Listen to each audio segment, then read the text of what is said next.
Welcome, UniVersus community. We are here in Buffalo, New York. It's the holiday weekend before Christmas, and we do apologize for the delay. We had some issues that had to be handled on the back end, but it has been resolved now, and we are going to be playing 7 rounds today, Sam.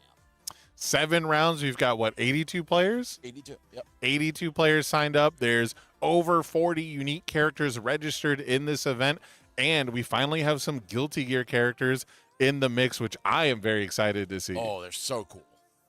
Yeah, we actually are probably jumping rather quickly into our first round. We know you've been waiting. Yes, we know everybody's been waiting. These guys have been waiting. We got Jacob Johnson here on Water Bridget.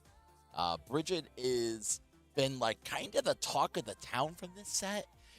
She's had some and she even had a Day Zero errata, but it's still amazingly consistent, and it is really fast when it goes off. The deck is doing some really cool things. Working with face downs in the card pool is something very, very unique. But then on the other side of the table, we've got one of the greatest boogeymen in the format, Matthew Antonio, playing Evil King Ghidorah. Ghidorah already won a regional this year. Yep. Could be going for number 2. Yeah, King Ghidorah is kind of slid off the radar a little bit. Oh, look at those mats. Yeah, those mats look good. I haven't seen those yet. The Ride the Lightning mats. That's so good, actually. It looks so good. I've been so impressed with how good visually everything has come out for Guilty Gear. Guilty Gear is such a stylized intellectual property that I think that it can be kind of difficult to nail the aesthetics of it, and I think they've done a really good job. I think like having an actual chrome background for chromes is like very cool. Makes it stand out as a chrome immediately. It looks like we're gonna get the 5 build here. I mean, on a 7 hand size chart going first, we'll take those builds. And we're just gonna get a 4 build out of King Ghidorah here with a pretty consistently for evil. We'll take this. Yeah, and it looks like for the Ghidorah counters, we've actually just got different copies of Ghidorah, of King Ghidorah. I don't know if the bottom one there is also a King Ghidorah, because it looks like we've got the alt art, an original art, and I'm not sure what the third card would be. The movie, it's the... Oh, that's the movie one. Okay, the promo, yeah. Yep. Very cool idea. I love it when players do stuff like that. Obviously, we're playing with the alt Bridget, and so we'll give you a quick rundown of Bridget here as a character. So Bridget is enhanced. Flip one other card in your card pool. This tech gets +2 or -2 speed, and also has response twice per turn. After your attack deals damage, add 1 face down card from your card pool to your momentum. But it looks like we're leading off here with that is horseback charge. Horseback charge. So we're gonna do a foundation swap. Yeah, as you can see, it looks like we got the sacrifice on the foundation from the blitz. We get to draw a card, and then we will get to build the next foundation that we play. But Airy coming in the asset here with the low block. I mean, it makes sense to hold that on your turn 1 build. It's not a foundation, and you won't have momentum for it. So using it as a block here is pretty nice. And now we've got finger guns.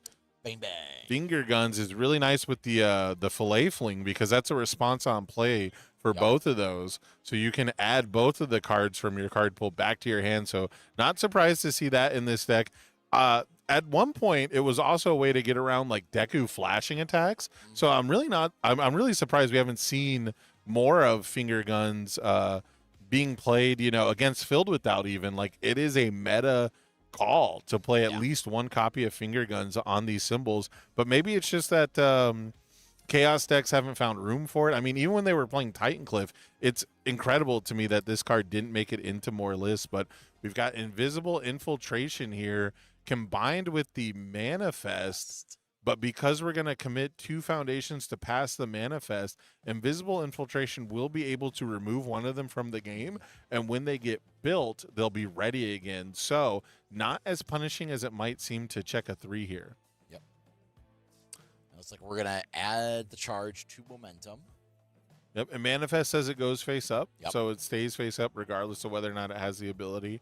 And now we're going to see some cool Ghidorah tech here. King Ghidorah, enhance commit, remove a card from your hand from the game, and then you get to play a card from your discard pile, or you remove the card from the discard pile, and then you can play it during the turn. And we removed Polite and Well Spoken, which is a foundation we can play as a form from our remove from game pile, and now we're going to choose a low block with Breaker on it to play against this Invisible Infiltration. And it looks like we're gonna blink. We're gonna use the enhance on Invisible Infiltration, and we're gonna pretty much remove and then rebuild the finger guns, and it'll come back at resolution. Yep, and so the Breaker 1 from Violent Animus Shot means that there's going to be -1 to Jacob Johnson's next check. With 2 cards in the card pool, this could be a little inky regardless of what it is.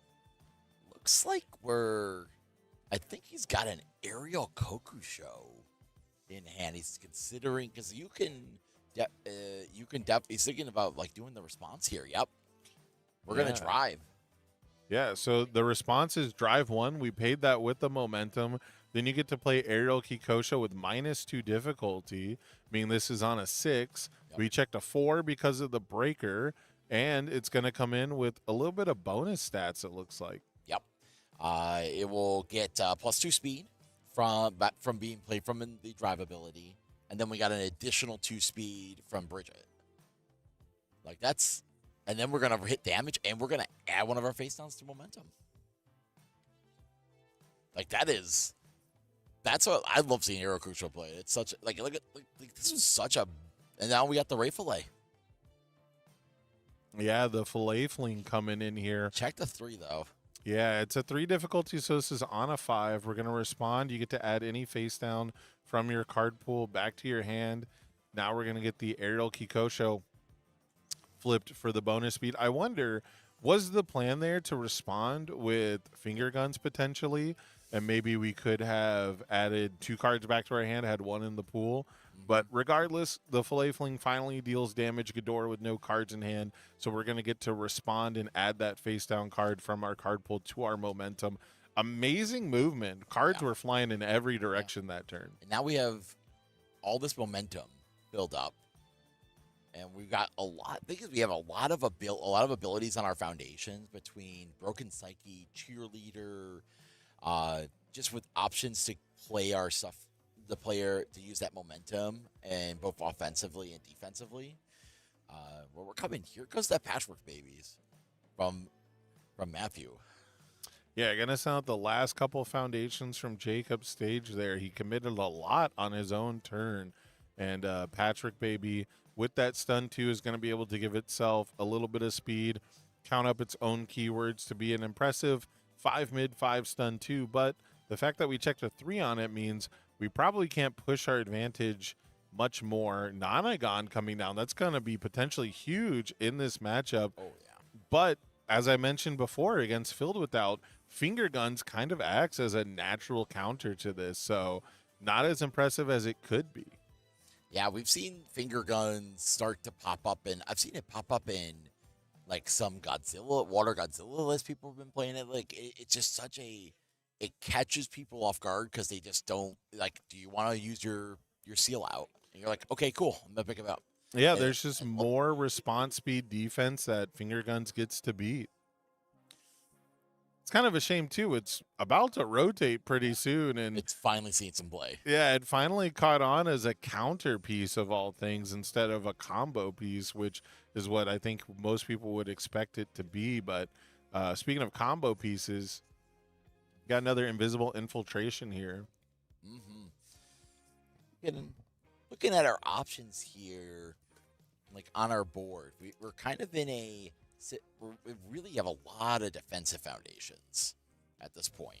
Yeah, I don't see anything that we can purely abuse. You know, typically one of my favorite cards to abuse with Invisible Infiltration is cards like Weightless, cards that ready other foundations that flip to do it. Flip to draw a card is something you want to unflip essentially with Invisible all the time. But yeah, not a lot of stuff that we're activating on our own turn here to really turn this into a real value piece. Like,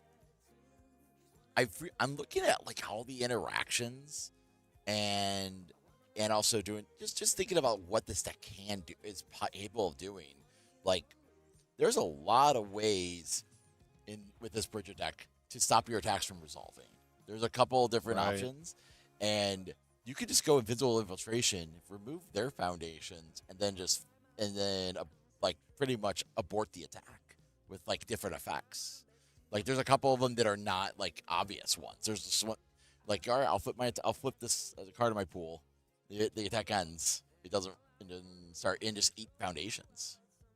Yeah, well, we've seen one way to do it with like Manifest, right?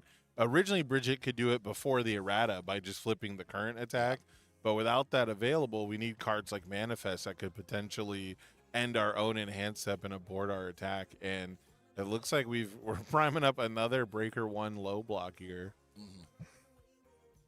I mean, that's the thing is, King Ghidorah has the ability to just put these pick his one, he gets that one auto block, and we're like, when you're throwing not mids, you're like, all right, well, the true 100% are not the best target. Let's go get my Violent Animus and Breaker you. Slow you down just a tad.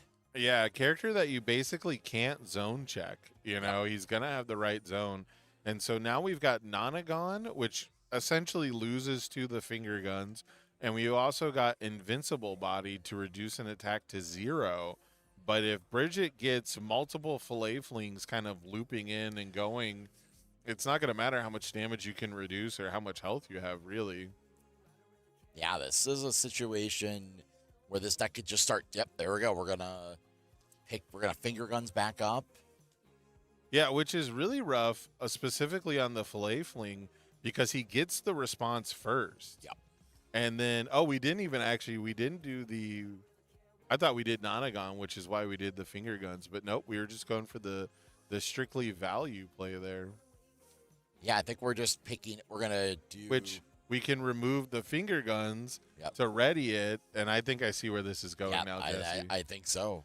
I think I see where this is going, because even though finger guns is unique, you can just remove it and rebuild it, and you can keep flipping that first card in the card pool. And as long as you can pass both of these cards on a 5, this is what we would call a pseudo infinite, because eventually you would run out of cards to check. Yes. But there's essentially the only thing limiting your ability to play this combo out from here is your ability to check well. Mm-hmm. Yeah, this is like Jacob's in what essentially is the loop this character can set up. This is one of them. This is one of them. This is one of them. But it's like the deck plays a bunch of different loops to itself. So it's like, hey, we're going to do this one. We'll do this one. We'll do this one. This one's cool because it's using like 3 different cards, right? Yeah. Instead of just having 3 Fillet Flings, which I think is the way most people are familiar.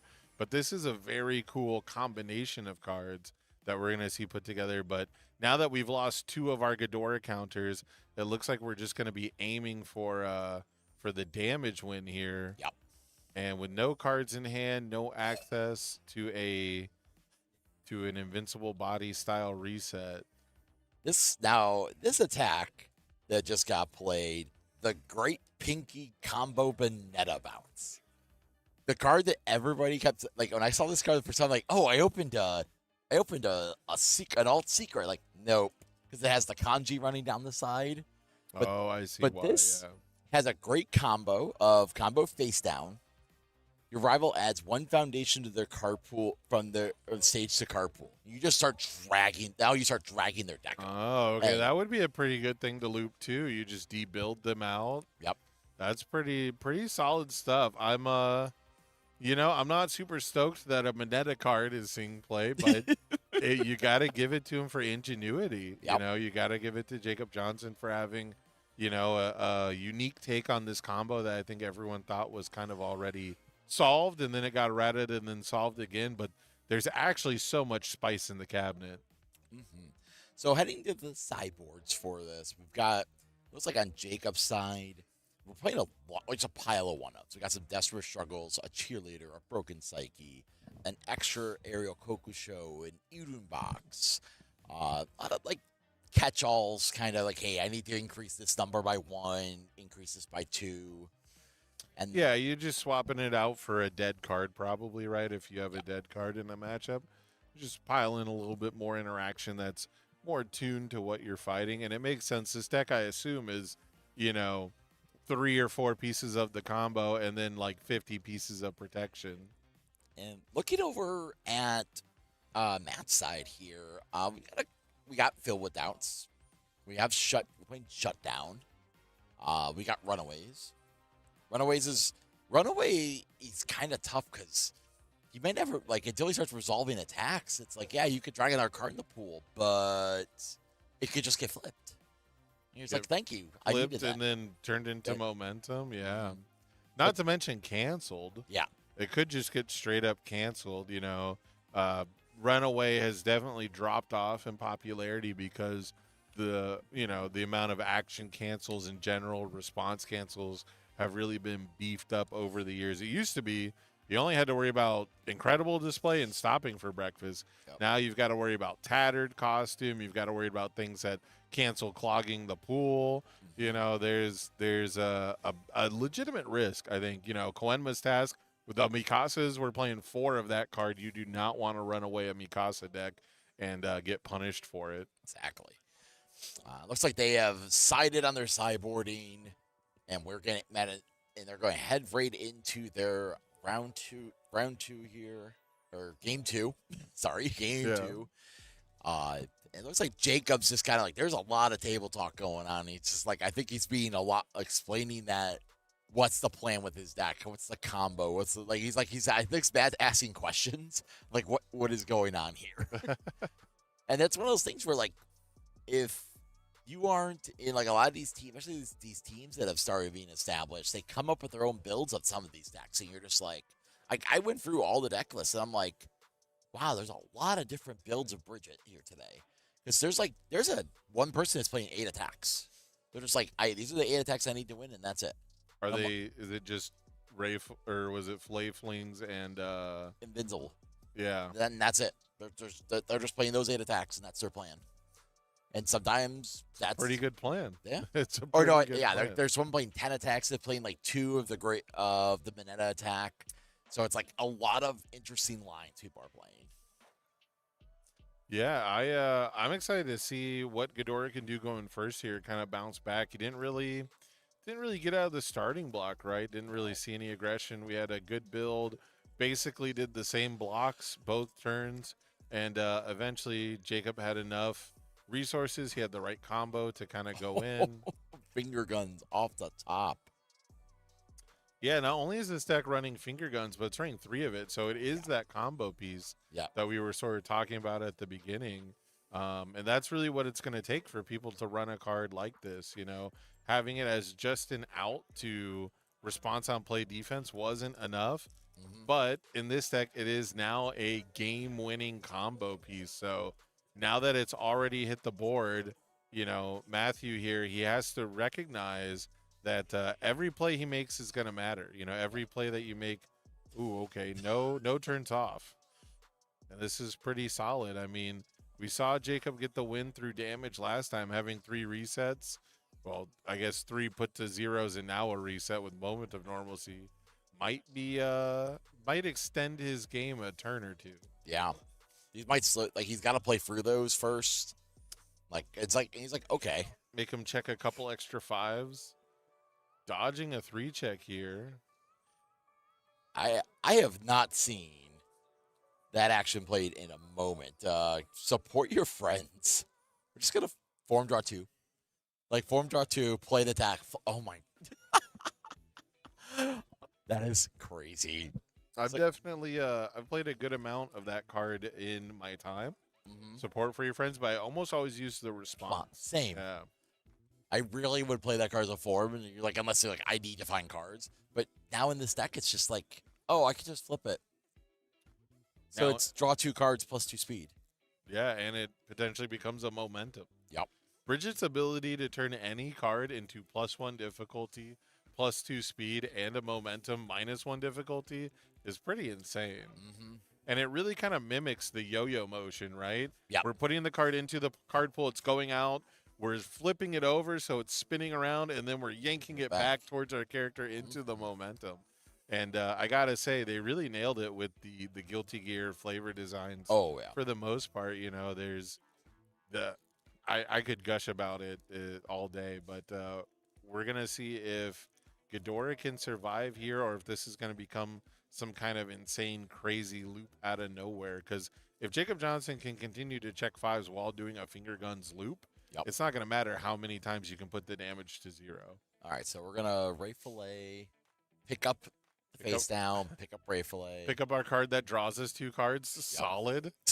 Solid combo. Solid. Now imagine if we didn't have the day 0 Rata, this would all be like not even a good version of the deck, right? Oh no. This would not even be good enough to keep up with the unerrated version of Bridget. Mm-hmm. Now Jay's got to decide. It's like, hey, do I pedal? And like it looks like he doesn't have the infiltration here. So he's got to make a decision of, do I just build out? Do I try to draw some more? No, he does. He does have the infiltration. Okay. I think he's starting to see is it worth just to go for it? Yeah, I think he's trying to figure out, is it, this is early in the game. We had a 6 on top. I was going to say, it's early in the game. You've got probably, the highest amount of 3 checks left in the deck that you'll have for the rest of the game. And it looks like he's going to build out, get a little bit more cushion. Because I do think he had the combo assembled, essentially. The main factor was going to be, can he check well enough? And adding, 4 more cards to your stage is definitely going to help you for the next turn. Especially building a blood evaluation and stocking up a little bit of momentum here. It's like, hey, that's 3 readies you're going to be able to pull off. Well, we didn't take the momentum, it looks like. So no, we didn't. But like next no when we go on, Psyche either. No, yeah, we did. Yeah, we could have. We could have. Well, we blocked it. We blocked the 1 attack. Oh, correct. Yeah. We blocked with a tri-gravity beam. Right. We did not play the fillet fling. We actually added it back to our hand. That's correct. Now Matt's just got to decide. He's thinking, is this worth even progressing with this patchwork babies? I mean, I feel like the door is quickly closing. Yeah. Looks like we are gonna start this off with, that is an alt. What is? Oh, that's Gigantification swing. Alt. I was like, that's not that attack. I know that only because it's the only evil card with Mount Lady on it. It's the only Mount Lady card you could put in this Ghidorah. Well, I guess Void if it was a Void Ghidorah deck, but it's the only Mount Lady card you can put in this Ghidorah deck. Yep. And it looks like we're gonna go for a block and change the zone. Is this the zone changer? Oh, this is like he's my okay. Yep, I see what's going on. I was like, what is? No, I'm thinking of Fourth Wielder, the one that can lock the zones up. That's the other one. All right, so here comes. We're gonna go for the block on this Animus shot. Let's see if we're gonna pass it. Not a problem at all. Don't want to lose that. Don't want to even attempt to lose a card in hand right now. Yeah, Animus shot is one you gotta block. If you take damage from it, you have to remove a random card from your hand, and that could potentially ruin the combo that Jacob's trying to assemble. But so can a Patchwork Baby that comes in for a whole lot of damage because they share 1 or 2, but Patchwork Baby and Violet Animus both have a lot of keywords on them. Yep. And I'm pretty sure Gigantification Swing does too.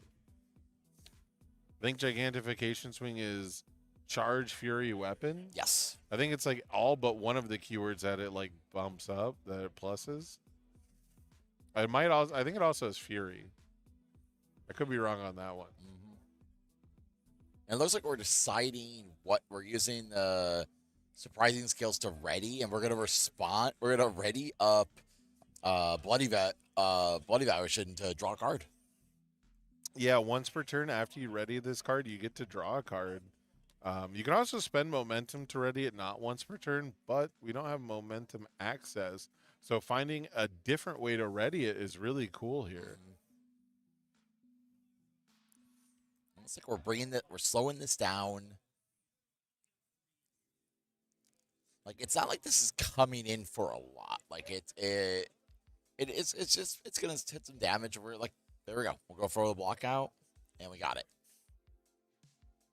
Like, Yeah, the defensiveness of Bridget for being a combo deck to have this much defense is quite beautiful to see. Because usually a combo deck in this game does not have a lot of defense. They're like, I have to play very specific cards to combo out, and this situation we don't. now this one is pretty threatening, This is and yeah. we did get to a very committed space. However, I don't think we have 3 cards to discard. Nope. So we can't really pump maximum damage here. And I'm not sure if Jacob Johnson is still at 21. I think he is. I think Yeah, he he's hasn't blocked taken everything. damage yet. Yeah. He blocked every attack perfect. Yep, So we're gonna pass it.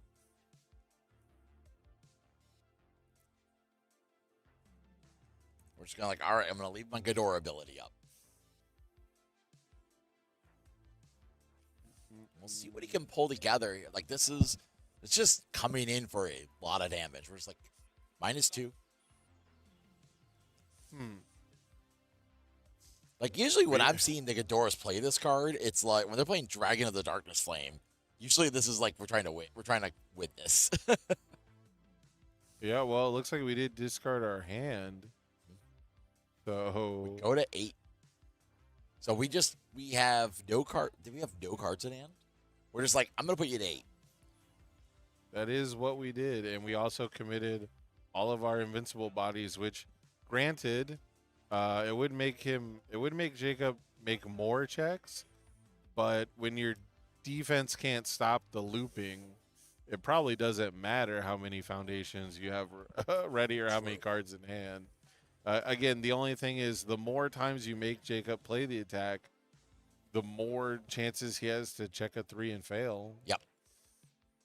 So I think Jacob's just thinking, like, do I just go for this? Like, he's got all the pieces. Like, I think he has an invincible, a combo, and a Ray Fillet. So he's like looking at it, he's checking the discard. Like, did he on what could be in that, what he could have in hand right here. Like, I think we go for the info. Yeah, we go for this. There we go. We started off strong. This will get +1 extra damage from the stats.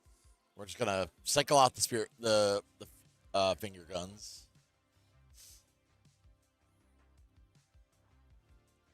We just gotta start digging through heads at this point. We're like, can we actually? I think right now we're on the block 1. We just like, we have no blocks. Just like do the thing. Can you pull it off? We're gonna start eating the foundations. That's even better. We could just eat his board. Like, it's like, yeah, this may fall apart at some point in the combo, but we could just eat his board and call it a day.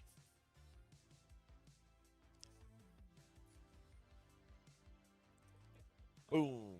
Head down. Who would have expected we would go to the day where we're saying, yeah, Great Pinky combo Mineta bounce is the plan of this of kill plan. If you said you're from the future and this is a win condition, I would kick you back into the portal.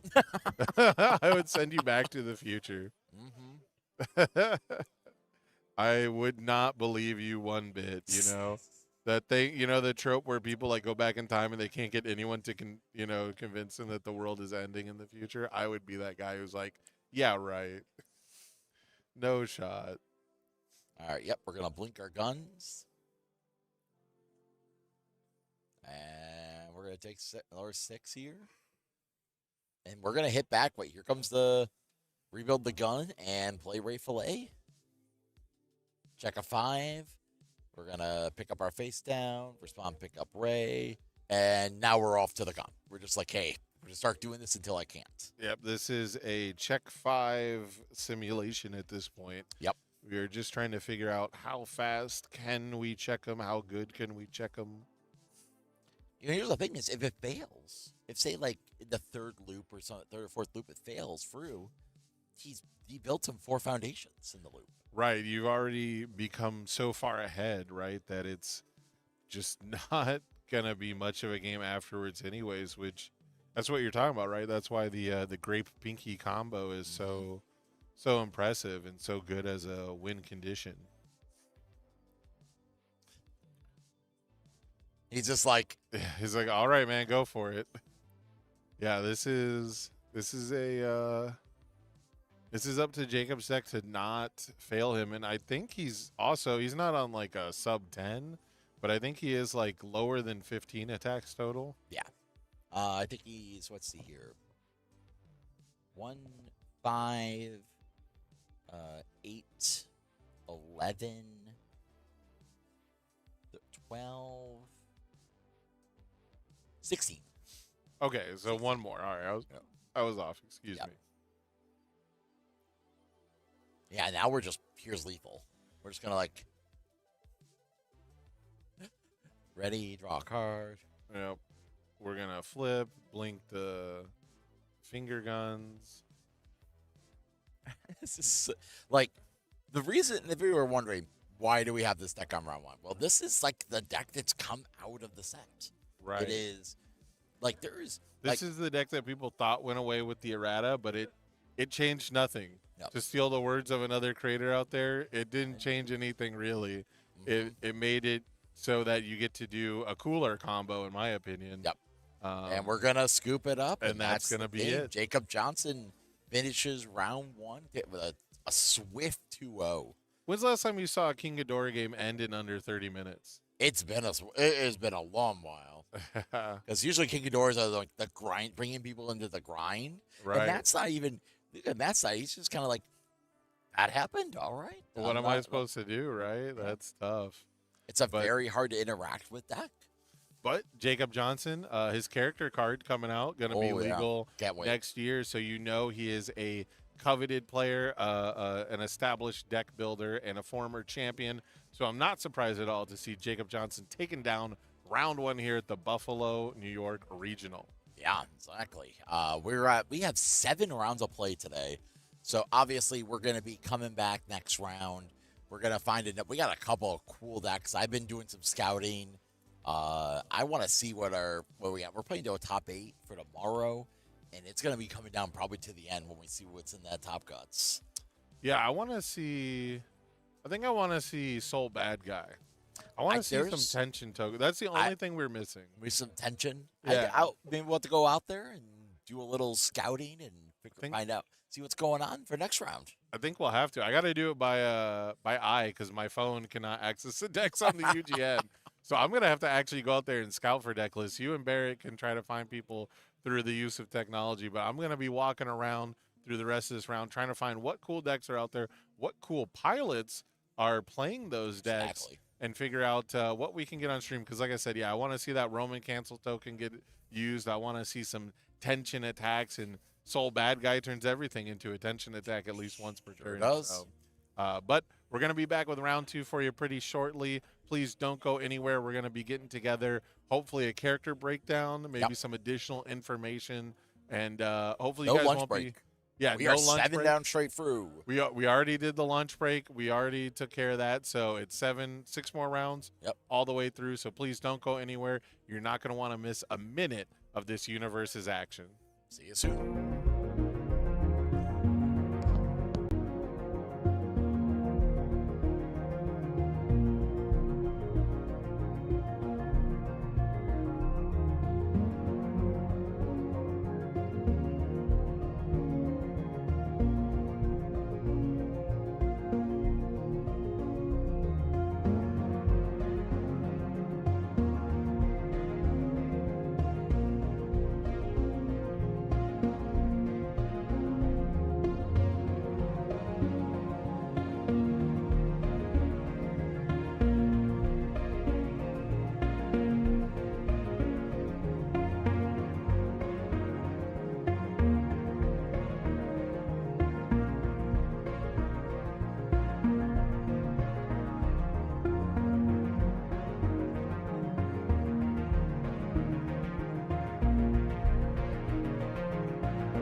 It's time that we put out the fire. With every breath I breathe you out. We just can't take it any higher. It's only fair we let each other go without. Though this is hard to admit, I don't long for your kiss, and I know you don't care. Oh, what we had was a bliss, but it's falling to bits. Darling, this is it. Our time is up. We both knew it shouldn't have to hurt this much. I don't wanted to say it, but we lost touch. Time to live up. Maybe we just wanted it to hurt too much. I don't wanted to say it, but we lost touch. My heart can't take it any longer. This careless love is getting old. Let's face it, we're not getting younger. If all is said and done, it's time we let it go. Though this is hard to admit, I don't long for your kiss, and I know you don't care. Oh, what we had was a bliss, but it's falling to bits. Darling, this is it. Our time is up. We both knew it shouldn't have to hurt this much. I don't wanted to say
Welcome back, UniVersus community. We are here for round 2, and we've got some chaos on chaos action here for this coming round. We are going to see so many chaos cards, we are going to lose track of them all. But luckily, of course, with a tune, we're going to see a couple more as well. I'm Bear Bryant, joined by the wonderful Jesse Cervini for round 2. And I'm excited to be here, Jesse. I know you got to do round 1. You already saw some high-octane Guilty Gear Strive with the Bridget gameplay, a reemergence of King Ghidorah, who, full disclosure, Jesse, I didn't think was going to see a lot of play with cards like Megalomania running around. So loving that kind of matchup already at the beginning of this Buffalo Regional. And we have a bunch of players here that are fighting for very important stakes because this is the last regional of the 2025 competitive season, Jesse. And a lot of the players in this room are fighting for points, specifically these two right here, Mr. Broden Kynan, Brody for everyone at home, and William Anderson III, who's got a champ card legal right now. That's true. Yeah, and they are both playing two Chaos characters that are not on, I would say, not on the radar very much, but they do some really amazing things. We have Allura. Vicerin? I can't remember how to say Laura's last name. Yeah, Isorin, Arcanist of Taldore. Yeah. Kind of weird Lilith impersonation for the retro players back at home. And, of course, Brody has the Chrome to be sporting here versus, of course, the Annie Lionheart over on the side of William Anderson III playing the Awakened version that flips into the Female Titan finale. So you talked about a little bit with me off air, of course, but we're going to see quite a few backups, as we can already see here on the side of Brody's discard pile with one of those massive abnormal Titans. We're going to see a lot of backups seeing play here because most people, like you said, I don't think Allura's on a ton of people's radar, but you would be wrong to mistake that this character can now kill people because of falling Titans and other maybe schemes that you're allowed to play into this deck that give you a Mechazoid every time you enter the enhanced step. So with Brody on the play here, 28 health, going to be able to get a solid build for here. Double Inspiring Song and the Nonagon and the Fast Friendship. As we pass to William, who's going to get a build 6, and one of those is Marley Warriors. Oh, yeah. And we are a warrior. Yep.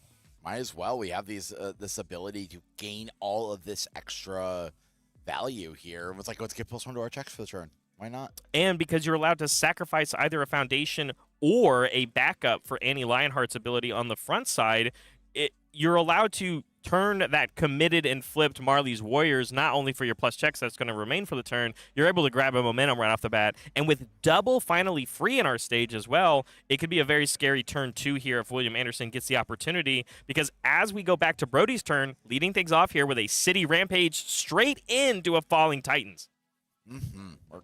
We're just coming in hot here. We're like, we got this.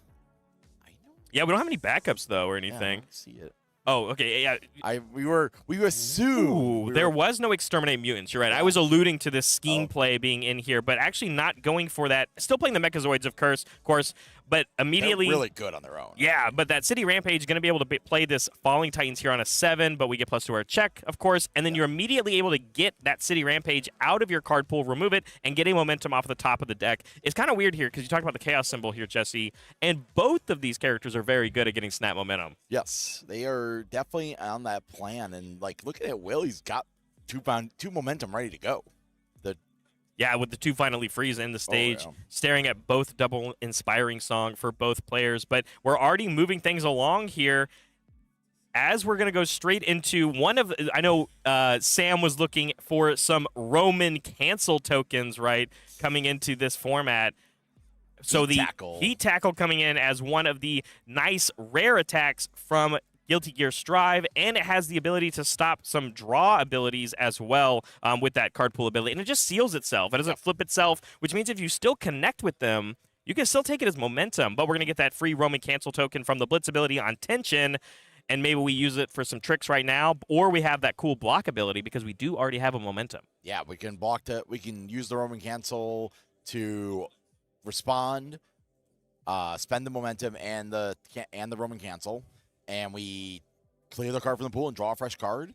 We could save it for our turn and put in an attack to 3 damage. Yeah. Like, there's a lot of options. Like, Heat Tackle is so fun. Especially you could do this on block. Like, block with this. Like, all right, now I got this sitting here just to scare people. And the great part, too, is, like, I think one of the biggest weaknesses of Allura that we've seen before, it was not just having kill potential, but speaking of one heat tackle, we've got heat tackle number 2, and we checked a 6 on it with the extra +2 from the City Rampage, of course, and we even did see defensive inspiring songs coming through from William Anderson to try and deter this turn, but checking a 6 +2 with the City Rampage, we're feeling really good about still attacking on this turn. But I wanted to still get back to it. Allura probably struggled to end games, Yes. I would say, on the release of this character. Falling Titans really helping out this character. You know, we talked about the Exterminate Mutants, which we're not doing in this deck per se, but getting these Roman Cancel tokens now allow you to stretch a little bit further in your card pool with that block ability from the block, clear it, draw a card, of course, and then also on defense, having another powerful ability to set an attack down to 3 damage is very good in conjunction with the seal ability that Allura already has. Yeah, exactly. Like, we're coming in here to try to we're pressuring. These are both 7 hand-sized characters. Like, Allura's 6. I keep forgetting. Yeah. Allura feels like a 7 hand-sized character to me. Like, Yeah. right? I mean, she gets a lot of value here, and as we've already now knocked William all the way down to 2 life, but I think we're out of gas here as we're just going to build one of these ranked Titans. You know, it gives stats, like speed to damage, of course. We're going to shift down this Falling Titans, but with both heat tackles connecting, we're going to snag 2 more momentum and double Roman Cancel tokens to sit here for any sort of defensive shenanigans. But we have to also remember, each of the abilities on these Roman Cancels are only playable once per turn. Yeah. You can't use both of them to set an attack's damage to 3 twice, but you can, however, spend the second Roman Cancel when you spend that extra momentum for its cost. Yes, you have that option. You could also spend 1 for 1 and then use the other one for a zone change. Yeah, great. Like- I think it's only your attack. Oh, yeah, it's only your attack. But you're right. I mean, the point is that we generated 5 momentum this turn, and we even connected with the 6th move, right? Yep. Or a 3rd attack, sorry, Yep. with the Falling Titans. But we shifted it down. As long as we get to an enhanced step on our next turn, we have another attack ready to go and a backup in our stage for double value. No. Looking like William not drawing attacks here, though. Oh. Build 4 pass seems to be the play.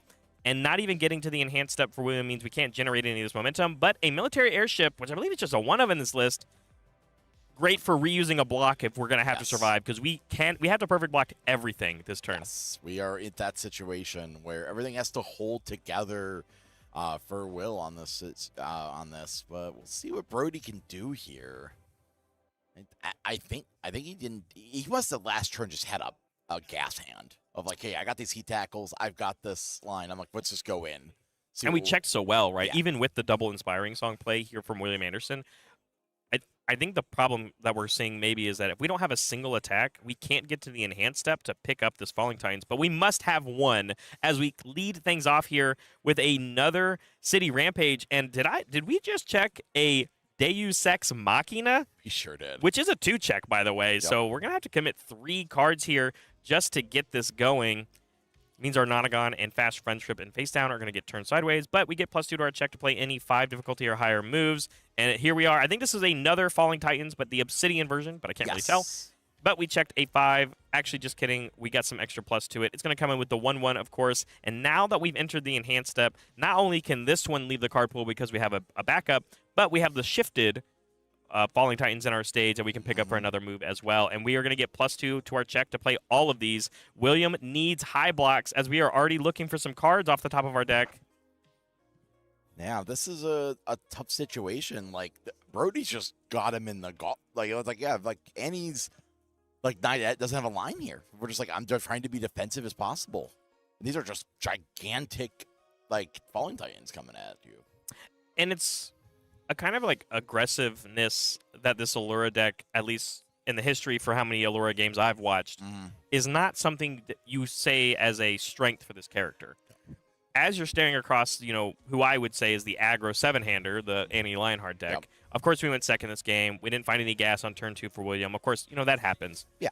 But Brody's slinging 3 attacks on turn 2 and only having to commit 1 foundation across the entirety of it sets himself up in this great position now where William has to play perfect blocks this entire time. And when you're blocking with Fearsome Transformations with a +3 block mod and checking 3s on him, it's going to get scary very quickly. As soon as this Falling Titan resolves, we can get rid of this backup and add it straight back to our hand. There we go. We're going to kill the backup and keep going. One readied foundation, though, because we did have to pick up, we Yep. picked up our other Falling Titans 3, And 4, 5, 6. Yeah, 3, 4, 5 from the +2. Completely tapping out now. But with Allura, there is even a world where you're allowed to seal this and give +3 to your next check, because do you really care about its ability when you don't have any backups in your stage? Valid. It does lose shift, though, I guess. It does lose shift, but if you're playing 2 of them, you can't shift both. True. Like, why not just respond for... We had that line. We're gonna... Are we activating? Yeah, Annie's, sacrifice a foundation or a backup, but I don't think we've gone to enhances yet, or we're still on, okay. So instead, here's that military airship coming in, buying back this high block that we do need to survive here. But if Annie does use the activation, we would go to 3 momentum, which I believe is the transform condition. So we would go to the backside to give us some extra, we can use our momentum now to help us pass checks. Yep. But with this extra block here coming through, does check the 5 here, so we are going to be able to pass the block here, and now it is up to Brody if he ends up playing another attack that we know that he has on a 6-7. Checks a 5-6-7. There we go. Do you have more high blocks? Do you have a way to find a high block in your hand? Shows the hand. Game 1 going to Allura here on Brody's side. Oof. That was quick. That was quick. That was not what I expected in this. Like, it just, Will did not have a clap back for that line. He just kind of like drew back up, and he's like, I got 1 attack and a pile of foundations and assets. This is not going to get there. And his turn 1 build of 6 foundations was huge to set him up for the opportunity to do it. Oh, but yeah. Marley's Warriors, double finally free, double inspiring song if we didn't have to use them defensively, right? There was just a world where if William drew 4, 5, 6, 7 attacks, he actually could have played them all while generating momentum, flipping to the other side of the female Titan finale, and then getting even more plus to his checks to pass those attacks, and now giving stats. Yeah.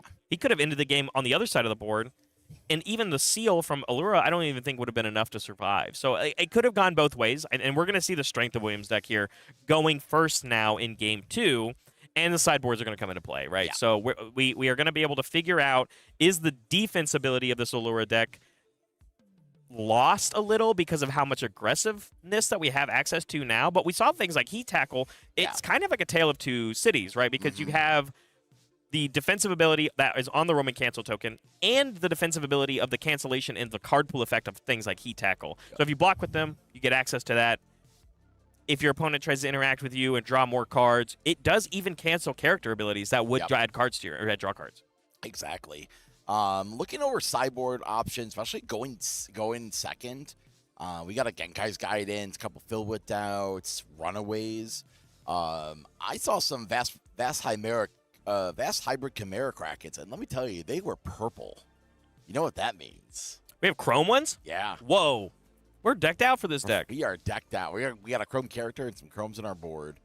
But looking at on Will's side here. Well, and you're going first, right? Like, how much of your sideboard do you think you bring in, or you feel like you have to bring in?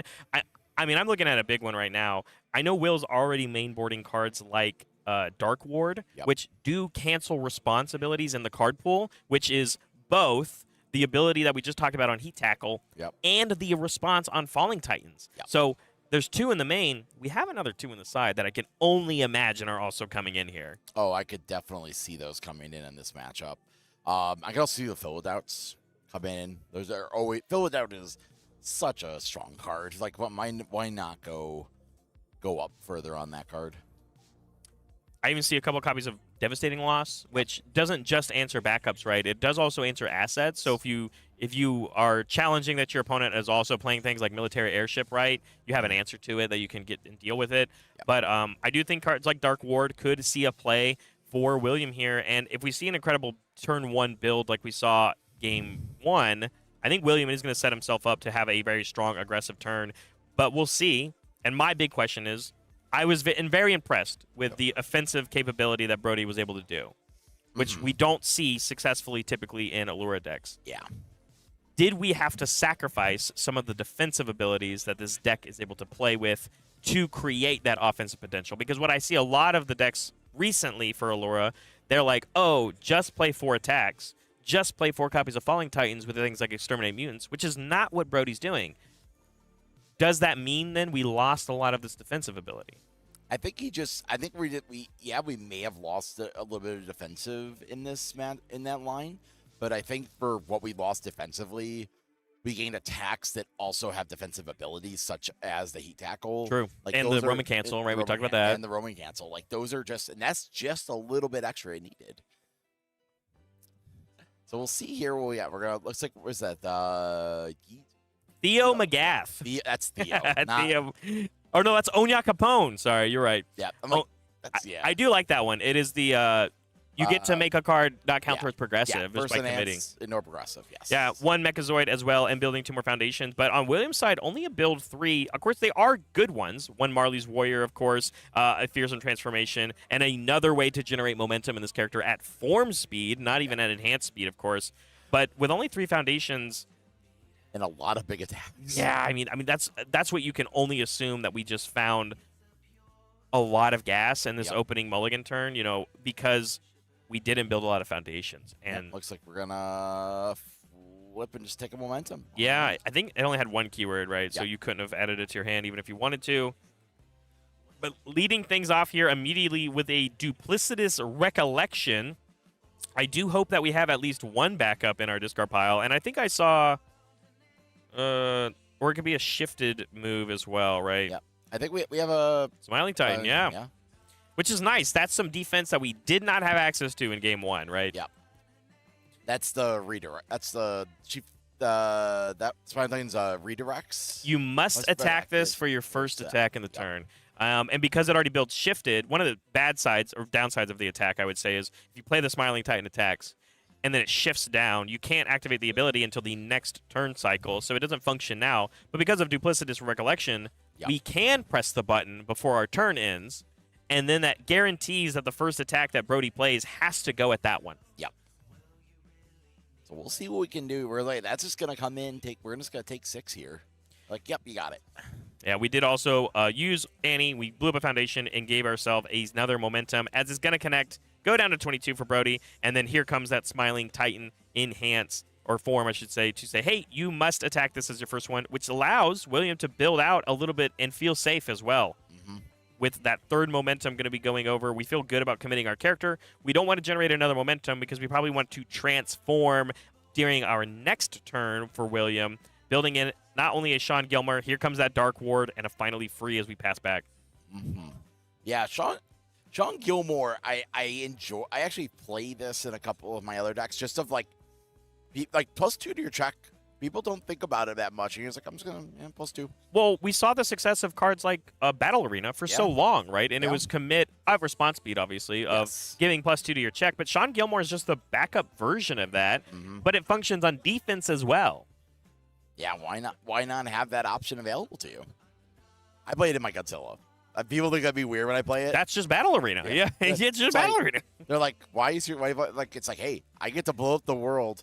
Oh, my first check's good. +2 to my next one. Get another hit in. Sean does stick around, even with the Godzilla board wipe, of course. Speaking of Godzilla, City Rampage coming out here for Brody's first card. Checks one of those Chrome Vast Hybrids, though. Gonna have to turn them sideways. We're officially out of foundations now, which means our Allura ability is a little harder to pull off. But leading things off now with a Harness Undeath. Not a 5 diff, by the way. But it was on a 5. Yes. And it will give us a momentum. And we can play the Blitz ability on it, where we can sack off a backup. It's going to be this Mechazoid, which has an ability. When it's destroyed, we get to draw 1, pitch 1. Yep. And then our Harness Undeath will have Echo on it. And, of course, because we're Allura, we're allowed to send the City Rampage to the Remove from Game pile to grab a momentum off the top of our deck with Allura's ability. And all of a sudden, we have a pretty high damage burn ability from this Harness Undeath, because both of these players are playing purple cards.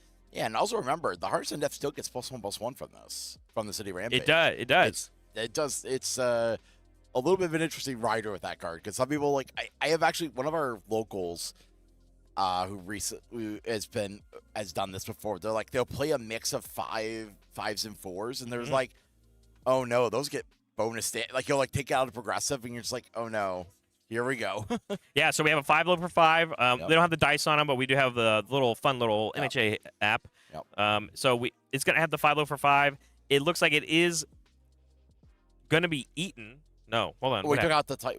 You're right. We were attacking a backup because we had to. Yeah. But it does say it has to deal damage to a character. But Yep. we do now have the ability to echo it. But we said with Dark Ward, no. That is a response that you are playing in the card pool. No, thank you. Get rid of your momentum. But now the Dark Ward is dealt with. Yep. And then we now have a City Rampage, Mechazoid, and an Inspiring Song coming back on the side here for Brody. But checking a 3 on that Inspiring Song means we'd have to commit Allura. But if you commit Allura, you can't have the responsibility. But if you don't build a foundation, you can't pay for the cost anyway. Yep. Looks like we're going to pass it, though. And we'll have just a military airship. And we're going to take our momentum here with that Harness on Death, passing back to William Anderson. And we did use some of our defensive resources. We, of course, lost that Smiling Titan. But we still have the Sean. And this Marley's Warriors is available for us if we need a little bit of extra grease. And we have 4 momentum to play with on this turn. Mm-hmm. So I think our line here is, yep, we're going to go +1 to our attacks for attacks. So we'll get those checks in there. And which... I have no idea what this is. I don't know if you can see that. I believe that is a Warhammer Titan attacks, but it is the Obsidian version. It's a 7/4. That would be that one, yes. I love this card, by the way. I think the best thing about Warhammer Titan attacks is not only does it shift, but after it resolves, you can get rid of a foundation and then immediately shift it down. Yes. This has great synergy with Marley's Warriors, which we got +1 to our check to play this, and it gives you that committed face down that you can already get rid of it to then build it down immediately, shifted, and it's going to give extra stats to all of your moves for the rest of the turn. Also, that's a lot of momentum. It is. It is so much momentum because we're going to use Annie. Yep. We have now transformed into the female Titan finale. Yep. So as long as we have enough backup center stage, which we do not have right now, we would be giving extra stats to our moves. But we do still have the ability where we can spend a momentum, give +3 or -3 speed, and then also still get +2 to our next check. Yep. Yeah, we are, as I say, we are lubing our checks very well here. Like, we're just like, oh, we're going to minus you plus me. So essentially a 5 value difference. Crazy. Like, we have lots of options here on the female Titan. Sorry, I wanted to correct myself. She gives +3 or -3 damage. Mitch. But still +2 to the check. The speed is only if you have 2 or backups. Which, hey, by the way, we just shifted down our So now we got Warhammer Titan attacks. And now we're playing the big attacks. Yeah, here we go. Colossus Titan attacks coming in. And when you play it, Blitz, by the way, Yep. get 2 momentum. I love this. The way they positions his deck and his character, he just takes the top card and moves it right there into the pile. And Add to the immediately, pile. Don't care. enhance with Annie. We're going to get +2 So he's to our like, check. let's just go. Let's go to the next one. Not having the ability of Laura to seal either of those moves means game 2, going to William Anderson. We've got a match on our hands, and we have plenty of time to play it out. Plenty of time. Going into game 3 here for these two, it looks like, yep, we're going, like, hey, I'm going first again. Do we do a swap? Like, it looks like Brody's just like, yep, I am doing a quick swap because I am going first now. Yeah, take out a couple of these hyper defensive tools necessarily that you don't even think will help you. I think here's a big one for me. I think both of these players are playing cards like Runaway, which honestly I feel like we haven't seen really showcased in quite a long time. Honestly, about a year ago. Now I think Nationals, when Travis Tangeman had success playing Krista with it, which, by the way, he's playing Krista again at this event. Sure is. For everybody at home. But Runaways don't feel very good when your opponent's attacks are base 10 damage, wouldn't you say?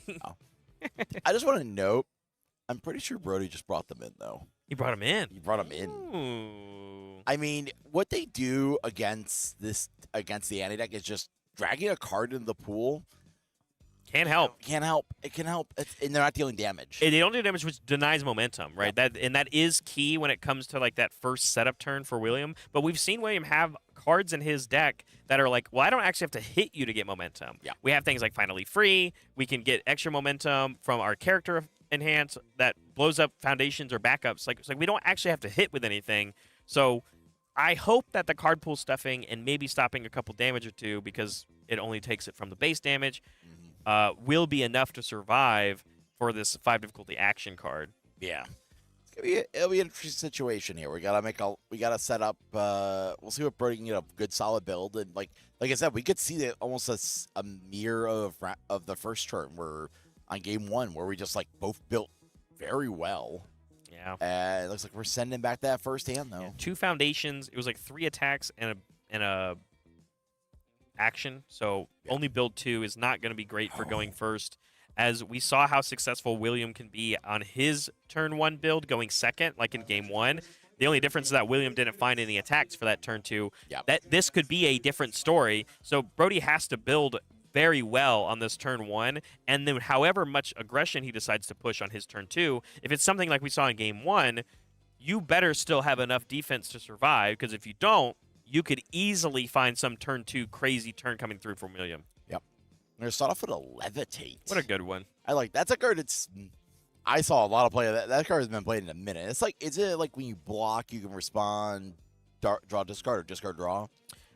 I think that's one of its abilities. The other ability I think is very good about it is that it's spend a momentum, and you basically mill your deck until you find a foundation, right? And you add it straight to your hand. I'll pull it up for everybody at home. Yeah, it is on the board. Yeah. We are going to see it happen because both of these decks generate a ton of... It's draw, discard on block, and then enhance discard momentum. Yeah, mill from the top of your deck until you discard a foundation and you add it straight to your hand. So it's really cool here because if you hit backups while trying to find a foundation, it makes your Harnessment Deaths hit a little harder. Yep. While also finding strong foundation pieces that you can build into your stage. But like you said, yeah, just the response Also, once per turn. It's repeatable. Yeah, over and over again. For every momentum you have, you can have a card to block with, essentially. But yeah, build 3 from Brody as William responds with a build 5, one of which being that devastating loss that we see came in, finally free, and the incredible display means there's going to be a really rough game for Brody. But how about instead of Vast Hybrid Chimera Kraken to commit and freeze one of these troublesome pieces? Why not be Chrome? And it's also a Chrome. What number do you think it is? Oh, it's 67? Hey, thank you, Guile. Guile appreciated that one. The pop. You didn't like that? Come on, it was on SNL. That means it's hip. All right, so Vast Hybrid Chimera Kraken, it's a 4 high for 6 coming in here, and you don't really want this to connect if you're William because that +2 speed on anything in the future could be very, very bad. But we're going to block here with that female Titan attacks with a nice 1 high block, even though we checked a 3, commit a couple of pieces, but that incredible display will be frozen and committed for basically a full turn cycle. We checked a 4. I mean, yeah, we did. It's a knockdown blow, right? Yeah, sorry. And Ooh, another great, strong secret rare, though, coming in here. The Beast Titan Rock Barrage, which can build us a backup from our discard pile. And I believe we had this very early checked Mechazoid coming in, which is more board committal, as we were seeing from the first enhance be, hey, I need you to commit 1 for me just by turning this Mechazoid sideways. And you got a 3 mid for 5 that you got to deal with. Yeah. Let's get on in there. Do you think Will has a mid block here? I think most people don't hold mids.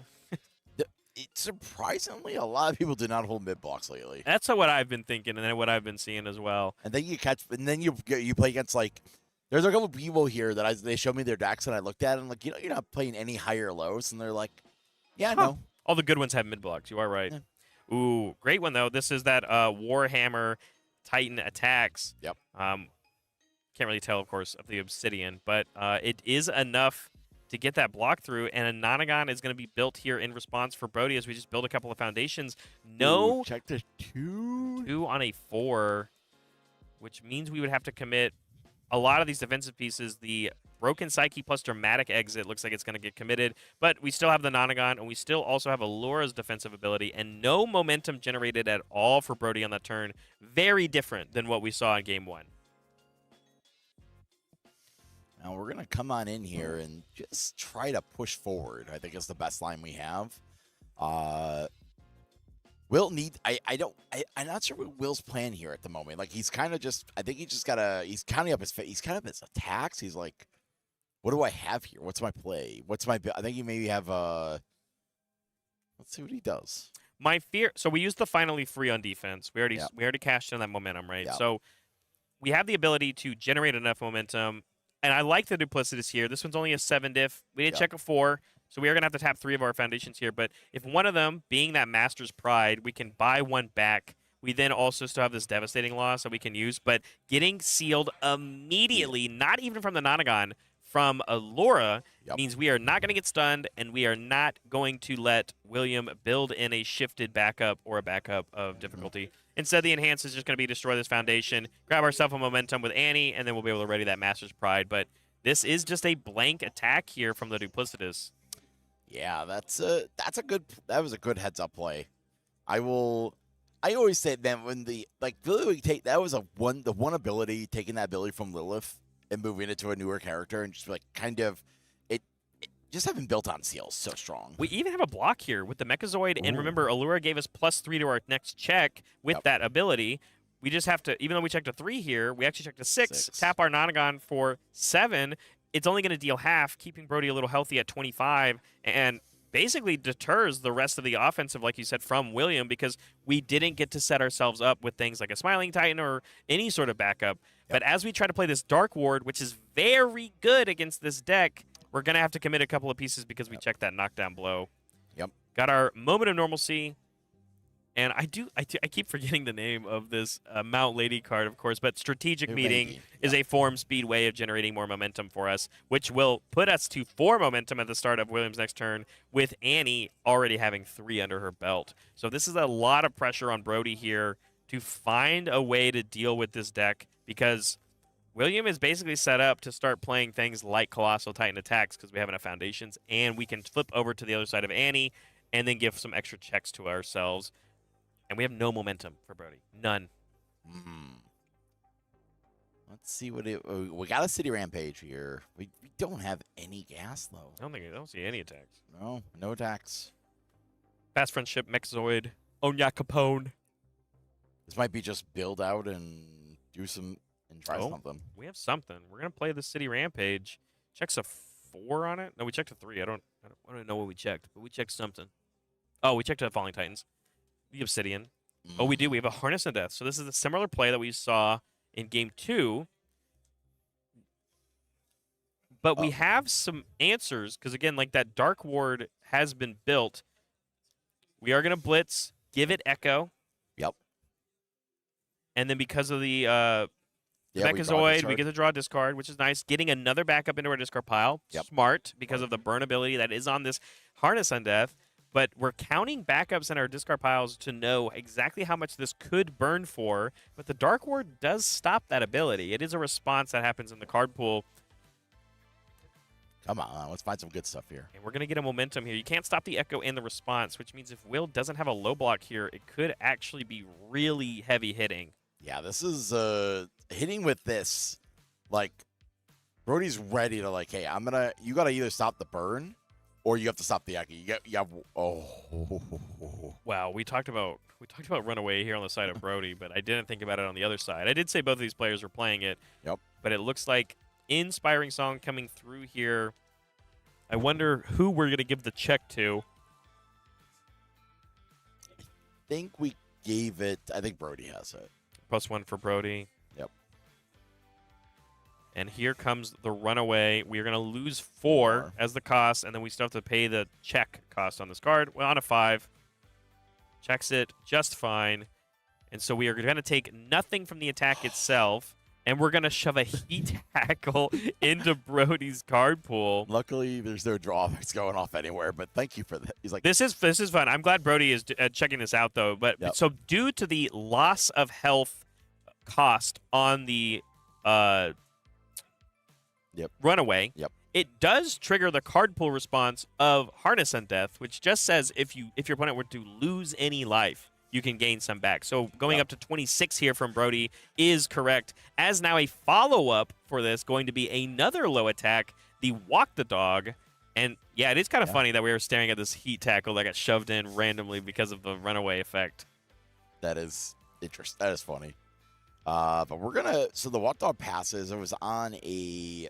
4, 5, 6. Yep. Sorry, less than that. It was on a 5, 6, 7 +2 to the check. Love it. Yep. 5. City Rampage. So yeah, it does add up, even with only 3 committed foundations on Will's side of the board. But I don't know if, like, this Walk the Dog isn't like pressuring anything on its own. It is going to give us another draw, of course, and gives us another enhanced step that we can press some buttons. But I think the big thing here is that Brody needs momentum bad, because he's, on his own stage. He has some things like Broken Psyche, and we're not able to use it. It doesn't have any text if we don't get a momentum. Yep. Runaway denies the momentum from the Harness of Death from hitting, which means we also in that we didn't echo the move. No, we decided not to echo. Where did our momentum go? Did we lose it from something? What did I miss? I don't know. We removed it. We should. Yeah, it have is a gone. I would think we would have one. We didn't powerful. Yeah. But it is going to connect, getting a momentum, knocking William down to 11, and then we're going to build out this fast friendship and then try and figure out what more. Just going to be the one, though. Take that momentum for us and then pass back. And now it is a scary position for Brody. Even though you're at 26, which is only 2 off of your max, it is at the mercy, I think, of what attacks William can draw here, because he can basically play whatever he wants. Yeah, right now the situation, this is definitely going into Will's favor. Here we go. We're going to grab a momentum. Yeah, use that strategic meeting. We are now going to have, I think it's 4. I thought we already had 4. Maybe it's 5. 4 momentum that I can see plainly. Yes. Which means we're going to be able to transform our Annie as soon as we press that enhance button. And it looks like Smiling Titans is our first one to lead off here on a 7, checks a 5, and we're okay with having these committed face downs because we can blow them up or blow one of them up and then give ourselves a momentum and then transform. Again, no backups in the stage for William, so we're not going to give that bonus speed that Annie can give. And remember, she also has the ability where you can commit your backups, commit one of them to help pass the check, that like mimic effect, or Han Zoe does it, right? But we don't have any backups, so we can't do that. And once we transform, we won't be giving the speed, but we can, of course, still spend the momentum to give +3 damage or -3 damage and give +2 to our next check. So we can basically do our best Godzilla impersonation, right? Sure can. So I think our play here, yeah, but it looks like we're making some tough choices here with the Smiling Titan. We got the stun. There's no stun here. Oh, yeah, we make them spend. Okay. I was wondering what's going on for a second. Now he sealed it. He sealed it with Allura. Yeah. So it was sealed for the sense of not losing the momentum that Brody has, which makes sense because we have the Broken Psyche, right? Yes. So we have to seal this one. It also keeps your Nonagon healthy. We still have another seal in our stage. But William's like, I just need the enhanced step. I'm going to blow up this foundation. We got our 5th momentum, and now we're on the backside for Annie Lionheart. And then we spent that momentum. So now we have +2 to our next check for William, and we gave 3 damage to this move. So it's currently for 9. Yeah. We could only we could put it to 2, but then we just moment of normalcy back to 6. It's absolutely. Yeah. There's not really. But is getting that committed foundation out of William worth it, even with the +2 to the check? It'll matter later, but what matters right now, taking 6 or taking 9 or trying to block here, because remember, we do have the +3 to our check here from Allura. Basically checks an 8 here with a nice block or high block here from the Massive of Normal Titans. So staying healthy again at 26, and it is up to William on what else he wants to play. I think William is I think William might be in the right to start pushing through here. Because like I said, we only need to, we're kind of, like I said, we're kind of in Godzilla mode. We just need to connect with 3 or 4 attacks. Yep, it looks like that tried and true Warhammer Titan attacks coming in here. We did check a 4. It's on an 8, but we checked a 6, so we're going to have to commit 2 of our foundations here. So now that, that potential of getting another foundation out of William matters a lot more. Mm-hmm. But remember, this Warhammer Titan attacks will have the ability to build itself after it resolves, no matter what. It also sports stun 1 on it. So if we don't seal it, it looks like we are. Yep. Says, no, I would like you to keep it here. But getting this incredible display response out here is good for the sake of getting another committed foundation for William to slow his turn down. But that means the stun 1 coming through, going to commit that Broken Psyche, and then now Brody is at the mercy of only being able to block with what he has. But these moves are so fast, and they are hitting very hard because of the Annie enhance. There's no way we're going to be able to block any of these. Yeah, this is coming in for 10 here. Output go to 16. That starts 2 more moves. 2 more moves, like I said. Because remember, once this shifts down, we're also going to be able to give 1/1 to all of our moves for the rest of the turn. Yeah, the 1/1. Yeah, from the Warhammer Titan, it says as long as you've destroyed a foundation this turn, 1/1. which our character does that on the front side, which we've already used. And then, of course, the ability to bring it down from the response also says Sack of Foundation. And so we're +3 to our next check currently. yeah, +3 with the Inspiring Song and the Annie effect. And this is going to leave the card pool. Yep. Yep, Yeah. there it is. Builds down 10 to the dome, going down to 16. I love the flip side of It looks great. That's why the That's- secret or the Obsidian is so good. Yep. Knockdown blow. Oh, Going to be the follow-up here as well. checks of 4, 5, 6, 7, 8. Got to commit 1. Yeah, which is And we're one ready +3. foundation left. Yeah, that's with the +3, right? I Yep. mean, but that's the kind of explosivity that this deck can do, even with so few foundations, because of the +2 to your check, essentially to play every move in your deck. Yeah. And now we're gonna go make this 8-8, and then we're gonna Annie to make this an 8 high for 11 with +5 to our next check. Wow. That's so much, man. Which Oh. is the 2 moves we need. This one and whatever comes next. As long as William has any sort of attack in his hand, and I see a Smiling Titan Yep. attacks, this can only spell curtains for Brody.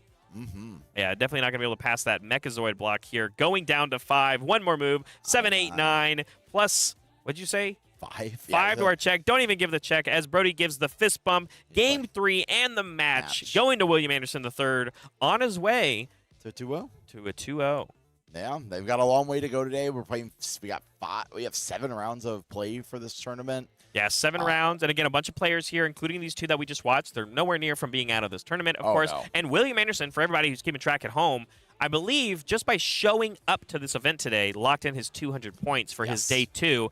But if he goes and gets, I don't know, wins the whole thing with this incredible Annie Lionheart deck that we got to showcase for this round, he could end up in that one of those top 8 slots and get his trip a little paid for. Yeah, there's So we have a lot of players here this weekend that are playing for those kind of rewards and points for getting into this Champion Series. So I thought there was a world where I thought we were going to come here, we were going to celebrate the holidays with all my UniVersus friends, for you all at home as well. But instead, we have such a highly competitive event here. 7 rounds, as you've already said, Jesse, and over half of the people in this room are playing for something. They need a couple more points for their day 1 invites. They need to get to that 200 for their day 2 invites. And there are people in this room that are scared that they're going to lose their top 8 position for the trip paid for. There is so much at stake for these players, and that's not even including the incredible cool promos that they're playing for the Guilty Gear Strive cards that you can only get at this regional and the one that just happened in Glasgow not too long ago.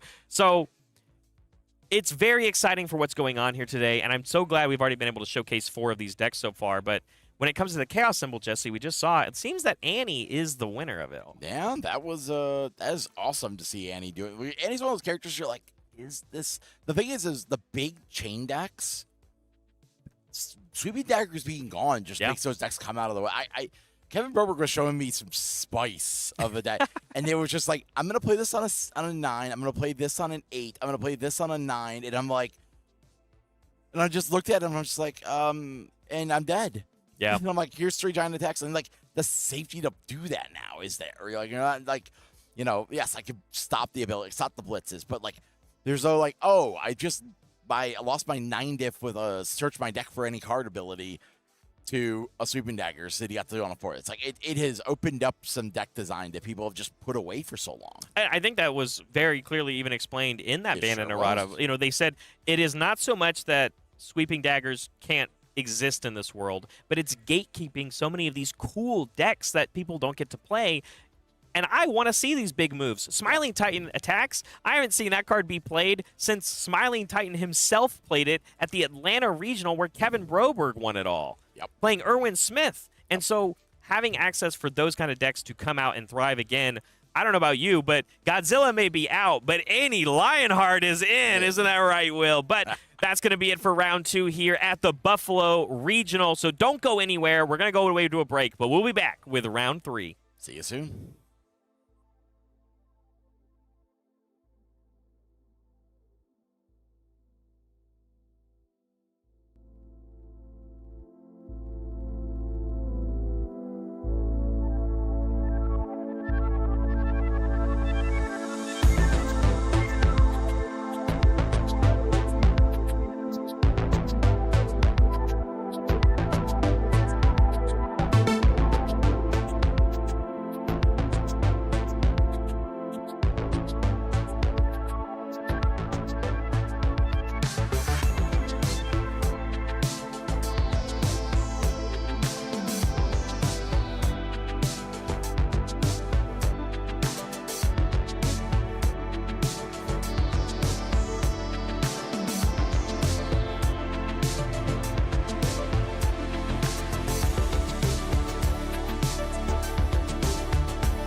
Bryant, joined by the wonderful Sam Tate for the first time this weekend. And we are going into our round 3 here with the Buffalo Regional. And Sam, I think we've done a pretty good job at showcasing some cool decks.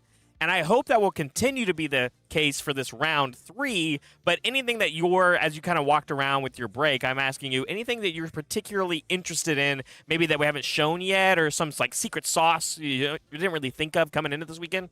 Well, I will say, I did manage to see a lot of Bridget players. Yeah. That is the character that, my small sample size, I got to see a lot of. I saw some Deku players still, which, that deck is still pretty popular. That character is still very popular. There's definitely been a couple surprises, though. There's been a few outlier decks, but I want to save those in case we get them on stream. I don't want to spoil any of the secret surprises, but, there's definitely been some very cool stuff. A lot of Mikasa, of course. Seen a lot of Mikasa, seen the occasional Devil Jin. Godzilla is still really popular. So there's a lot of the known factors are still there, but I'm glad to see a bunch of Guilty Gear characters. Yeah. Nagoriyuki is definitely something I want to see at some point if we can get it on stream. I would love to see that character in action. And I heard, like you said, I know you alluded to like Soul Bad Guy earlier on today. I know you wanted to see more Roman cancel tokens. Want the cancel token. And we saw Heat Tackle getting played in last round with Allura. So I think there are tons of sneaky new pieces, of course, that players are using with Guilty Gear Strive, and fun surprises to see. But something that's not a surprise to see is on our next match, we have 2 very well-known players once again, and one of them being Nick Reagan. And surprise, surprise, he's playing Nick Reagan. As one does, as is your right. Once you become a champion and a character in the game, playing yourself is a rite of passage. I mean, why would you design a character card if you weren't going to play it, Barrett? Well, sometimes you make a bad one. But we won't talk about my past mistakes, of course. And, of course, our opponent for Nick Reagan is going to be Josh Atkins here on Team Couple, one of very well-known player. He's had a lot of success, especially last year in the competitive format. And these actually sporting Kendo Rappa, the big old punch, bullet punches type style character, all the way back from Undaunted Raid. And this might be one of the last few events that we see a character like that being played. Yeah, I mean, Undaunted Raid's going to rotate pretty soon, right? So there's only so many more opportunities you're going to get. Josh Atkins, known very much for playing aggressive six-handers, a pioneer of the Mirko Casino deck, if you will. He's had a lot of success in community events. If you follow, online circuits and things like that, he's had a ton of success there. So, yeah, I was very surprised that we didn't see more Mirko back when he top 8'd, I believe, in Denver, if I'm not mistaken. I believe he was the Mirko in top 8 there. So he's been playing these aggro six-handers. He's been playing a lot of the death and a lot of the fire symbol. So I'm not surprised to see him on something like Rappa. This is a character, I'll tell you what, Barrett, this is a character that my boomer old man sensibilities, I read this card, and every time I read it, I think to myself, how is this not one of the best characters in the game? You talk about a card like Release back in the day that used to dominate a format because you could destroy a foundation for +2 to your check to block. Granted, he can only do that with attack cards, but those are some of the best blocks, and you don't have to destroy the foundation to begin with. You only do it when you need it. For the same thing with, playing checks or playing attacks and making the check, you only have to destroy it when you need it, and turning a committed foundation into +2 to your check, that's like 3 foundations in one. That's an insane amount of value. On top of that, his ability to replay an attack that deals damage is an insane level of consistency and opens up some really, really cool combos. So this character has always been absolutely crazy to me, but the one thing he doesn't do is he doesn't modify speed and damage. Yeah, stats being very important typically right now in the game. But you're right. I mean, we see Godzilla's running around. We just saw Annie Lionheart in the last round, where giving +2 to your check is meaningful text that a lot of players really value right now. And this guy can do it multiple times in a turn without any of those kind of extra resources like momentum, just using cards in your stage. But as we've done our initial builds here from both of our players, Nick on the play here, of course, leading things off with an Earthbreaker from Heroes of Exandria. But we did check a 3, of course, from that Death from Above, and we're going to have to commit to our foundations. But lots of text on this one, right? We've got Blitz. If we have less foundations, draw a card. response in the card pool, get some extra damage every time we draw cards, has stun 2 on it. And then we've got our Nick Reagan enhance, where we're going to remove 8 pieces, one of which being a supersonic flight for a draw. And there is a death from above for us to choose from, but I believe that's the only choice here. Oh my God. I did miss the 100% true unleashed, but not a lot of foundations, at least on our own stage for speed. Only going to get some damage here on the other side, really, if we pick that one. Yeah, I wouldn't be too surprised if he chose to draw 2 cards here. Yep. That is more damage. It's 1 more damage on the Earthbreaker, and it'll allow him to build out and have a more aggressive turn 3, and that is what we're going to do. We're going to choose to draw 2 here. The stats would have been great if we were trying to, end the game to win the game here, but +5 damage, +1 speed, that's still very blockable. So going for the extra card advantage as a 5-hander makes perfect sense to me. And we're going to see what looks to be a forcing surrender block this Earthbreaker. So not even all the foundations we could have played from Kendo. And Nick Reagan says, oh, you use your low block? That is interesting, my friend. Yeah, following things up here with a hate fish. And I know specifically this is why Nick Reagan himself plays his character on the all symbol. Really value get from the hate chance. And as we rip these cards off the top, another true 100% unleashed, as well as some other powerful ones, stun 2 from a Attack Titans Haymaker, and we see 2 copies here of 80%, I believe. Yeah, 80%. And so we could even selectively destroy Foundation here and give our opponent 2 face downs if we had a problematic card we don't want to deal with. But the stats going to come through here, one of them which being doubled from the stats from Nick Reagan, and it looks like this one's going to connect straight to the face. Yeah, this hate fish is going to come down here. We're going to have mill 2. After you take damage, you get to add 1 of them to your hand. Yeah, Everlight's Grace. I actually really like this card. I thought a lot more people would play it, or like the Grogs of the world. We're really going to enjoy this one, right, on the Fire Attune, because you can reduce the damage you're taking, give yourself some extra cards, but it's great here for a setup defensive play, as you're already going to have to take this, because you're right, I think we used our only good low block. Yeah, and it makes sense. We see Everlight's Grace here, so close to Canada. That's so good. Oh my gosh, I love that one. But it looks like that's going to be the end of Nick's aggressive turn as we build out a couple more foundations. Really just going to help us pass some checks, I think, on that turn 3 that we're really setting up for. Like you said, knocking Josh all the way down to 14 on that first turn. And really now it's up to Josh. Is there a world where this Kendo Rapid deck can deal 33 damage right off the bat on turn 2? There's definitely a world. If there's anything I know about Josh Atkins, it's that there is a world where this deck can deal 33, but from where things stand right now, half your health, 1 attack, that's got to have you pretty scared that Nick Reagan can clap back at a moment's notice. So if you're going to be aggressive here, you got to aim for the head. Absolutely. 5 foundations to play with. We're even seeing a couple, new cards that, the fire symbol has gained from Guilty Gear, things like Analytical Observation in the stage for Josh, but it looks like not enough gas here. Gonna have to build a couple more foundations, which leaves us pretty vulnerable to this turn 3 that we know is coming through for Nick. Yeah, only the build 2, so he's respecting probably every block zone, because one of the crazy things about the Nick Reagan deck is any attack can be the crazy one. We have seen a good amount of the true 100% go away, the true 100% unleash get removed from the game, but this attack right here, this death from above, could become a true 100% unleashed or something equally nasty. I love to see the 80% for the tech here. There's a patchwork, baby. A lot of enhances on that one to copy. Yep, and we get another supersonic flight removed. That's another card draw. So 5-hander in air quotes Nick Reagan. Yeah, and like you said, Patchwork Baby can help us, get a little bit of extra stats on here. We don't have a lot of keywords, of course, to play with, but it does even just have Stun 2 that you can sticker onto this Death from Above, and of course it still comes in with the 2/2, and we still have the enhances alone from the Death from Above itself as the lead in attack, right? We're still going to be able to remove an attack from our discard pile and give damage. We're going to be able to draw 2 cards right away, but we have to, right here and now, press one of these buttons, and it looks like the Stun 2 from the Patchwork Baby is the choice. Yeah, that's essentially going to be +2 speed to all of our attacks, if you want to look at it that way, depending on the circumstances. So a lot of people would consider that mostly a whiff. Not exactly what you want to see with the Nick Reagan deck. Typically, you want to see a huge bonus in some form or another, or potentially a hate fish enhance. Because if you had the hate fish enhance and then use Death from Above's ability, which we used to remove Earthbreaker for +5 damage, that could have been +10 damage, Barrett. Yeah, and this one alone right now is already for 10.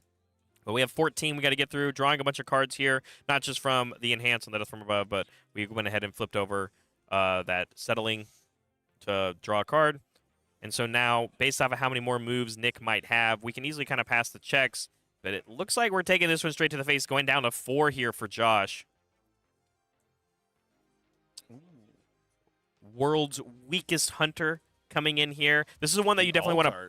Yeah, those are expensive. And this is definitely one of the ones you want to play as an attack because of the blitz on it, or the response that you can't copy. But here we have double Hate Fish that we can technically use if we have another way to give stats, of course, and it has its own ability. Second Patchwork Baby for the turn, which could represent now either the keywords to give us more stats, or we can pick more speed. We even, of course, have Powerful or EX that we can pick, and we do have a Momentum. Yeah, I think choosing Hate Fish to double your next bonus and then using EX3 for 6 speed looks like the most obvious game plan here. We don't have any damage reduction on the side of Josh, and we don't have any speed reduction either, right? I would have to be only afraid of things like Barrier Shield if we're playing those kind of cards, but it doesn't look like we might be playing those. It could also, I mean, we might actually just not even have access to them at this exact moment. But you're right, that seems to be heavy overload on the speed here. 5 Ready Foundations and Kendo Rappa themselves doing some quick block math, it looks like. Do we have a world where we can block this? Fafnir block? I mean, it doesn't have any special properties. We're just trying to check Doing the 1 math. million. Checks the 3, and it looks like it's too much. So game 1 going to Nick Reagan, playing Nick Reagan. Yeah.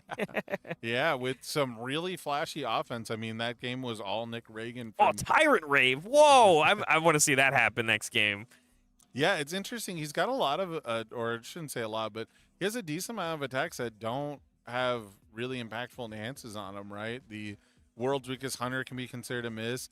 Tyrant Rave can be considered a miss. Yeah. Yeah, so game 1, as we move into game 2, Josh is going to have to figure out a way to find a way to get through 33 life with the play here, having access to that very powerful turn 2. But I think giving, it's scary, though, because when you have an offensive monster like Nick Reagan, giving him a turn or going second mulligan, having the option to build in more foundations on the, the partial Paris, and then, of course, having a good setup, it means the turn 2 coming from Nick Reagan himself is also going to be very scary. And depending on how many bad checks you have as Josh, how vulnerable you leave yourself to hopefully try and play a block or two, because things like that forcing surrender on the Earthbreaker could change and not happen per se if you give Nick the opportunity to knock you even lower than 14.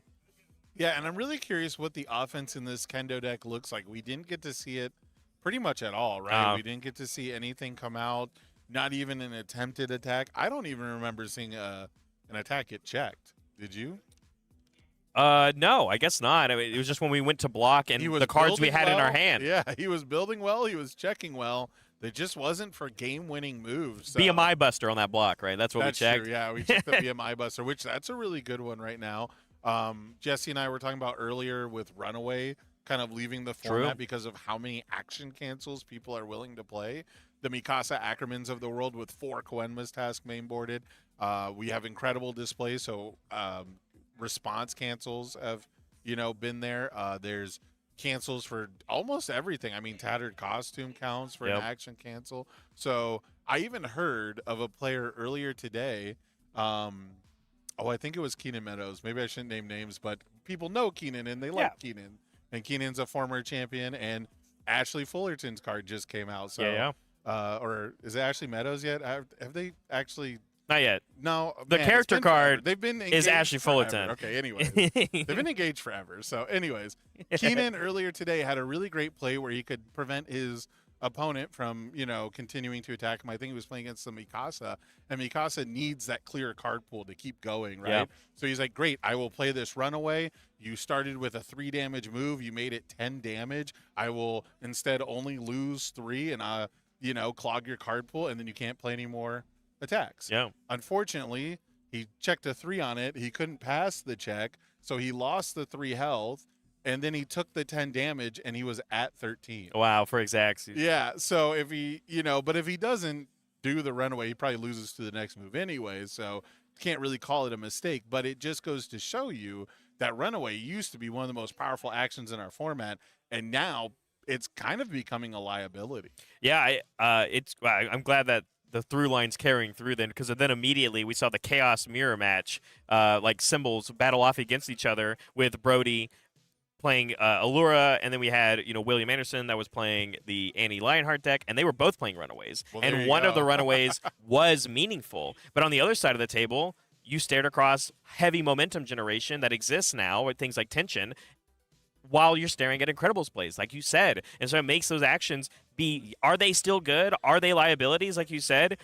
Only time will tell, because even here, Josh building 5 as he gets to go first is really going to help out. But Nick Reagan also going to be able to build 5 himself, going for the check. It does go through with that Radiant Visage as that last one. So build 5 versus build 5 here.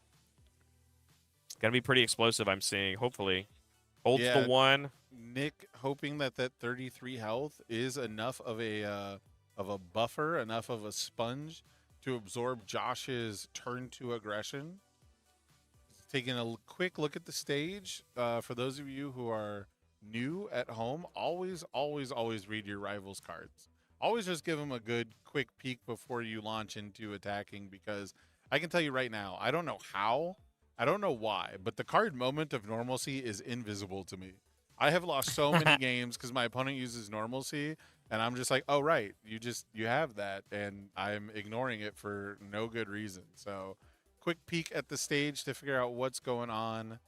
And now we are finally beginning our assault. Is this a Fafnir to start things off? Yeah, 6 diff coming in, and we did check a 3 on it, so we're going to have to commit 3 of our foundations, of course, out of the 5. But the Tension going to help us get a momentum right away from that Roman Cancel token, and this is a 5 mid for 7 based on its own. And with that momentum, of course, we can either use the Roman Cancel token, like you said, that you were excited to see come into play, but Fafnir itself just also has a spin momentum cost if you want to press the button on it. And it looks like we got that very special Chimaki Roman Cancel token, the pre-release alternate art for your Roman Cancel tokens, part of the what is it called, the 9-card mosaic or something. Yeah. I don't know. I know the word you're fishing for, but I don't know the right one.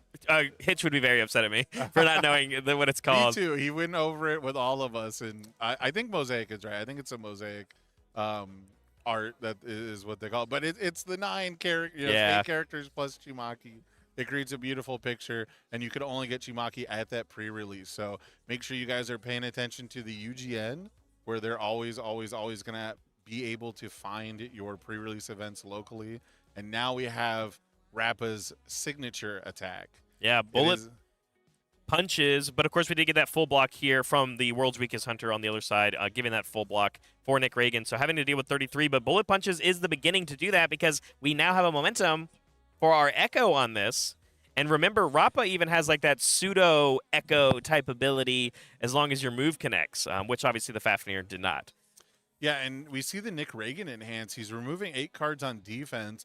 If he removes a copy of a foundation in his stage during his rival's turn, he would have the opportunity to ready it. But I think what we're fishing for is those supersonic flights to potentially be able to draw what would hopefully be a high block, because with this Echo and the ability to stuff Fafnir into momentum, we could see some really, really insane plays from Josh's deck here. Yeah, and here we are. We are immediately rolling cards across, getting some extra stats in through. Obviously, this will start scaling some stats as well as you start playing more copies of bullet punches, but knocking Nick Reagan down to the 28, and then we're going to shove in this punch, which Fafnir is a punch, of course, so we get to move that one over after we play it from the echoed version, which, wait, I don't know if we did. How did we? Oh, no, we did the Rappa effect. We pitched a card from our hand. We pitched the Tyrant Rave, which allows us to use the top ability of Rappa, which then we checked a 2 on it, so we blew up a foundation to give us extra check, of course. And now, because we played this somewhere other, and we didn't use the Echo, we can now play this a 3rd time after this one resolves. Correct. Yeah, one of the hardest things about Rappa with the bullet punches combo is you ideally want the bullet punches to deal damage the first time you play it, which is the time where it is the slowest and the weakest. But because we were able to deal damage, we're essentially going to get an extra iteration of this attack. And it looks like we're actually trying to decide if we want to bank a bunch of momentum or if we want to do the echo, which tells me that we probably don't have a great follow-up for this. Yeah, and I'm more afraid now that because something like the defensive ability on the Roman Cancel token that we are keeping in here could keep us alive, but that only works if we have another momentum. As this echoed copy, even though it lands, we need another move. Tyrant Rave here, though, on an 8, checks a 5 with the ability of Rappa, 6-7, tapping one more for 8. We've already played 4 attacks this turn, so the Tyrant Rave is going to be able to come in with 8-8. Oh my, that's, I think, 2 off lethal. If Nick's at, they're just in the health totals currently. Yeah, and it does connect. That's going to give us our bonus momentum, and we're even going to go for the finishing blow here on a 4-5-6 because of Rappa. We're going to check it, and that's going to be game 2 on a turn 2. Tyrant Rave kill of Wow! Well, I guess Tyrant Rave wasn't the kill card. The setup, double fist of the Mortal Flame coming in. Damage. It did, yeah, absolutely. But I think even if let's say we failed that check, we felt comfortable because then we got that bonus momentum from the Tyrant Rave connecting. We were going to be able to still use and set an attack down to 3 with our Roman Cancel token. That was a great offensive turn 2, even if it didn't end up winning the game, which it did, giving us a game 3 here. And it wasn't possible unless we dealt damage with the first iteration of bullet punches, because if we had to do the echo, when the second one deals, it will flip face down, so you can't do the Rappa response. Granted, Tyrant Rave is a punch. Theoretically, you could try to play Tyrant Rave twice on an 8. However, I don't know if that would be the safest maneuver, but that's what I want to see now. Now that I know what this deck is capable of, I want to see the Tyrant Rave twice, probably on an 8, maybe on a 7, but I want to see Rappa play Tyrant Rave twice for 10 plus damage. And going all the way back in the beginning when you talked about it, right? The written text on Kendo Rappa being able to set us up there of, hey, as long as we're playing attack cards, we can turn the cards in our stage into +2 to our check. So that Dreamland Christmas Land you're talking about of playing Tyrant Rave 5 is possible with this kind of character. Even if you're playing it on an 8 and on an 8, you can still get it done because if you're checking 5s, you can turn them into 7s, turn one more Foundation sideways. That's a lot of Tyrant Raves to come through and for a lot of damage. And I like how there's a little bit of a theme to the deck. You can tell that you've got a couple of attacks that get momentum. They're both I'm blanking on the name. I'm usually so good at this. Double Fist of the Mortal Flame, a classic Kendo Rappa card, pairs so amazingly well with bullet punches for so many reasons. Used to be one of the best ways to get momentum. Now we of course have tension punches, and I love the fact that Tyrant Rave and bullet punches both increase speed and damage, because that's the one thing that Rappa was really lacking. Right, is bullet punches pumps itself for every time you've played it. Tyrant Rave pumps itself for every attack you've played, and they both modify speed and damage, which I think is incredibly important when your character doesn't give either of those stats. So these cards are very high costed though, right? Bullet Punches is only a 4 diff, but it's a 2 check, and it starts out with 2 speed, which is pretty rough. And Tyrant Rave being a 7 difficulty is also pretty rough, but Kendo's response compensates for both of those incredibly well. I can't imagine a more iconic deck for Josh to be playing. Like you said, really showcasing the Mirko deck back, with the casino style that we saw even have success roughly a year ago at Nationals when Travis ended up taking it down. But Josh making an incredible performance with that deck and continuing to play that character. The explosivity of this deck makes a lot of sense, and the riskiness to not only play the 2 checks of things like bullet punches, but while also playing 6 and 7 diffs like Fafnir and Tyrant Rave in the same deck. And we're opening things up. We're like, I'm going to build on 3s because we're not going to check the 2s. We're never going to check them. Okay, we do have a 3 there, but we can commit Rappa. Unfortunately, he's not tenacious, but I also don't know how much we're going to need his response to block with if these aren't even attack cards. And even if they were... we're probably going to get bailed out here by Nick Reagan checking a 3 on an Earthbreaker. And a build 2 for going first for Nick was also not the greatest. But yeah, checking the Earthbreaker. That means, hey, we're going to draw a card and give us a damage, of course, as we have only 2 foundations. And here we go, ripping the cards off the top. And it looks like double Earthbreaker and then also a Attack Titan Haymaker. So it looks like the only thing we are copying here is Stun 2. Yeah, that's pretty much the only enhancer you got going on.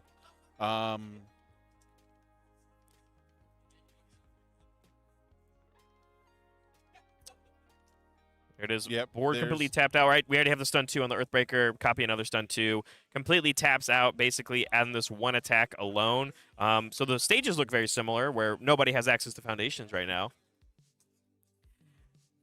But just trying to cash in some early damage. And I think this will be the success, I think, for Nick Reagan, right? Is that he's going to be able to go first. Although the first build wasn't great, but it's about setting it up, getting in that early damage. But getting the clutch block here, checking the Forcing Surrender.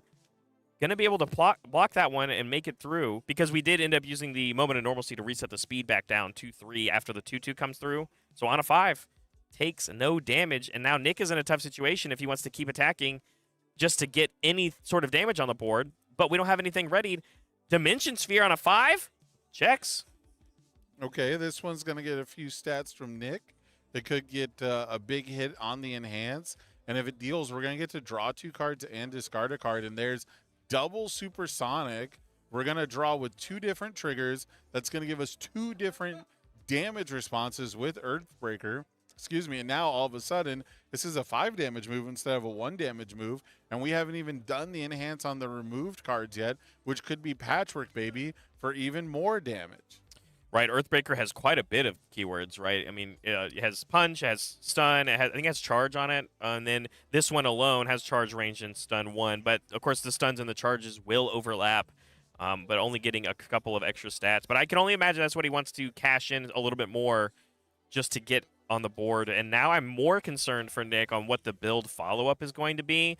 As this does connect or not blocked, it's going to be that draw 2 and then discard 1, of course, as well. So on a 3, checks a 3, and basically any Foundations after this are going to get a little risky. Yeah, Fateful here on a 4 means Nick Reagan is going to get committed, but we have 2 more Foundations coming in our stage. Will we get a third? Lots of 1 diffs from Nick to choose from here. That's good. Okay, we checked good finally. Build 3 after getting 1 momentum. Getting some damage through. Putting Josh at 19, which is less than what we saw in the first game that Nick ended up winning. Not that 14 number, of course, but that does mean that things like true 100% are still lurking in Nick's deck, which only gets stronger as the game goes on. But we could see another explosive turn 2 here from Josh if the cards do line up. Yeah, it's always pretty scary. Rappa can do it on pretty much any Foundation count as long as he has them. They don't necessarily have to be ready. But he's in the tank here, and it looks like we're going to start with the BMI Buster.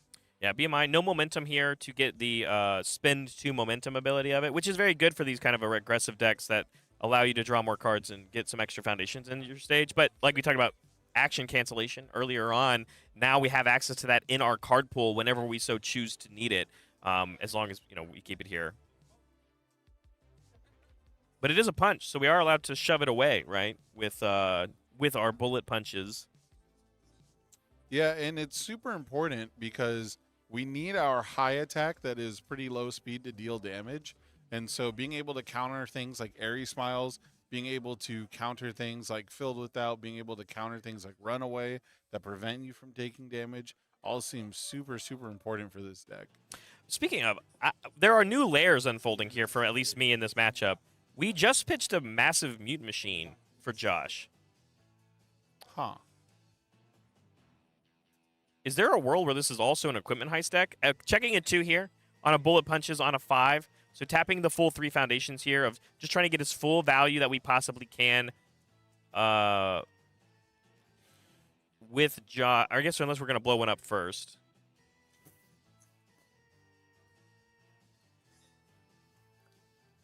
Looks like the commit full 3 is what we're going to go for. Makes sense. You want to commit them first, and then we can start blowing them up with Kendo. And 2 of them are playable while committed. Yeah, absolutely. So we've got the Seasoned Brawler. If our rival blocks with an attack card, we get to flip it and draw a card. And then we've got the Capture the Target, which is if we have 3 attacks in our card pool, we get to ready this Foundation. Great block, though, coming through for Nick. We ended up blocking with another one of those Dimensional Spheres, which says when you block with it, you're allowed to remove that attack completely from the game. So no echo coming through here. Even though it was a partial block, it removes it from the game before damage occurs. But we are going to be able to block trigger going through here with color. And so we're going to be able to draw. But Tyrant Rave here on a 7-8 checks a 5, 6-7, and then 8. And we've played 2 attacks so far. So this is going to come in with 4-4. And because we haven't used that rapid response, we could see what you were talking about of potentially playing this twice if we don't have a full block for this one.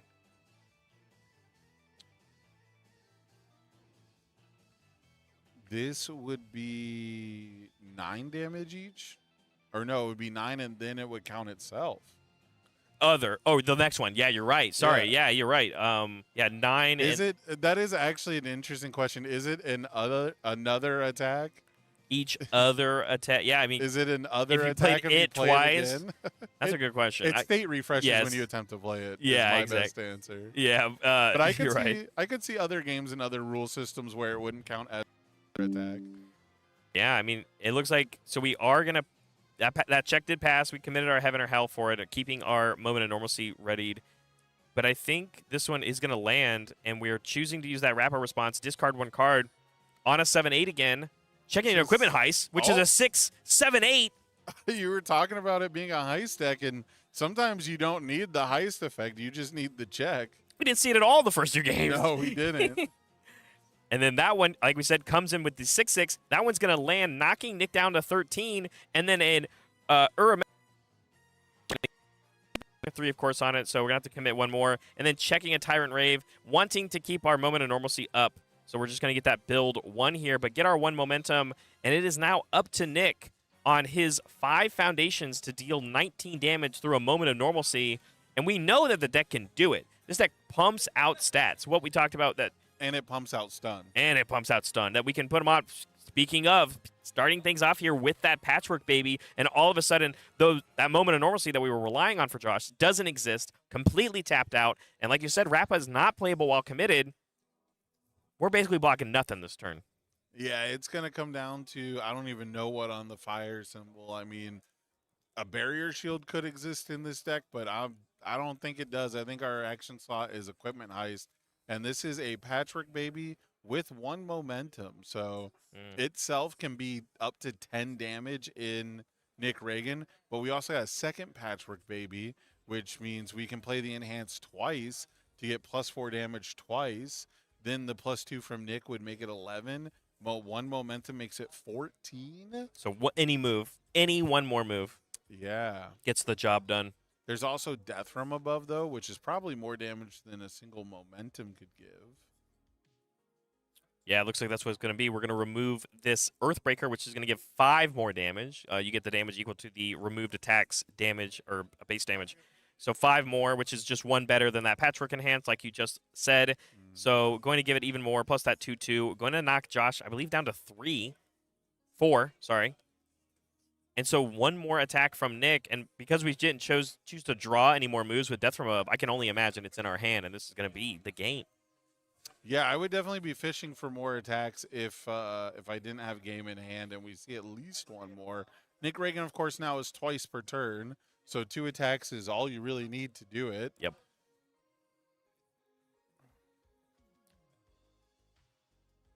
Still being cautious, playing around what we have access to. It looks like we are going to go for a powerful enhance, just like you said. Going to give it even more damage. And now we can give it more speed than it's used to. Normally you give it 2 speed because of the stun 2. Right. Now we can give it 3 speed because of powerful 3. Patrick Baby utilizing the keyword ratings that you play on the attack to adjust its speed stat. And now we have Attack Titan's Haymaker on a 6, commit 1.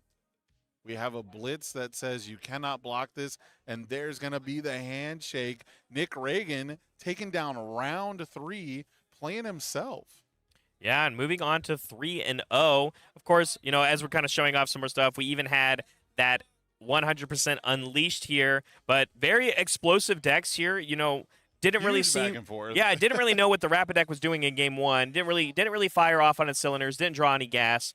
saw it unlock in game 2 in an explosive fashion on turn 2 here for Josh. The bread and butter from him, honestly, is what I can assume. Right. And then game 3, honestly, kind of going this ebb and flow both ways. It was a lot like a cross counter, you know. You're taking the iconic anime scene where they both kind of hit each other, right? And this time, Nick's punch just outlasted the double Tyrant Rave. I mean, double Tyrant Rave is huge, but when you haven't played like the echoed bullet punches, you know, the first time we saw it, it was what, 13 damage, and the second time we saw it, it was 13 damage, like playing it twice. So yeah, obviously he wanted to pump it a lot more.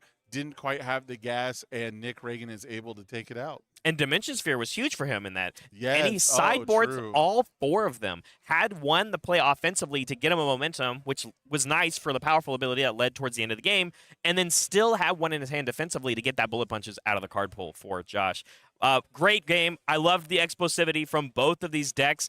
2 characters that I didn't really think I'd see here, even though Nick was here, of course, and we know that he's going to play his champ card. And for everybody keeping track at home, of course, both of these players are playing for the points that they are looking for at the end of this event. Josh Atkins, as I looked up earlier, is at roughly about 107. So he is aiming for 100 more points to lock in that day 2 invite. And currently, with only 1 loss after the 3rd round, is for sure still on his way to make that kind of appearance. And Nick Reagan is one of our current top 8 contenders of trying to get his trip, compensated for, and he's trying to defend that slot, and it's why he is here at this event. So on his way of still making that lock in for him, of course, but that's going to be it for round 3 from us here in Buffalo. We're going to cut away to a break, so don't go anywhere. We will be back.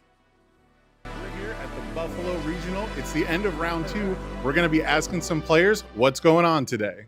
All right, we're here. What's your name? Paul Butler. Paul, what's your favorite UniVersus card? I gotta say, it has to be Pale Rider. I love the way that Pale Rider lets you clear cards from your card pool and just continue attacking your opponent. I really love it in Ryu too, because you can stack your check, stack a 6, and keep playing Pale Riders. It's such a cool card, man. Sick. We're here at the end of round 2, though. How's your day going? What's your Swiss record? Pretty good. I'm 1-1 right now. I lost round 1 because I miscalculated a little bit of damage and left my rival at 1.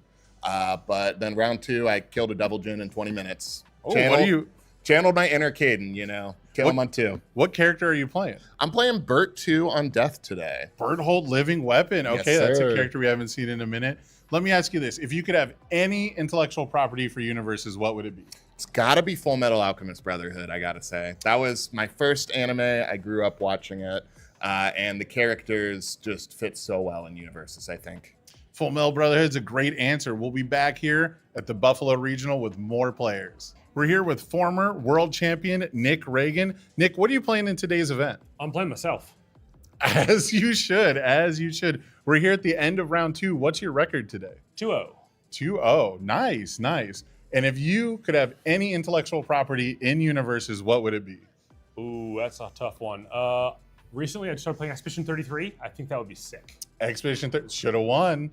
It should have won Game of the Year, right? It did win a year. Oh, it did? I thought everyone was mad about that. No, it was Silksong they were mad about. Oh, that should have won Game of the Year. Yes. Okay, those are 2 great IPs. I would love I would to like see either. Silksong. I'd take Hollow Knight too, That would be pretty good. Shovel Knight, all the nights. Oh, yeah. We could have all the nights.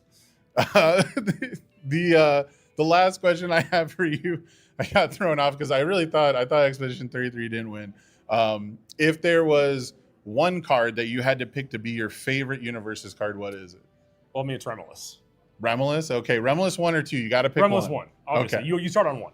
Remulus 1. Got it. All right, we'll be back here with more players at the Buffalo Regional. We're back here at the end of round 2. Why don't you introduce yourself to the fans at home? Hi, I'm Sridhar Ayala. I'm from the Trading Post, the team, and the store. Awesome stuff. We're here at the end of round 2. Are you playing in the event today? I think you're not, right? I was supposed to play, but we pulled an audible. I'm going to do content for the team, and Tam Cardwell subbed in, playing Mikasa instead of my Devil Jin. We figured there were enough Devil Jins in the tournament. That's a pretty good sub, though. If you had to pick one, Tamron Cardwell is up there. So let me ask you, since I can't ask you about your record for today, and I can't ask you about what you're playing for today, let me ask you, what's your favorite UniVersus card? My favorite UniVersus card has to be Coffee Samba. In retro. I just got into retro. I started in Turtles. So every time I go down the retro path, I keep finding cards that I can't believe existed. And I want to play Coffee Samba in every deck I can. So Coffee Samba is a good one. And it's cold out here, so a hot cup of coffee would be pretty nice here in Buffalo. I could use one right about now. Let me ask you this. If there was any intellectual property you could have in UniVersus, what would it be? Ooh, that's a tough one. I think Pie in the Sky, if I could have anything, I'm a Star Trek. Anything you want. I'm a Star Trek guy. If I could get the Star Trek universe, I know it's coming to Magic, but if we could get it into UniVersus, that would be amazing. I'll also throw in a sub one in the Cowboy Bebop vein. I would love to have Samurai Champloo. Ooh, okay. As a nice follow-up with the art style. I think it would fit really well within the space. I'm a huge fan of Samurai Champloo. We already got lower decks. You might have a doorway in with more Star Trek, but I like those picks. We'll be back here with more players real soon. We're here at the end of round 2 with another player in Buffalo. Why don't you introduce yourself for the fans at home? Hello, I'm Carson Panos, part of Team Let's Talk UVS. Team Let's Talk UVS still alive and kicking. Tell us, what's your record for today and what character are you playing? Fortunately, 1 run right now, and I'm playing Rodan on the air symbol. Okay, Rodan air symbol. That's my favorite symbol. I like Rodan on the air symbol. Let me ask you, what's your favorite UniVersus card? Shoto Todoroki 1. Oh, Todoroki 1. Okay, technically retro now. We've had a couple of retro answers We're now. talking standard, then I guess I'd say I like the Breaker 3 card. Okay. The attack. I forgot what its name is, but I love that card. There's a couple of them. Big Fist Bash is one of them. Not that one. The other one that's like a 3 low for 3. It gets +1/+1/+1/+1 from static effects. Okay. It's a I know good one. It's a good one. It goes in Rodan. It's Yeah, the air exactly. version. Okay. And then let me ask you, if there's any intellectual property you could have in UniVersus, what would it be? Hajime no Ippo. Okay, Hajime no Ippo. I gotta. Challenger deck. I'll have to go look up that one. That one I'm not familiar with. It's a boxing anime. It's really good. That makes sense. Okay, I probably am familiar with it then, and I just don't speak that good of Japanese. But we'll be back shortly with more players here in Buffalo. See ya. We're back here at the end of round 2 at the Buffalo Regional. I've got another player for you. Why don't you introduce yourself to the fans at home? Yeah, my name's Ezra. I'm with Level Up Games. It's a game store out in Hastings, Minnesota. Awesome. Level Up Games representing. What's your record in the tournament today? Currently, I'm 1 win, 0 losses, 1 tie. Okay, not bad, not bad. 0 losses is where we want to be. What character are you playing? I'm playing Krista. Krista, which Krista? Krista or Historia? Krista, the discard Krista. Okay, 6 Krista times, Lens, yeah. got it. I had one person tell me Krista, but they were talking about Historia Oh, earlier, okay. so I got to make sure now. So you're in the right bracket. You've got no losses. You're playing Krista. What's your favorite UniVersus card, though? My favorite UniVersus card. Oh, actually, I don't play this card, so this is a little bit funny. But the just released Ocean Buddies, love that card. Ooh, okay. Ocean Buddies is sick. A lot of cool combos you can do. A lot of good defense you can have. I'm a big fan of that one. Let me ask you this. If you could get any intellectual property in UniVersus, what would it be? Oh, that is a tough one, because previously my answer would have been Guilty Gear, but y'all got that one. We so got that one. If you had a fantasy pick, though, what would it be? Let's see, fantasy pick. On spot here. Sorry, I can't think of anything currently. That's fine. That's all right. We're here at Buffalo. We're going to have another player for you real shortly. We're here at the end of round 2. I've got another player for you guys. How about you introduce yourself to the fans at home? EJ Lucia. EJ, I got to ask you, how are you doing in today's tournament? 0-1-1. First round was against a buddy of mine. Anime pushed each other to our limits, but, second round lost to an Innsmouth deck of all things. When's the last time you heard somebody playing that? Only when Ocean Buddies was previewed, so Yeah, only that. There's an Ocean Buddies. They cracked the code on that, I think. Awesome stuff, but not where we want to be, unfortunately. So let's talk about something you do like. What's your favorite UniVersus card? I might get hate for this, but probably City Rampage. Ooh, okay. I do know some City Rampage haters, but I think it's got more fans than haters. And then let me ask you, if there was any intellectual property you could have in UniVersus, what would it be? Ruby. Okay, we got a Ruby enjoyer. Nice. And then I forgot to ask at the beginning, what character are you playing in today's tournament? I'm on Godzilla. Okay, Lost it last time. Figured I'd run it back. Godzilla, City Rampage enjoyer. It makes sense to me. Big dumb stuff. Well, good luck with the rest of your tournament. We'll be back here with more players for you real shortly. Welcome back, everybody. We're here at the end of round 2 in Buffalo, and I've got another, I guess, judge for you, not a player. How about you introduce yourself to the fans at home? My name is George Ringel. I've been judging the game for the past year. I got second in Atlanta earlier this year, so that's pretty cool. Are you representing any team even though you're not playing? I am part of Let's Talk UVS, but as a judge, I am not biased to anybody. Fair enough, fair enough. I guess I can't ask you how your record's doing, but I can ask you, if you were playing in this event, what deck would you be playing? Devil Jin. Devil Jin. Okay, a Devil Jin enjoy. That's our first one today. Let me ask you this. What's your favorite UniVersus card? A little weird, but it's Heroic Clash. Ooh, Heroic Clash is my favorite card in the game. Okay, got a one-check enthusiast. Nice, nice. That's the second one-check we've had today. Nice. All right, and then let me ask you this finally. If there was any intellectual property you could have in UniVersus, what would it be? Dragon Ball Z. Ooh, a classic, an absolute classic. Well, we're going to be back here with more players for you in just a little bit. Please don't go anywhere.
one by one, before we end up old and miserable. This could be us someday. This could be us someday. Time is a thief, so why wait?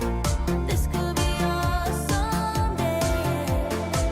We always stay in the comfort zone. Maybe that's why we feel alone. I wanna dive into the unknown.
It's time that we put out the fire.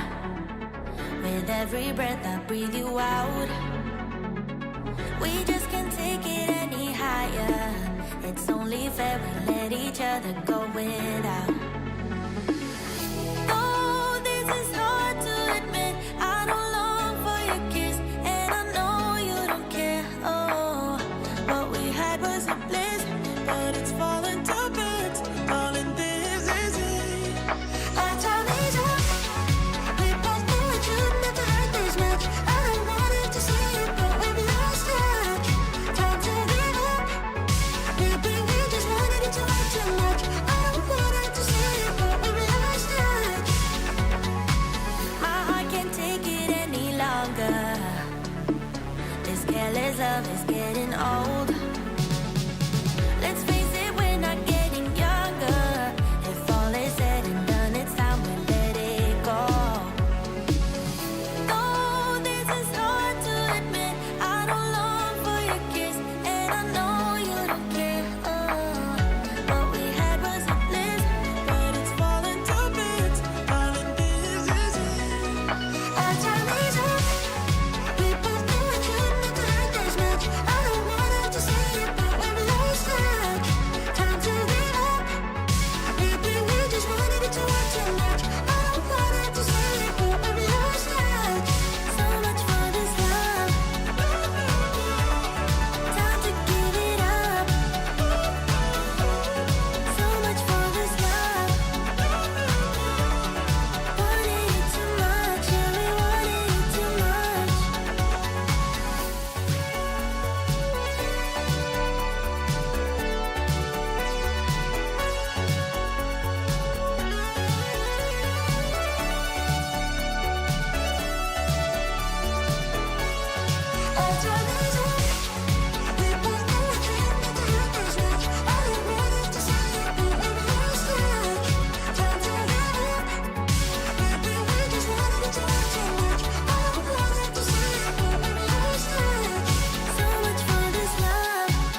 Welcome back, everybody, to round 4 of your Buffalo Regional here in New York. And I got to say, Jesse, the weather is absolutely beautiful. I love the gray skies. I love the cold wind. I love that we're not in a hot, sweaty, unair-conditioned armpit of the Southwest. This whole event has been absolutely beautiful. And we have a little bit of beautiful information for the folks at home coming up.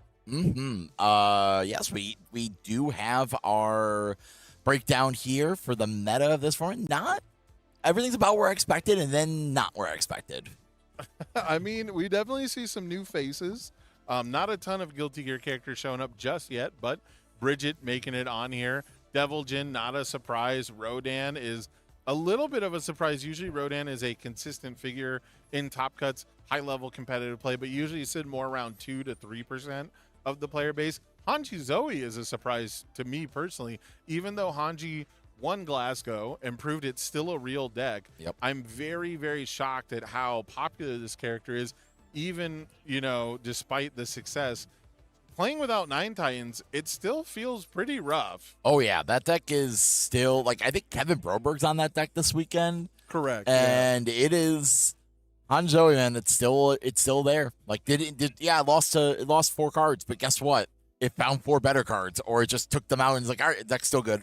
Yeah, it's interesting because it feels like 9 Titans got everyone to play Hanji Zoe. And when you play it, you add in the Beast Titans Rock Barrage, you add in Titan Pile, you add in Falling Titans. And, it's funny, I talked to Kevin about it before, and I felt like a fraud because I talked about how this character really needs a 4 difficulty backup that is crazy good to be playable. And it turns out it actually got a lot of pieces over the course of 3 sets.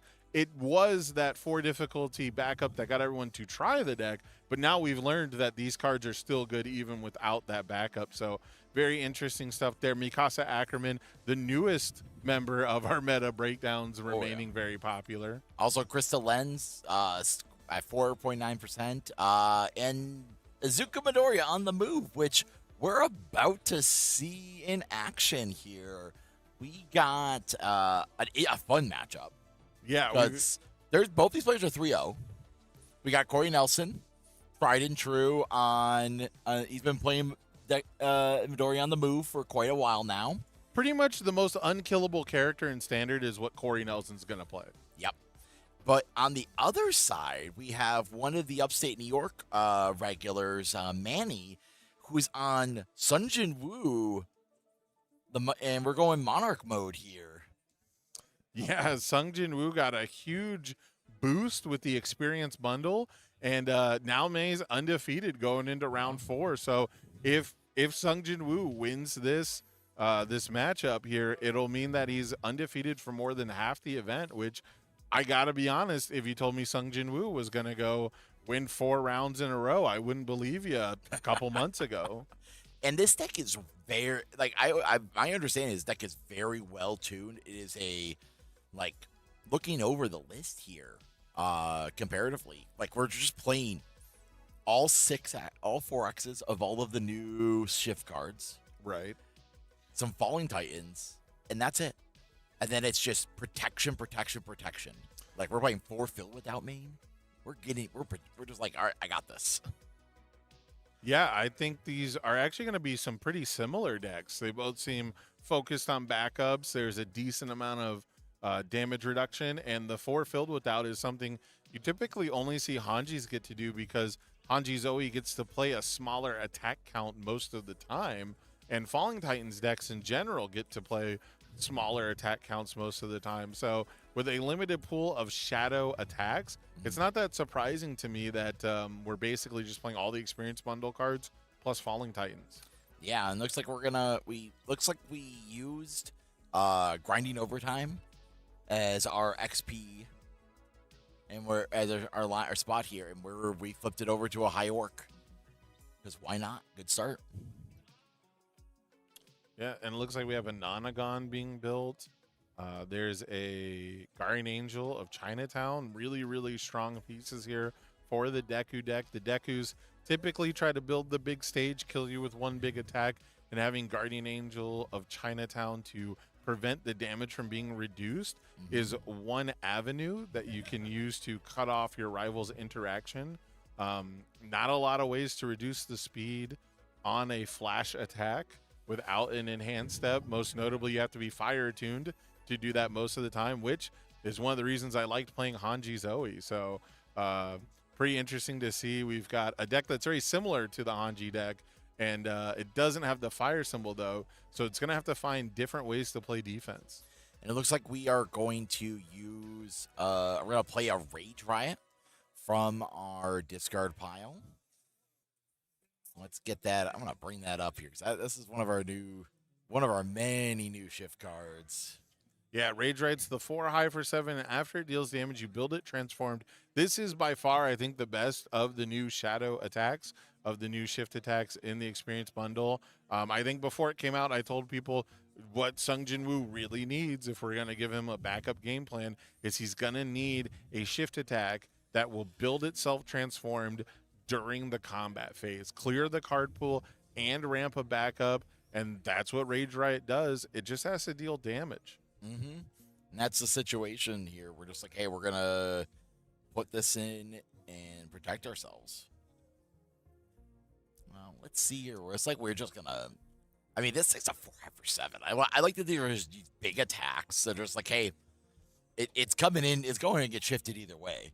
Deal with it. Yeah, I'll be very interested to see if this one deals damage. Looks like we're gonna commit for -3 speed. 1 high, easy to block. And looks like we're getting a full block here. Nope, we took partial. Nope, that is a partial block, unfortunately. So we're going to take, looks like we took the 4 damage, and the backup is going to transform, but not a huge punishment. No follow-up there, so the ramping the backup not going to be the biggest deal. It's just -1 difficulty to all the foundations you're going to build. And it looks like we're going to remove another card from the game here to level up. That's level 2 on the Shadow Monarch here. But Deku is probably going to do some leveling up of his own this turn by transforming. Yeah, I expect. Yep, there we go. We're just going to go. We're turned over. Yeah, so looking at what we get here from the Shadow Monarch skill tree, we're on, like, you get a once per turn -2 damage for each shadow card in our Saging card pool. On all we have -4 so far. We'll take that. But we're really trying to get to the big ones. We're trying to get to sacrifice a backup to draw a card, +2 or -2 speed. We're trying to, or even get to the top end where we're just like count up our shadow cards and just make a big attack somewhere. Especially when you're looping the Falling Titans. Yeah, and it's really interesting too because the damage pump later on in the tree counts shadow cards in your stage and in the card pool. So just by playing a long string, you can try to get some pretty big damage bonuses. But we're gonna play another shadow attack from our discard pile here. This time I believe it's the throw. Yes, this is the bear bite. Bear bite coming in. I almost called it an old Miska attack. Oh, I know. I would do Miska that had too. so many of the bear or whatever attacks. Yeah, Canine strikes and things like that. So this is a shift throw. After this attack is not block, your rival sacks a foundation. Like it's pokey. Most people are gonna block it, but you're still like, this is like the attack that when you get into the late game and you just start chugging through them, they're like, hey, this is Right. +6 damage, +8 damage, and you gotta eat something. You gotta take it. Yeah, this one wears the late game damage pump the best, and playing 2 of them doesn't feel bad at all. One of these will probably end up in momentum, and the other will be the one that shifts and builds down. And now we see the flash coming in. Deku gets to draw a card, put this attack to 0 speed. Something tells me the speed isn't what we were looking for. We were looking for a potential out to the throw damage. It looks like we're gonna block with a heat tackle. Take a little chip away and get in there, and then we just build out. Like, why? That sounds like the best thing to do here. Because we're trying to just protect. We're just trying to protect ourselves, and I love the idea of this of the Shadow Marjorie of because you get to play the card from the discard pile, you have an extra card in hand to be able to then feed to keep your XP up. Yes. Yeah. You're not like playing double dungeon and trying to do the double XP play and try to jump a level when you need to. Look at this. We're just building backups. Like, all right. Because look at the other side. The other side of Bear is Tank Shadow Bear. E-commit -3 damage. Only playable if this backup isn't being attacked. It's like no loss of stamina. Just take less damage. And it just, like I said, adding it up to the rest of the tree, it just can really slow. It can slow a couple people down. I'm not saying it's the hopeful line, but we'll see. Well, we got 4 backups in stage, and here comes a violent animus shot ready to get sealed. Yep. But it's coming in +6. We did 2 activations. Yep, it's going to have some solid stats, but not being able to remove a backup, not being able to draw the card, not being able to flash this attack might come back to hurt Corey. He committed a decent chunk of foundations, more than half his stage to play this attack in the first place, and now it's probably not going to do anything he wants, especially if the rival blocks it. And it's like we're just going to make it super slow and get 1 block off here. Like, all right, I'm going to throw everything in it, and we're going to Keikos. And now Corey's going to do a build out, which with this deck playing so few attacks because of its design of this Deku for Deku, it just holds the board so well. Like he's like, I'll play 1 attack. All right, it didn't do anything. I'll just build and pass. Yeah, I mean, typically that'd be real unfortunate. Deku's pretty strong defensively, so might not be the biggest deal in the world. But again, you committed 4 foundations to add to the form, and then you committed 1 to play the card. We could have a much healthier stage right here, and slowly but surely, Sung Jin Woo is chipping away at Deku's health. Yep, we're coming in with a chivalrous charge. This is another one of like this deck gets +3 damage off 3 low for 7 on blitz, and if your rival has no cards in their hand, they draw 1. You're like, hey, I'm gonna give you 1 if you decided to go to nothing. It's just such a it's so interesting seeing like this deck didn't exist until essentially the bundle came out, and it's so cool that it synergizes so well. Yeah, and I mean, the bundle gave it pretty much everything, right? Gave it the new skill tree that we're using. It gave it all the backups and pretty much all the attacks that we're using. Well, I guess I should say all the backups, all the shift attacks that we're using. So here comes a Fajin Flurry as a block here. Taking another half damage on the throw. So hopefully, if you're a fan of Corey here, you're like, there's only 1 more throw left to be tossed at us, and we haven't gotten to the big damage level up yet, so not the most punishing. Oh, we're gonna fire it off here.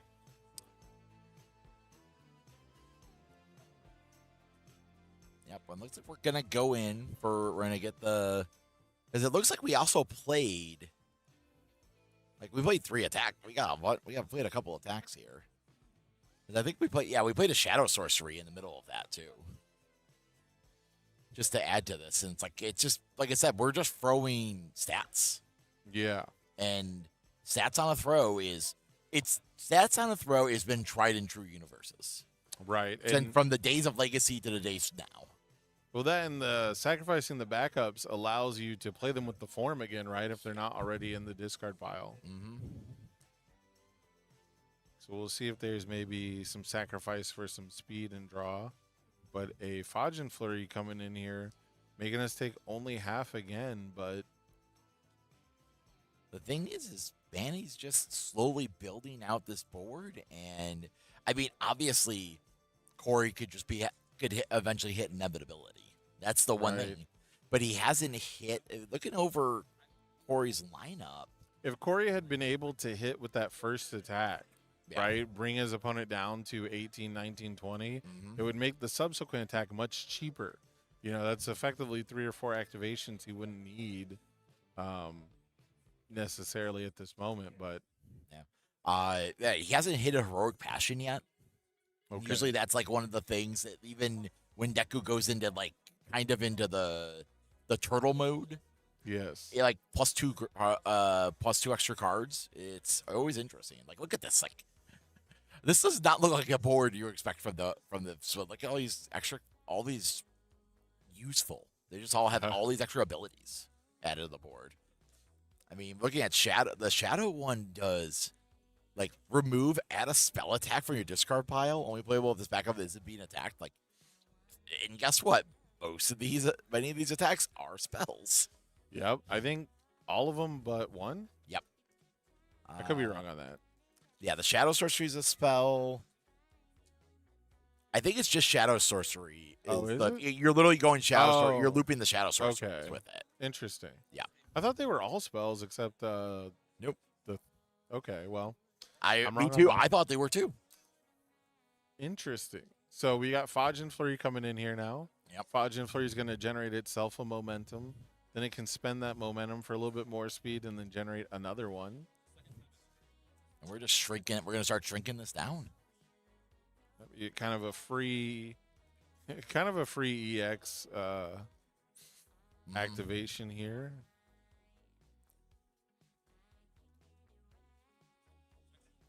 So it's just like, all right, we're gonna slow this down to a crawl. What do you got? Like we just gotta push through this Fodget. That's really what we have to do at this moment. Because if we can stop. Because the objective right now is, if Corey's not at the I can one shot you mode, he's definitely in the 1-2 punch situation. Right. Like making him have to continue to do a 1-2 punch line gives you an extra turn, and Vanny gets an extra turn. That's all he needs. Look, we're gonna draw a card. Try to find the proper block here. We're digging. Yep. Yeah, it definitely looks like we are. Like we could just shrink this to 0. Like we -2. We could just use our once per turn. It's like, all right, put it to 0. For all we know. Let's see here what we can do. I think we're deciding if we're gonna block this. Is really what it comes down to.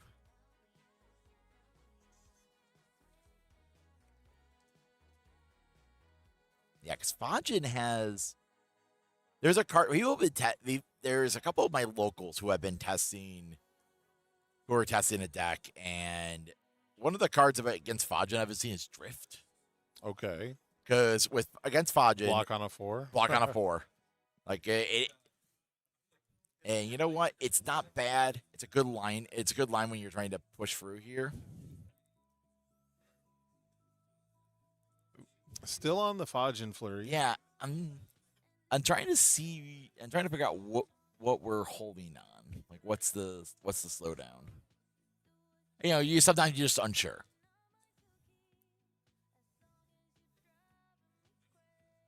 I think it's also it could be a fact that there's like I don't know, Chinatown's kind of Guardian Angel of Chinatown here could be doing something. Could be bringing this together. I wonder if I think Manny's doing some math. That's the only thing I could think of at this point. Yeah, I'm not too sure. He's pretty committed out. Mm-hmm.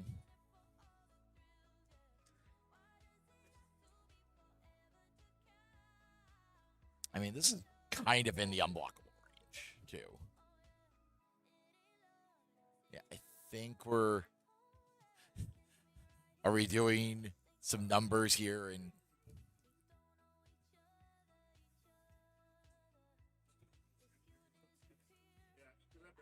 I can't... I'm like, a few things are getting checked, obviously. And I feel like a question's getting asked. I mean... I'm asking questions. Yeah, I'm like they were going back and forth pretty steady for enhances on this, and then it's either we're waiting on Manny to make a play, or I guess we're throwing away a block. Okay, we're just gonna do a throwaway. Okay. Go to 14. There we go. Easiest 7 damage of my life. Or 14, sorry. Was that 30 to 14? 30 to 14. There we go. Easiest 14. 16. 16. I can't do math. Oh, they had a judge call. Okay. There we go. We had a That's judge. what I call. was hoping for. I Like- mean, we can't, we can see what everyone else sees, Yep. just their hands going back and forth. What was the judge call about? Did The it say, or judge- did we just get they got It was a judge call? the judge call. They didn't sure if they raid the night rests that were, and they had to review the footage and gave an extension. Okay. Interesting. So we're doing some check-in to see what's going on. Yeah, so Night's Rest, you can commit it back up to Ray of this Foundation. Then you can e-commit for -2 speed, a really, really strong one in Sung Jin Woo specifically because of his ability to sacrifice backups that you commit to pay the cost. Yeah, there's just so many. The thing is, like, this is one of those decks. It's like kind of, we're gonna launch the. Here we go. We're gonna come back in again with a Rage Riot, and we checked fine for it. I really wish I could figure out what XP level he is at. Have we gotten all the way to the max one yet? 'Cause Yeah, that would be something that I wish we could ask the judge. Because it's just, I think, because the XP is right at the top of the screen. Yeah. So might have to verify which XP level he's at, because that is important to know. Because we're 1, 2, 3. Like, are we already at Monarch Domain? Like, that's what I want to know. If we're at the every attack is plus 6 damage yet. I think we are at that point. Because this started at 7.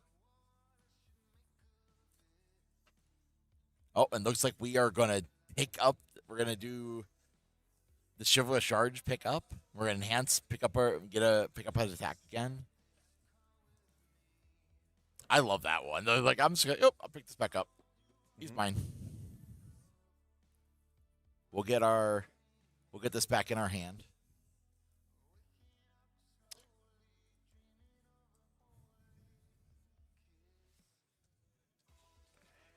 And we're going for a block here.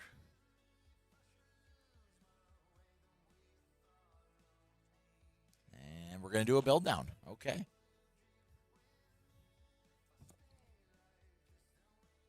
All right, so we have confirmed we are at the max level for Dungeon Woo. So all these are coming in for. Yeah. So we're at plus 1, 2, 3, 4, 5, 6, 7, plus 8 damage to every attack. That's like 2 2/3 Godzillas. Yeah. That's way more than Godzilla. Yeah, we are. Nobody told me Sung Jin Woo could just be Godzilla. Yeah, I know. And now it's like Corey has to block every attack here. Like 2 of these attacks are. Like he's got to have the right zones. Yeah, and he's got to stop checking 3s. Yeah. Well, granted, one of these will probably get flashed, so he can block a bit better. Yeah, there we go. Speaking of. And we're going to make it a high.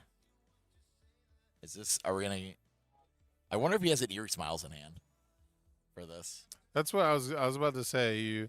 You almost certainly expect the Airy Smiles if you're going to use the change the zone on response there, the infinite potential. Now we're going to flip a foundation, say, please play a non-attack. And how much you want to bet that that's the end of our turn here, because we can actually see what's in his hand. Yeah. So, but the best part is like Manny gets to bring down. We get to bring down one of the Chivalrous Charges. So we're gonna pick it back up next turn. We're gonna be able to play another form next turn. I think this next turn we think we start launching bears. Like get in there. Yeah, plus 8 damage on a throw seems like one of the best ways to try and beat the Deku deck, especially before it builds Mikasa defeats the female Titan. We'll see. I think there's a lot of, we need to verify what's happening here. And it looks like we're just, okay, I see what we did. We had I think he was asking, like, can I continue to level up? Because he had a item menu, I believe is what he just sent away. Yep. Okay, yep. So we are at max. So you should be at level 5 now, right? Well, there's only the Shadow Monarch only has, because you start with 1, and then there's only 3 levels. So you start at level 1. Well, no, you don't start at level 1 with. Oh, Shadow. okay. So You it's have to level up 4. the first time, yeah. So Yeah, there's yeah. only 4? Okay. Yeah. Sorry, our production told us he was level 6, and I went, there's not 6 levels. Yes. So we were asking, what level is he at now? And they told us 6, so All right. that's not possible. I thought there was 5, but I guess it's the paragraph at the top. Yep. That's what I was reading, yeah. So Monarch Domain, that's level 4. That's the max Oh. level, and that's where we're at. Okay. So we're about to explain what happens here. We did this a little too fast. Yeah, so Corey gets to do all of his schmillion responses first. And then after all of that happens, then we get to the response on play part, which Corey could also get first response on play if he'd really like to. Yep. And then if this gets sealed, there is an enhanced step, but you still have to deal with all the stats involved. Yes, that is true. Which, like, Manny's got, like, here's the thing is Manny, we do have the once perturbed -2 damage for each shadow card in stage. So we have 2, 4, 6, 8, 10. We got Okay. -10. -10 is pretty good, but Minus- there's a Guardian Angel of Chinatown in play. Yep. And So that does effectively nothing. Yep. Because Guardian Angel of Chinatown does not say non-character card. One of the most ridiculous 1-diffs they've printed, and it's specifically ridiculous in this Deku deck. Yep. We're still going to fire it off. I agree with this. This is the right Yeah, play. you still play to your outs. Yes, we play to our outs. We're going to respond with Fill with Doubt, so we get rid of Flash. And I'm wondering what we have, what we can do here. Because we have Rest. Yep, we're going to clear the pool. So you said we have a moment of rest? We have not a moment of rest. I was reading through his cards he had on A night's rest. a night's rest. We have a night's rest. So we have like minus, I think, 6 speed in play. Yep. Maybe more. Maybe a little bit more. Like, we're gonna press every button. Like, you have to, Right. because we're gonna activate those. We're gonna start committing the Down to 14 speed, it looks like. down to 14. 13. Speed. We're trying. I'm all for anybody playing to an out. Like, even a half block, just if you live on the half block, like, but this is a lot, obviously. Yep, we blow up 1 for. Yep, we'll blow up for -2 speed, draw card. So we're at 11. This is looking just about blockable. Yeah. I think we got it. I think we blocked it. Gotta Holy commit everything. Commit everything. And then, yep, commit What everything. We have character up. Oh, we get to keep our character. Okay, nice. This is okay. So this holds This us was a down. full block. Yeah. But does Corey have any follow-up?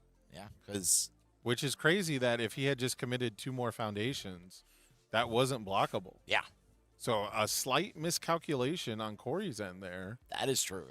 Because, like, look at Manny. Manny's, like, taking the breath, moving the arm here, like, trying to make sure he's feeling comfortable. Yeah, and I guess if we'd committed 2 more foundations, we'd still have our character and 1 more foundation to pass the check, unless those got readied at some point that I missed, like during the attack. But yeah, absolutely incredible stuff. I think that's the first time I've seen a Phantom Threat get sealed, and then they had actually enough speed reduction. To block it. Yeah, I think I might have seen like a seal and then a moment of rest Yep. reset to printed ones. But actually, just fighting back on -2 speed effects over and over again is insane. Yep. And that shows you why this Sungjin Woo deck is undefeated so far. Yeah. It's beating the meta threats. It's addressing, the threats in the meta, and it's taking advantage of mistakes our rival might be making. Yeah. I think you can underestimate this deck very quickly. Very easily, yes. Like, this is 3 low for 7. Like, hey, do you want to zone change this? I'm going to zone check you. That's a good thing all this deck does. It zone checks very well. Because I'm like, hey, I'm just going to throw low. Oh, now I'm going to throw high. Yeah, if you ever get information on their hand, you can form to get the right zone you want. But I have to imagine a form into a throw would be the strongest play I think you could make right here. Mm-hmm. Essentially, it would force Corey to have some kind of throw hate in hand or something that seals an attack in hand. Yeah, I think the best line we can do here. Yeah, we go. Yeah, we're gonna just pumps it. We're gonna force it down. We're just gonna for a damp. We're just gonna go pick it up. Pick another one up. Oh, we blew up. We blew it up to draw a card and +2 speed. Yeah. Okay, here comes the block. Checks another 3. My goodness. And we're gonna build down. So now we have the stop. Now we have the answer for Filled with Doubt on a future turn, but we might not get a future turn, Jesse. This is Falling Titans on 7. Yep. We're going in, and now we're gonna commit these backups to ready the. Oh, this is. Corey's gotta get spicy here. This is a deck archetype I thought was going to see more play than Night's Rest plus the backups with Falling Titans. Mm-hmm. I thought that was going to open up the backup game plan to a lot more decks than I guess it ended up doing. But Sung Jin Woo is going to be making great use of it here. Yeah. Although we didn't see him ready the Night's Rest. Not yet. He hasn't. I don't think he's done. I think that one got flashed. Oh, true. Yep. Yeah. So now we have to play through this. That's true. You don't normally see a Falling Titans get flashed. No. To be fair, that's not usually an attack that you care about flashing. Mm-hmm. But now we're gonna ready up. We do our once turn readies. Gonna ready. Yep. There we go. I never would have expected. There's a lot of cards from Critical Role that I'm always like, that's pretty cool. Never expected cool a Night's Rest to be one of them. I was like, that's a really cool limited card. That's a lot of fun. I'm like, nope, we are just gonna use this in this deck as a finish line. But if we just have to check back, there we go. We got another one in, and we're just pushing damage. Yeah, it looks like Corey has a high block, but he doesn't have any more speed reduction. No. So this is gonna be on, I think, an 8, maybe a 9. I think it's currently 6. Oh, we have to block with a Phantom Threat. Oof. Well, Sung Jin Woo takes game one exactly halfway into the round. So Corey's got his work cut out for him. And, man, I mean, if he watches this one back, he's probably going to be kicking himself about not just committing 2 extra foundations. Make sure it's actually factually lethal, can't be reduced enough even through a seal, or maybe even just waiting one more turn. Maybe he was afraid of the big throw game because he was already about half health, but we had the stopping for breakfast in hand. We could have built that protection down and had a much stronger chance at winning the game next turn. So we got some, May's got some interesting plays here in the sideboard. We got 2 rising uppercuts. Okay. You know what? If you can change the zone of a Phantom Threat to high, yeah, that would be a game plan. We got Dark Ward Genkais. Okay. I always like Genkais in this situation. 2 Heroes Upbringing. Okay. We got some things. We got lines here. I'm always for it. We'll see what we can do. Let's look over at Corey though. Corey's been playing this deck for so long. Like I always want to see because he always makes some little adjustments here and there. Right. Yeah. And you got to update with the format. You have to adapt. Yeah. Exactly. Let's see what he decided. We got another Namagon, an extra Sloppy for breakfast, an extra Special Forces. We're playing only one Genkai's between main and side. That's definitely brought our rice down. We got 2 extra Violent Animus, Frantic Rescue, and a Filled Without. That's about where I expected in this board to be. He was playing at one point. He was playing 3 Genkai's, because he just had to have ways to protect himself. Which is tough. Genkai's, Deku might be one of the worst decks for Genkai's, and it's one of the worst, it's like one of the hardest things that he has to play around. Mhm. So it's kind of funny that it's not a deck that wants to play it, and it definitely doesn't want the rival to play it. But I'd have to assume that the Genkai's is coming in here because you cannot rely completely on Filled Without. No. You want to use, or even better, you want to use the Fill Without to bait the stopping for breakfast, and then you go Genkai. Like, oh, I'll cancel out with your stop first. Like, okay, Genkai's. Right. Like, well, were we talking about Corey's side? I was talking about, but Manny has that. Both of them have that. Like, they're. Oh, that's true. Genkai's has like 5 symbols on it, doesn't it? Yeah, they both have it. Like, Genkai's was. Remember when that card came out and everybody just played like 3x of it? It was like 3 or 4x, and we're like, oh, this is just it was very popular. Yep. And then you would lose the game anyways because you had no stage. Yep. Yeah, I remember those days. Also, at the Atlanta regional, Phil Birch went down to 1 foundation because he multiple Genkai's and then won the event. Like, we have plays here. Manny's gonna go for the build out. Well, luckily Rodan blocks on a 1 and maybe a 2 if it's a tough one. So that is true. Rodan doesn't use foundations for blocking. Rodan don't need no foundations. Yeah. We get the build double out. Desperate Plea. You love to see it. And a level up. Okay. Great first turns for Manny here. Yep. I mean, he's got solid builds both games. He's got level ups on the first turn both games. Yeah, level up on the first turn is very important. I think getting the first one, get the chain. You need that. You need some text. Yeah. You need some ability, right? And Sung Jin Woo doesn't really start with one, so. And that's the big thing for me. Whenever I was building the deck, I felt like I needed half the deck to be XP cards, or else I just would not see them early enough. I would not see them consistently enough. So looks like Corey's gonna go with a build 3 here, which perfectly fine to do at this point. Yep, and transformed. He's like, I'm flipping right now. Manny looks like he's got some gas there. I'm all for that.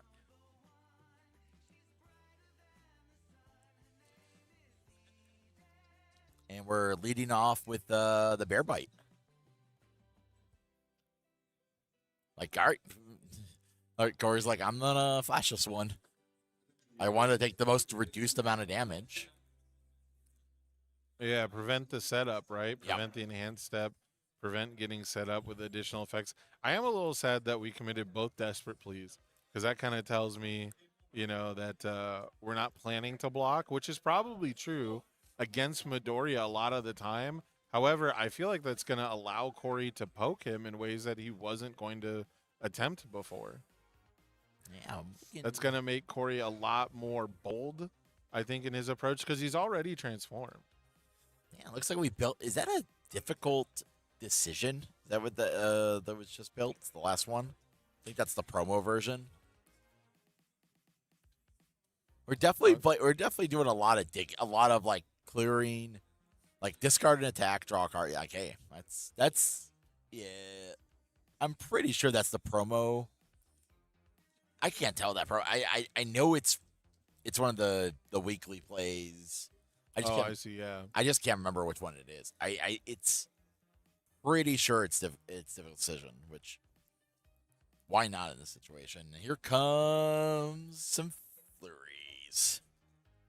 We did get the level up there on our grinding overtime to also get the transform back up. Yep. Definitely a huge part of this deck. But yeah, this is kind of what I was talking about. We might get a free poke in here with this Fajin flurry. In a world where we might not have, if our rival didn't commit 3 of our foundations, and even if it does get blocked, it is nowhere near as punishing as it would have been if we had the second Keikos and double, or at least one of the Desperate Pleas to build the foundation or to build the card that we blocked with into our stage. But this is a 10 mid for, I believe, 13. Yep. Looks like we're gonna -3 damage with Bear. So we're just gonna we're gonna mitigate here at least a little bit. We went down to 16 or 14, so we took another 16.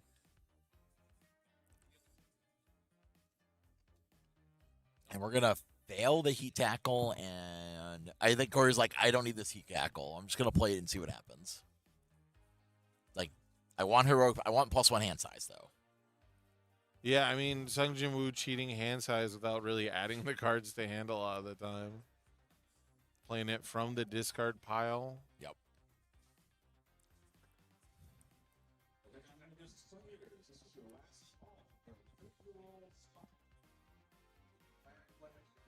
All right, here comes another Chivalrous charge. We'll see what we can get here. Like, Corey's in a very, like, this is definitely one of those situations of, like, hey, the grind has started. Ooh. Don't see that happening often. We're playing grinding overtime. Yeah, typically you see this one get removed at the end of the turn to level up.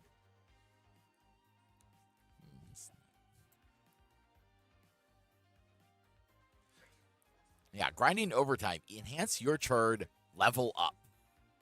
Just, hey, I want to level up right now. You can only play one copy's ability. And then you also have the response to remove to turn into the High Orc.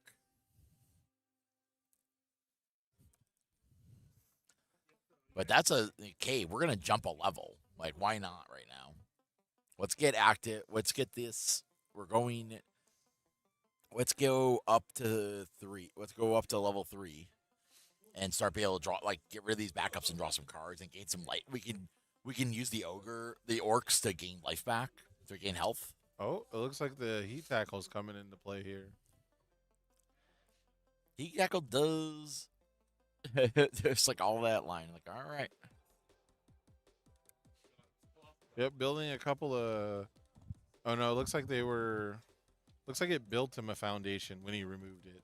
That's he true. Was worried if it would interact.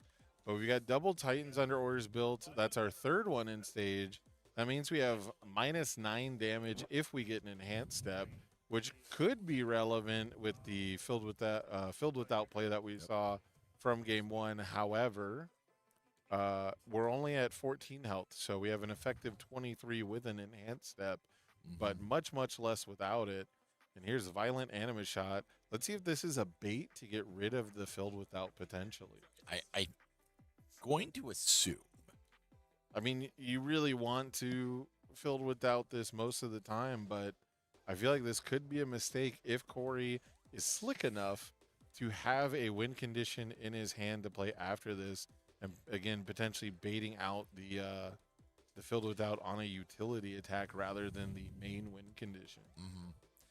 I mean, our hope here, we're gonna bring down 3 speed, get it in block range. We can Keiko. I wish we had the second Keiko's up. Then we have a chance. But we're gonna oof. Checking a 3. This is not the time we want to check a 3.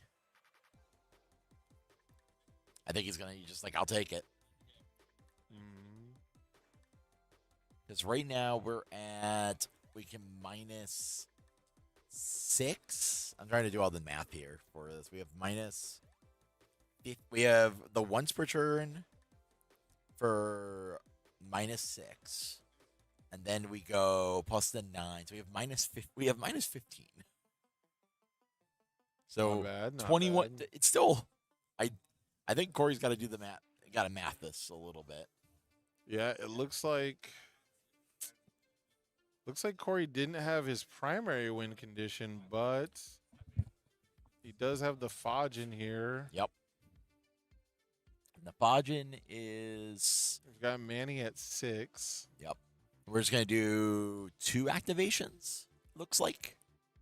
So yeah, we're starting at 6 because we're starting at 6 speed. So I mean, 2 activations occurred, and we just gotta like Manny just gotta like mitigate just enough and see what else you have. Getting the bonus momentum from the. Oh. Gonna spend it for EX, get another bonus momentum. Yep.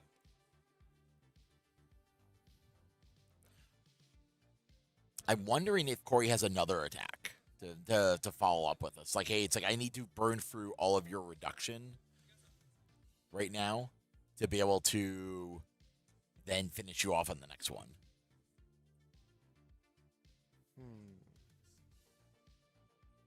Yep, it looks like, and we're gonna also pop back up draw card, which at this point we're just trying to find card. We're trying to move cards out of our deck essentially. Yeah, trying to play a little safe, get a second chance to maybe grab a block at a card that could be coming after this. And it looks like we can see an attack in Corey's hand, and it is the Phantom threat. So really playing it much more cautiously this time around. Now he's got the momentum for the powerful. Yep. But I don't think we used any. We didn't set us up at all. We're just we're playing like we do with like We were afraid of Yu-Gi-Oh checking style. both. We're coming in. We gotta go to enhanced steps. Yeah, he didn't want to commit the foundations in case he checked a 3. He would have failed it. Yep. But now this is a very, very average speed move. We're basically just banking on whether or not Manny has the right block zone, which, for all intents and purposes, he might not. Yeah, I think he has a +3 high. I guess he also has 2 cards in the card pool. Yeah. So this is a 5 speed, effectively So, 7. Yep. So even with the there's the Knight's Rest coming in. Yep. Even with the correct block mod, this could be a little dicey depending on what it is. Mm-hmm. So this is now effectively a 5 speed move with 2 cards ready to pass the block. And we're Oh. at 0. What a crazy draw. Manny is. I want to say the word What luck a sacking, crazy draw. but like He top decked the +0 mid. Yep. Okay. Should- All right. Well, that's that's why he's undefeated. yeah, That's- Manny's pulling this together here. Yeah, I mean, trust me, I've won my fair share of games from top decking the right card. I almost feel bad when I do it now. Yep. Have you ever been in that position? Oh yeah. Especially when you're like at a locals and someone's putting together like a really great turn and you just constantly keep drawing one card after the other and it keeps being like Oh the yeah. correct block zone. I have definitely in the past few weeks drawn like my hand or like I have a one-off draw and Right. I do the John Hand thing and I just like roll my eyes back. It's like yes. Yeah. So I'm the opposite. I'm trying to lose at my locals, so I go down to no cards in hand. But I have to still play correctly because they're good enough to know if Yep. I'm sandbagging completely, And so I'm like, I have to draw one card, and I draw a low block for their low attack, and I'm like, Yep. they'll know if I don't block this. Like, I'd have to like put the card away and shuffle it away first. So All right, yeah, looks like we're gonna build out here, and I'm like, Kate, that's what you should be doing. Like, we got a loyalty of a friend built out. We are like Manny's in. I have plans. He can draw like he can draw 5 cards over this turn. Like, it's not like he can draw a card every attack because he has, at least especially with the Titans, he can go like -3 damage, pop it, draw a card. Like if he needs to find more cards. Like Corey, and the thing is, Corey can't go for the nuke anymore. Still, he's just like, hey, I gotta build out more. oh, this is rough, and we're running out of time. Yeah. In the round. If there's a world where Corey never gets around to drawing another win condition, we could see Manny pull off a 1-0 sitting at 5 health. Like I would just at this point, I would just be bear shotting it. Like here's a bear. Exactly. Yeah. we just Here it is. That's Here- all we need to do right now. We're just Here's gonna. bear plus monarch damage. It's like please flash every single bear, and then eventually you draw a second bear, and you're like now bear and monarch damage. Go. Like I don't think Corey can flash this. Like I don't think he wants to. He's like, hey, I gotta. It's just how you fill it. You gotta fill without it. Yeah. He's like, oh, I'm gonna fill without this. Yeah, now the throw keyword not there anymore. We can block this and take no damage potentially. Yep. And we're gonna block with a Goblin Bolt. Nice. Pretty optimal stuff here. Take no damage from the throw. Get your cancel into the card pool to be utilized. And we're gonna throw a shadow sorcery here because we don't have a shadow mage yet. So why not get another? Start filling up with those shadow backups here. Strength in numbers. We're gonna. ready to commit the one backup that does pretty much nothing at this point. I'm for that. Like I'm. This is a situation. This is like I didn't when we found this matchup for this round. I was like, okay, this is gonna be a little bit back and forth for me. Corey will eventually get there, but it's like the amount of penalty options that Manny has available to him is just slowing this deck to a crawl. I actually am enjoying like seeing a Deku deck get pushed around like this. It does not happen very often. Yeah, and I mean, for this game, I don't know. For game 2, I don't know how much Deku's getting pushed around, but he's certainly being put to the limits, and it's not easy. What would have been free wins in the past have really been a struggle for him here. So putting together a nice little string. Yep. I don't think, I could be wrong. I don't know how far we'll be able to get, though, because one of the big issues is sacrificing the backups as you go makes you lose damage if you're not getting them back into the card pool by playing them at least. So we do see a little bit of bounce action here, getting one of our attacks back into our hand. Look at all that we had to commit. Yeah, but and we're still coming. Like Manny's has not. We're 4 attacks deep in this chain here. Everything is. And he's just like, I'm just going to keep pressing. Here's my damage button. We're still going on this one. Double Goblin Bolt, though. So if Corey was ever in trouble, I think he could just cancel it. Yeah. Like that. Yeah, that's the one who's like, I will cancel that. That'll hurt. We're going to give it. Yep, we're going to blow it up for 2 speed, and yep, we're going to cancel that one as well. It's okay, we got for the bolts, which we had to do there.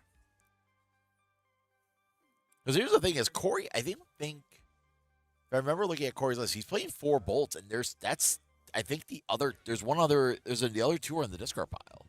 So I think he's out of bolts. Oof. So going with that line will be interesting. And then look at Manny's just got all these cards in hand too. And his whole stage is ready. Yeah. It's like I go to 16. Like, all right, something got through. Like I think you just play that Night's Rest and play like a couple speed reductions, and it's just checking so good. Look at this. Yeah. It's just like I'm just gonna build these. Build 2 more and pass. Alrighty. Like, Corey's right now playing for, I think he's kind of playing for the draw right now. Like, he's got to get this, he's got to finally draw something to finish this.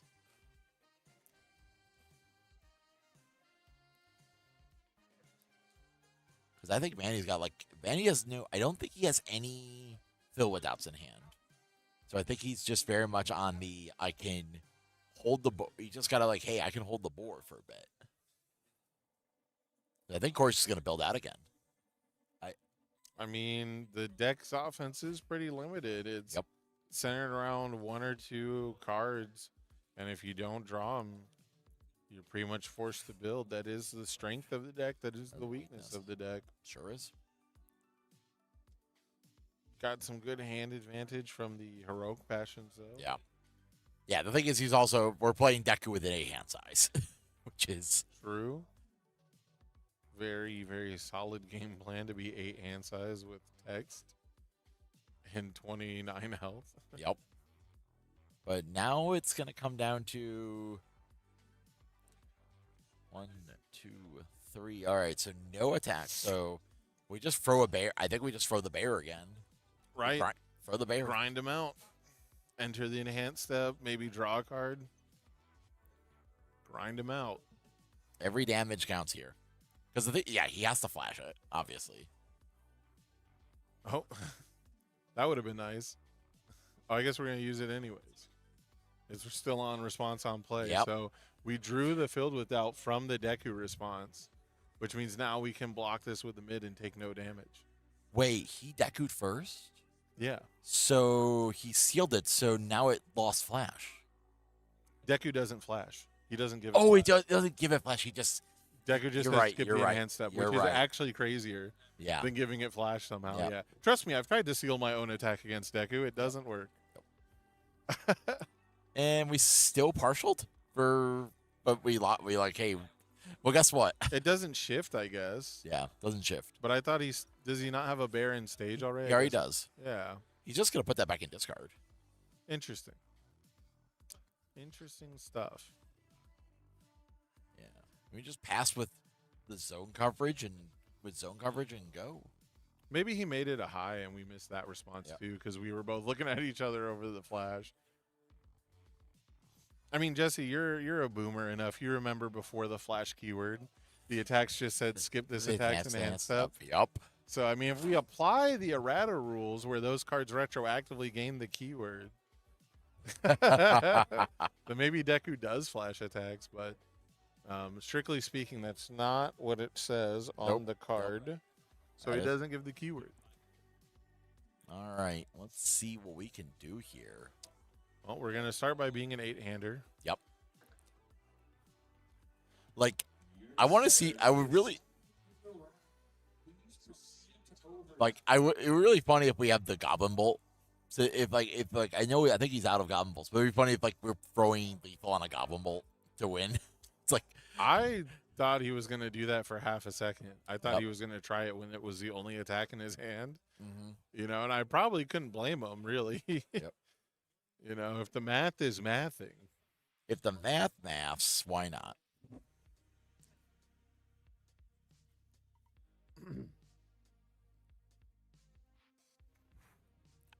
Here we go. We're just going to seal up and... Nonagon hitting the table. I think we have a attack. I really think at this point Corey's like in the...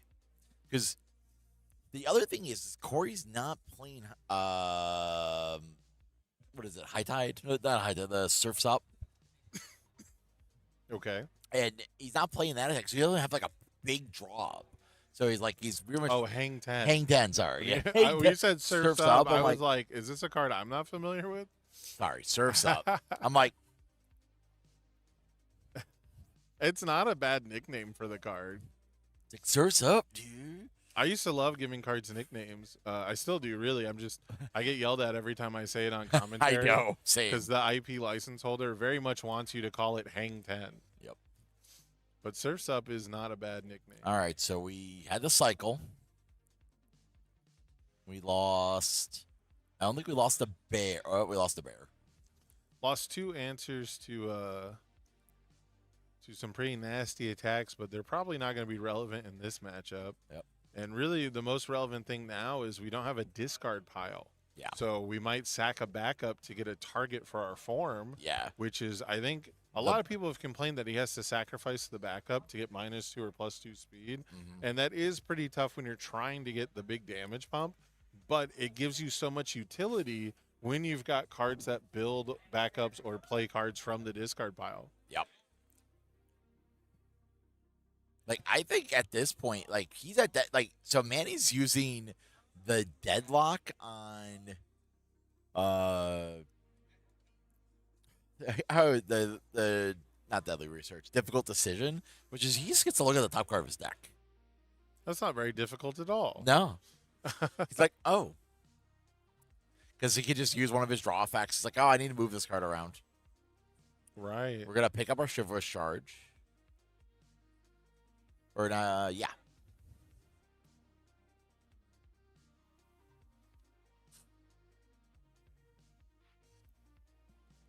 All right, we're going to hit a block. We're going to go for the block here.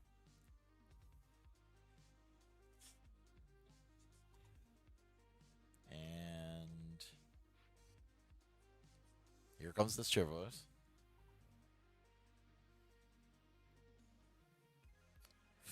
407. Just like it's just chewing away. I'm enjoying watching this deck being played very much. Like, and I know that sounds ever like I was like, oh, it's like so slow and grindy. I'm like, I love a good slow and grindy deck, Sam. Once in a while, like everybody says, I'm a king of aggro, but let me tell you, I have definitely in the last 6 months become a slow, grindy player when I feel like it. It hits so satisfying. Like watching the light of your opponent's eyes just shade away as they realize that they're just not going to get there. I'm a fan of grindy decks. I don't think they necessarily have to be slow. And I think slow decks that have no grind are awful. Oh, yeah. You know, when you've got the deck who is really slow and then it just flashbangs you and it's over. You know, I'd much rather be grinding the whole time. So I'm right there with you, you know. There's a new the KOF Challenger decks have a throw in it. They have 2 throws actually in the rival deck, which I thought that was kind of interesting. They put 2 throws in a a Challenger deck. But they're really trying to push the envelope, you know. Dolores has a throw where you can add a foundation to the top of your deck and it's 8 damage now. It gets +3 damage and I'm like, we can finally grind. 8 damage throws is how we build grindy decks. So I'm pretty excited for that. What you're not excited for if you're Corey Nelson is that your rival is still attacking you. Yep. And this is we're coming in with the throw. He's like, I can't flash this one. We're going to ready. Yep, we do. Blow it up. No draw. Seal.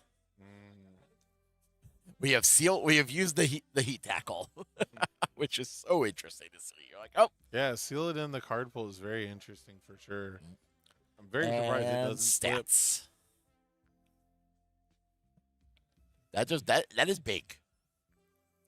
Like we're at +2, 3, 4, 5, 6, 7, 8, 9. No, +9 damage.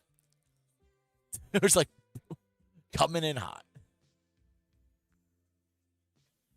We're blocking with the Filled with Doubt. Okay. We are definitely like saying, isn't that? Oh, that's not. Why?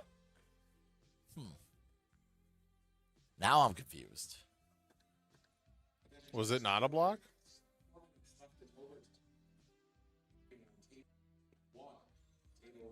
right, Corey to 16. All right. I think we're just double checking some things here. We must have sealed it. Yeah. It must have been like Corey didn't want to do that, but he had to. And now we're going to fire this off because we finally checked one. It's like, all right, Corey. I threw 4 attacks again. What do you got? Like, we got flat. We got fake flash. Yeah, skip the enhanced step, put it to 0 speed. It's like, all right. Now, I do believe the players got a time extension from the judge during that one judge call that we had. So this timer is about to hit 0, but I don't believe that is time in the round for them. I think they have like an extra minute or so. So unless Corey, that's a question on the judge exam. Yeah. How many minutes until you issue a time extension? Do you know 5. the answer to that one? 5. That's what I answered. It doesn't tell you if you got it right or not, though, so I'm not 100% sure because that is the only question I guessed on. That's the only question I didn't know for sure of the 10 on the judge exam. Yep. So I was not 100% sure if I got it right or not. All right, here we go. Can Corey, more or less, he needs to, like, if this is last turn, like, if time, you know, if we are in time situation, if this is Corey's last turn, he's just got to go in. Like, he's just got to power shot you and hope. Like, what attack is getting gigantic? That is what we're doing right now. Committed almost half our stage. 1, 2, 3, 4. We're just, like, counting it up.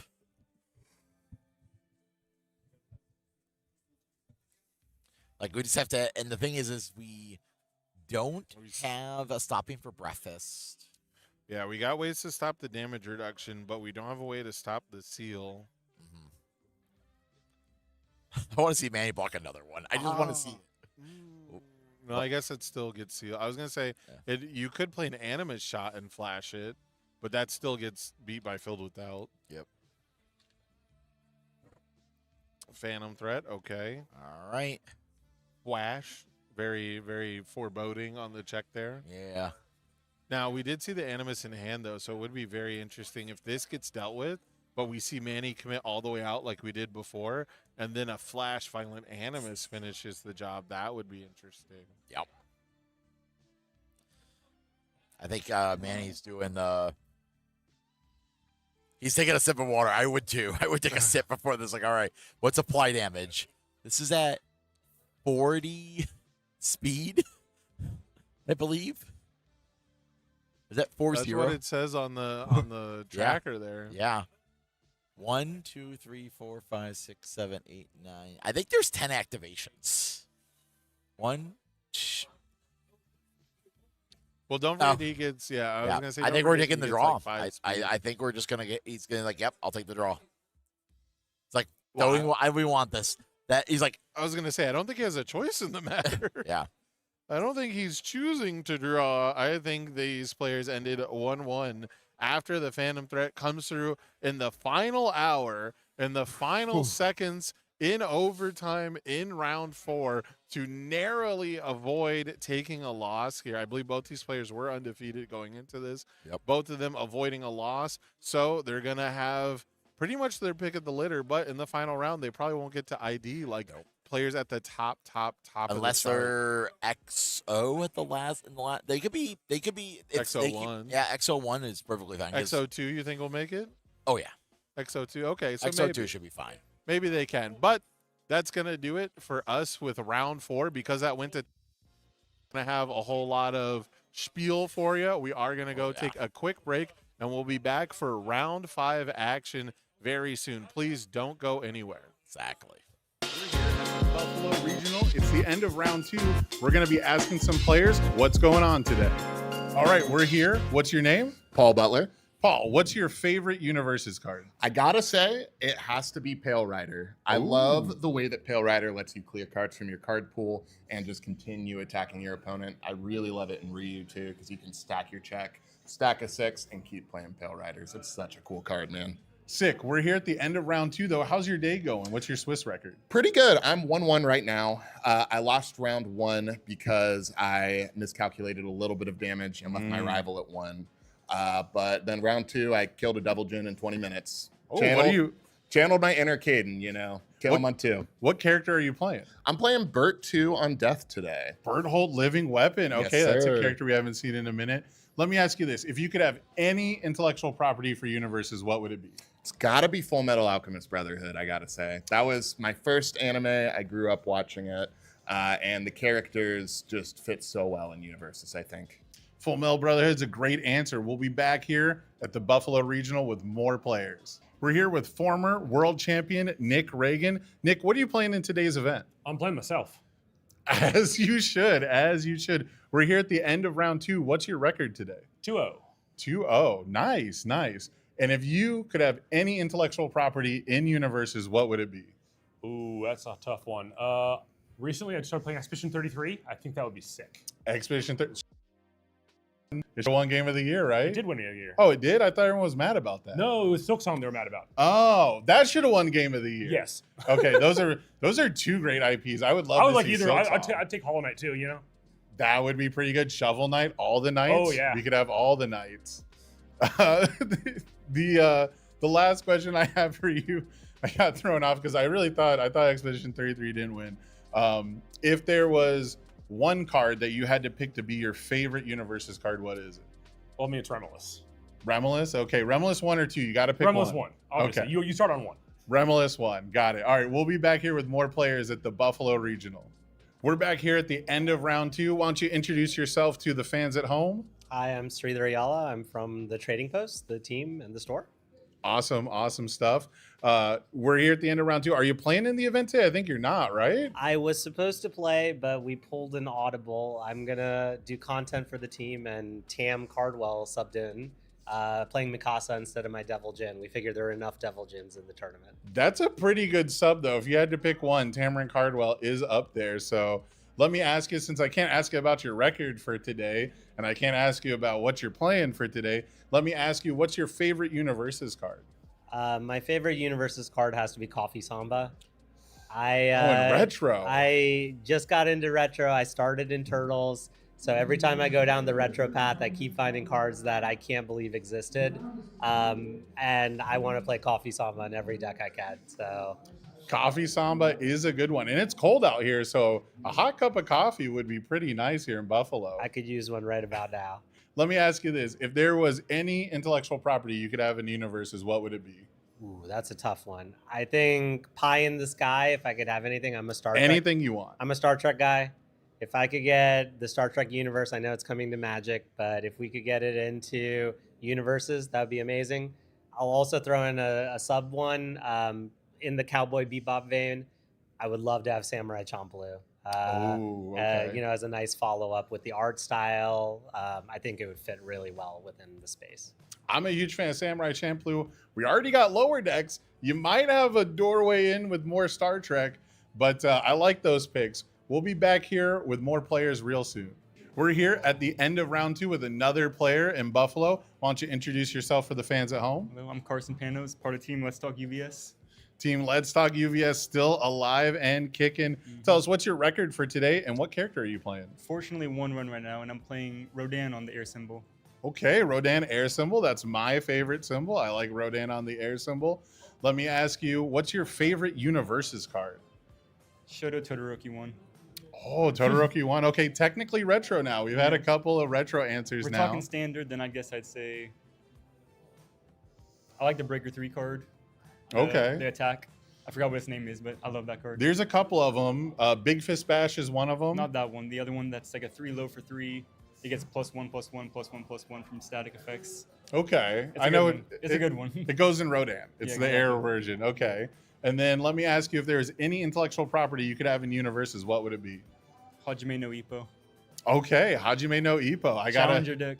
I'll have to go look up that one. That one I'm not familiar with. It's a boxing anime. It's really good. That makes sense. Okay, I probably am familiar with it then, and I just don't speak that good of Japanese. But we'll be back shortly with more players here in Buffalo. See ya. We're back here at the end of round 2 at the Buffalo Regional. I've got another player for you. Why don't you introduce yourself to the fans at home? Yeah, my name's Ezra. I'm with Level Up Games. It's a game store out in Hastings, Minnesota. Awesome. Level Up Games representing.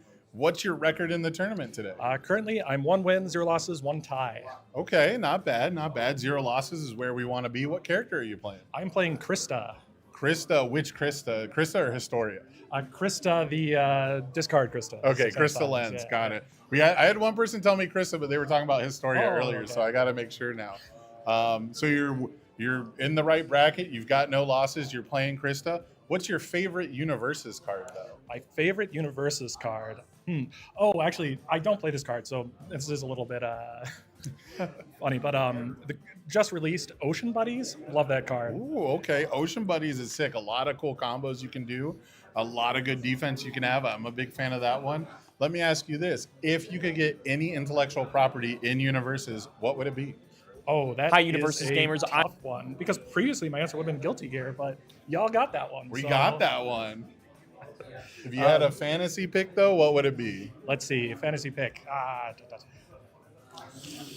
On spot here. Sorry, I can't think of anything currently. That's fine. That's all right. We're here at Buffalo. We're going to have another player for you real shortly.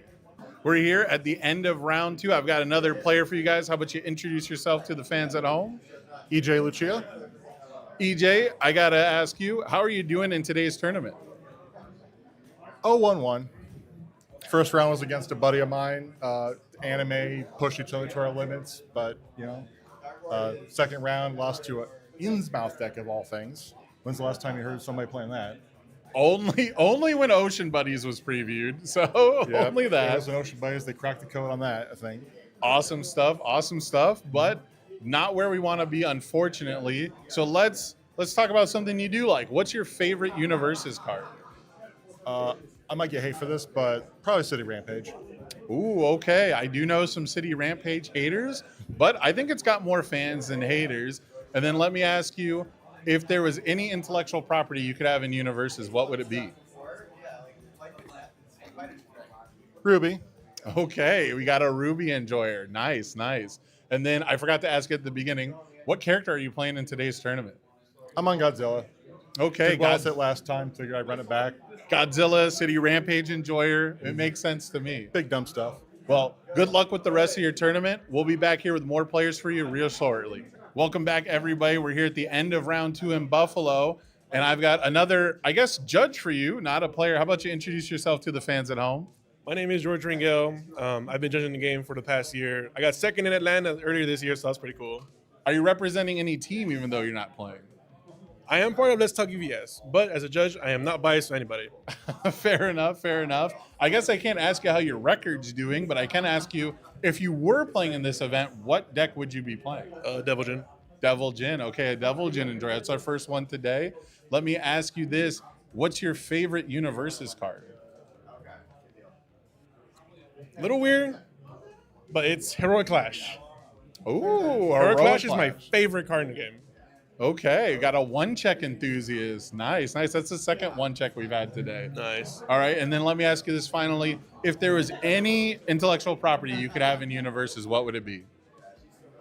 Dragon Ball Z. Ooh, a classic, an absolute classic. Well, we're going to be back here with more players for you in just a little bit. Please don't go anywhere.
Round 5. Welcome back, everybody. I'm once again Barrett Bryant, joined by the lovely Jesse Cervini, and our event is trucking along. We had a bit of a delay, of course, in the beginning, but it just functioned as our lunch break, and now we just get to go round after round after round, and we've got another one lined up for our viewers, of course. Yeah. And I think it's time to get some real battle of the seven-handers here on the stream, Jesse. Sure is. Yeah, we've got Jake Hyatt, I think, on Life Ymir versus, no, I was the other way, on Void Rodan versus TC Devartanian on Life Ymir. So we got aggro seven-hander versus what I would believe most people would say defensive seven-hander, but we've seen some Rodans really dish out some aggro, right? Yeah. And for everybody keeping track at home, of course, a lot of people in our event are playing for these coveted championship points to get their day 2 invites or day 1 invites. TC here at exactly 150 points. So he can lock in 50 more points at this event to get that day 2 invite, which a lot of people are looking for. And Jake over here has his day 1 invite, but needs quite a bit of them if he wants to get that day 2. But we are still in the kind of quote-unquote undefeated section of the tournament, where I believe these two players are X0-1. Yep. Actually, I think those are both XO. I think Both are XO? There's only 3 undefeateds currently. Whoa. Yeah, you're right, actually. So, yeah, so both of these players are 2 of our only undefeateds. We have another player, of course, that is also 4-0 at this moment, but they're playing somebody else. But there are a lot of people here already with draws, so these last 3 rounds are really going to start mattering. Yeah, we have 1, 2, 3, 4, 5, 6. We have 6 people at 301. Yeah, and that's not even including the ones below that are like 2-1-1 that could continue and get wins, of course. So we're going to have a really interesting last couple of rounds here, and it is anyone's game. But Jake here on the play, going first, going to get a solid build 3, go for that build 4, of course, which is nice with the 0 diff. Even a bonus when build 5 going first is Rodan. You can't really ask for much more. Can't ask for much more. I mean, Ymir's going to start doing Ymir things. We're going to pretty much go get an extra foundation off of Wow Wow Pussycats card. We haven't seen him play it a lot in a while. No, absolutely not. I mean, Ymir kind of slid off. Yeah, Oh, yeah. We definitely can actually kind of talk about that, of like this idea of Ymir kind of fell off after Worlds. Obviously, there was a rotation that occurred, and she lost access to things like new training method. But all in all, she is still a strong character, but like there are cards now in the format that slow her down because things like Unyielding Destruction exist, and that can reset the stage, and she very much needs to get to those 9 foundations to transform. Yes, she really needs it at this point to push forward. There we go. Yeah, like Ymir is going to just like start but look at that build. We built 6 foundations and our free one. And our essentially free one with Ymir. Yeah, and we love things like 3 divs. We have the Meeting Hanj here for extra card draw.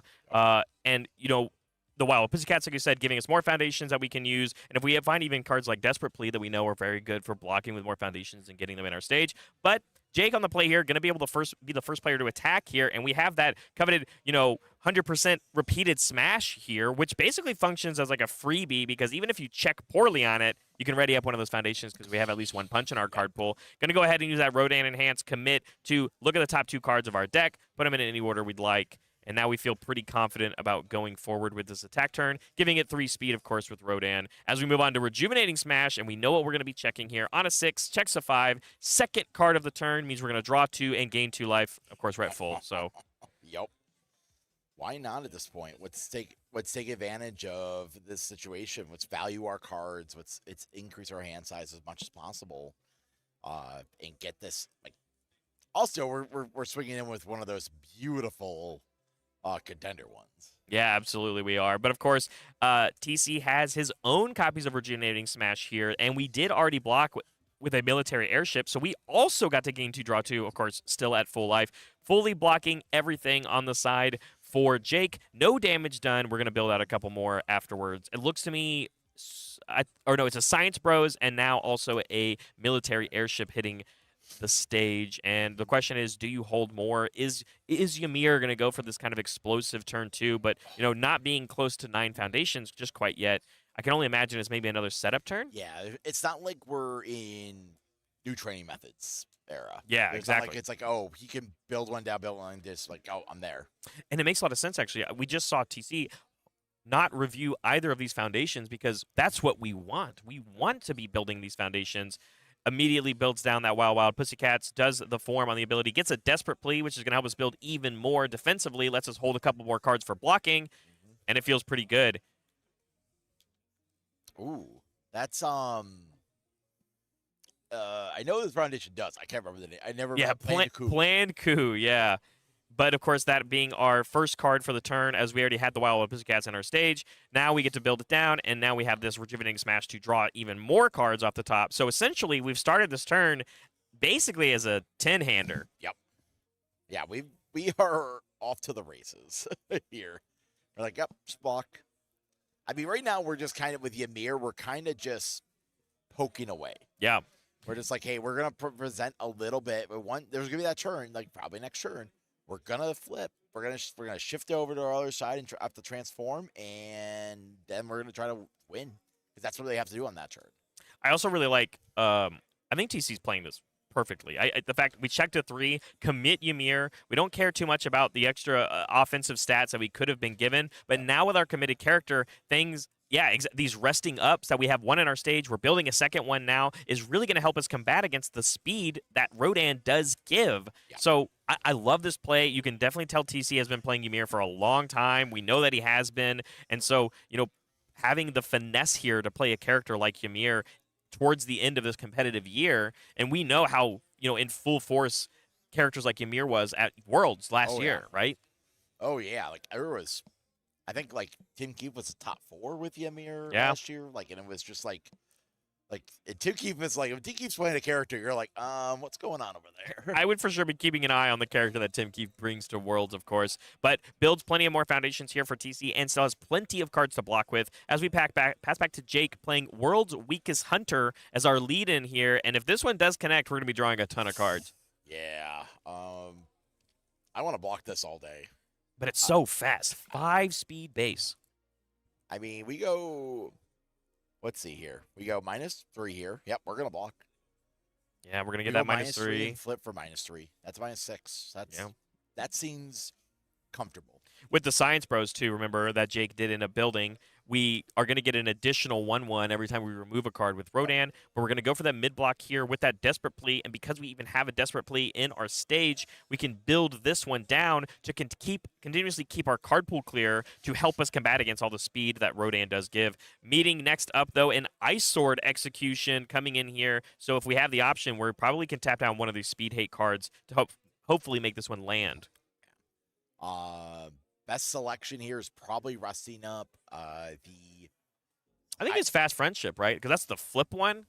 Oh, yeah, you're right. Fast Friendship is... Because, like, resting up is -3 speed, right? But it's because it commits. Yeah. It's -2. Oh, you were right, though. That is the reusable one. Yes. Maybe you want to get that Fast Friendship use out of the way now. But we have to be a little careful, of course, because if we don't give enough speed still, as the Fast Friendship comes in here for -3 speed, we're getting the Rodan Enhance as well. Looking at the top 2, we can put them in any order. Saw some Pearl there. It might be like an Ascend to Battle or something. Ascend to Battle. Count up all your speed. That card has... Man, I played that I've played that a lot, and it's so much. It's like, count my speed. I'm like, plus 16 damage. And it's like, and you just have a way to protect that damage bonus. You're like, good luck. Looks like we are going to put it on top. Yep. Maybe we're gonna. We haven't given. I don't think we've given the speed yet. So yep. Yep. There it is. With the unyielding, which also then gives us the 1/1. And the question now is, because we put it on top, we can play the response ability on Science Bros, commit it, and we could draw that card that we did put on top of our deck. Or are we just going to leave the bad check on top because we're going to build out afterwards? But here comes the block with the military airship from our hand from TC, and because we had that second Desperate Plea that we blocked the first attack with, we now have a military airship in our stage, as well as enough foundation to transform next turn. This is very much looking in favor for TC to have an incredible turn 3 offense. As we pass back, Armor-Clad Faith being built by Jake is the only real defensive foundation. Great card, by the way. Oh, yeah. Can kill off any keyword on a move at response speed. So great for like echoed attacks or things like that, but of course TC not having a momentum. I think the only relevant ones we could kill off right now are things like throw, stun is another great one if you want to keep your stage healthy. But a very, very strong card coming in from Guilty Gear. Passing back. Yep. And looking at TC's hand here, we're not really looking at this, like, I want to say this aggressive hand. Yeah. It's not in the lines, but I still would build a foundation. Do you transform? Yeah. Nope. We're just going to poke. Jaw Jammer coming in here. Great throw, of course, and also you can blow up any of these, plentiful foundations we have. I think I actually like this as the lead because if the goal is that we're playing against a squishy 7-hander like Rodan, and it can anticipate the throw keyword getting removed here by that Armor-Clad Faith, we have the military airship that not only can you get a block out of Jake to still block this move, because you played it first, when you go to play your second move, we can pick it back up. we also have we can use the meeting Hanj and do our plan. Like, hey, do we need to go further this turn? Yeah, that's the question, right? Is do we have a way to find more cards quickly, more attacks? Like you said, it wasn't as super aggressive turn, and we still even have counterplay to things like Breaker because we're still on the front side of Ymir. We could play a Foundation, weave in between before we even continue on with our turn. So again, I think TC really showing some masterful play here, as now we're going to go ahead, build down this vast strength. We have more than enough foundations to transform. And now the question is, how much life can we gain? Well, we haven't taken really any damage, so how are we going to get there? Yep. We don't have a lot of those little burn one lines. It's going to be, like, almost at this point, like, we want a Tetra Terra. Yep, here we go. There it is. That's exactly what we found on the menu, right? And this one does have Echo, but with no momentum, and the armor had Clad Faith already flipped, of course. Don't have to worry about that particularly here. But this is a much scarier attack to pick up with your military airship as long as we play a third move afterwards. I'm looking at Drake's hand here. We've got a Genkai's in hand, and it's like, this is he's got to think like we saw at the Atlanta, we saw Phil Birch like do the Genkai's twice. Yeah, live and breathe off of Genkai's, actually go down to 0 foundations because of Genkai's and just reestablish a board state trying to survive against these aggro decks. And so we know that that's such a meaningful piece to use. The question is, how many resources is it going to get out of us? Because we do only have 7 foundations on our stage, so it would eat up all 3 of these committed ones. Getting that meeting Hanj now in play, we're going to go ahead and pitch and draw. And we picked up Dual Needle and we picked up a lot. I think regardless, it is ways to lose more life. Yes. Which means more life to be gained, which means the scaling damage of Ymir, all of a sudden, it takes 1 or 2 attacks to get things through. We've got a full block here, but with a very fast Tetra Terror, even with the minus speed, we have now had to commit all of the cards in our stage. And now as we lead in with this beautiful Dual Needle Lunge here, contender cards everywhere for both of these players. Yeah. I'm going to miss this one, Jesse, honestly, as this one is going to be rotating when we get our first set next year. Dual Needle Lunge, I think, has really made a full cycle journey of it being a premier ultra rare when League of Villains came out. We kind of fell out of the card after a couple years, and now coming full circle, still being played here in very powerful aggressive decks like Ymir, and we've seen it even in like Mikasa Hero's Hope. Yeah. Yeah, when it looks like that, we're going to pick up the Tetra because we're just like, hey, I know where this is going. Yeah, how many high blocks do you have as this one's connecting? Oh my goodness, we even are going to be following things up here with an ambush thrust, which is essentially more attacks. Yep. Because of the things like Dual Needle Lunge going straight to our momentum. We could just like grab we can just keep going. Like, we can keep going, and we have so many foundations to keep up this momentum and keep up this aggression. And as long as we keep paying this life, we can keep gaining it, and these attacks get even more deadlier. And we're saying, nope, I have to Genkai's that one because it's essentially 2 attacks. Yep. So that one's going to get removed, but there is still that Tetra Terror in the hand for TC that we know that he picked up already. Yep. We're going to go ahead and form with the Wild Wild Pussycats. Look at the top 3, and we can grab any of these foundations. Vast Strength, good choice. Yep. But we did get rid of a 6-check off the top of our deck. Tetra Terror here on a 6, checks a 5. And now we have this other attack. And now because we didn't pick up the momentum, we actually just instead have a momentum for this Echo. Yep. And we're going to pick up some 4 diffs. Like, it's like, all right, I'll pay life. Keep going. It's so crazy with the Ymir. You're just like, gain life, gain life, gain life. Start counting up the numbers. And this started, again, TC playing near basically perfect defense. Yep. All of the life that TC has lost has been because his cards do it, while still maintaining your full 23 life off of Ymir. And things are going to get scary very quickly, as now this Tetra Terra is not blocked. Go pick up that 4 diff or less, like you said. And so things like another Jaw Jammer that's going to have a tremendous amount of damage. As long as we can pass these checks, we're going to be able to echo this. It's going to get -1 difficulty as well because we're playing from the Echo, and it comes in with some bonus speed. Yep. He's just like, game? He's like, how much more do we have to go through? And Jake says, no more, please. I've had enough. Game 1, going to TC on Ymir.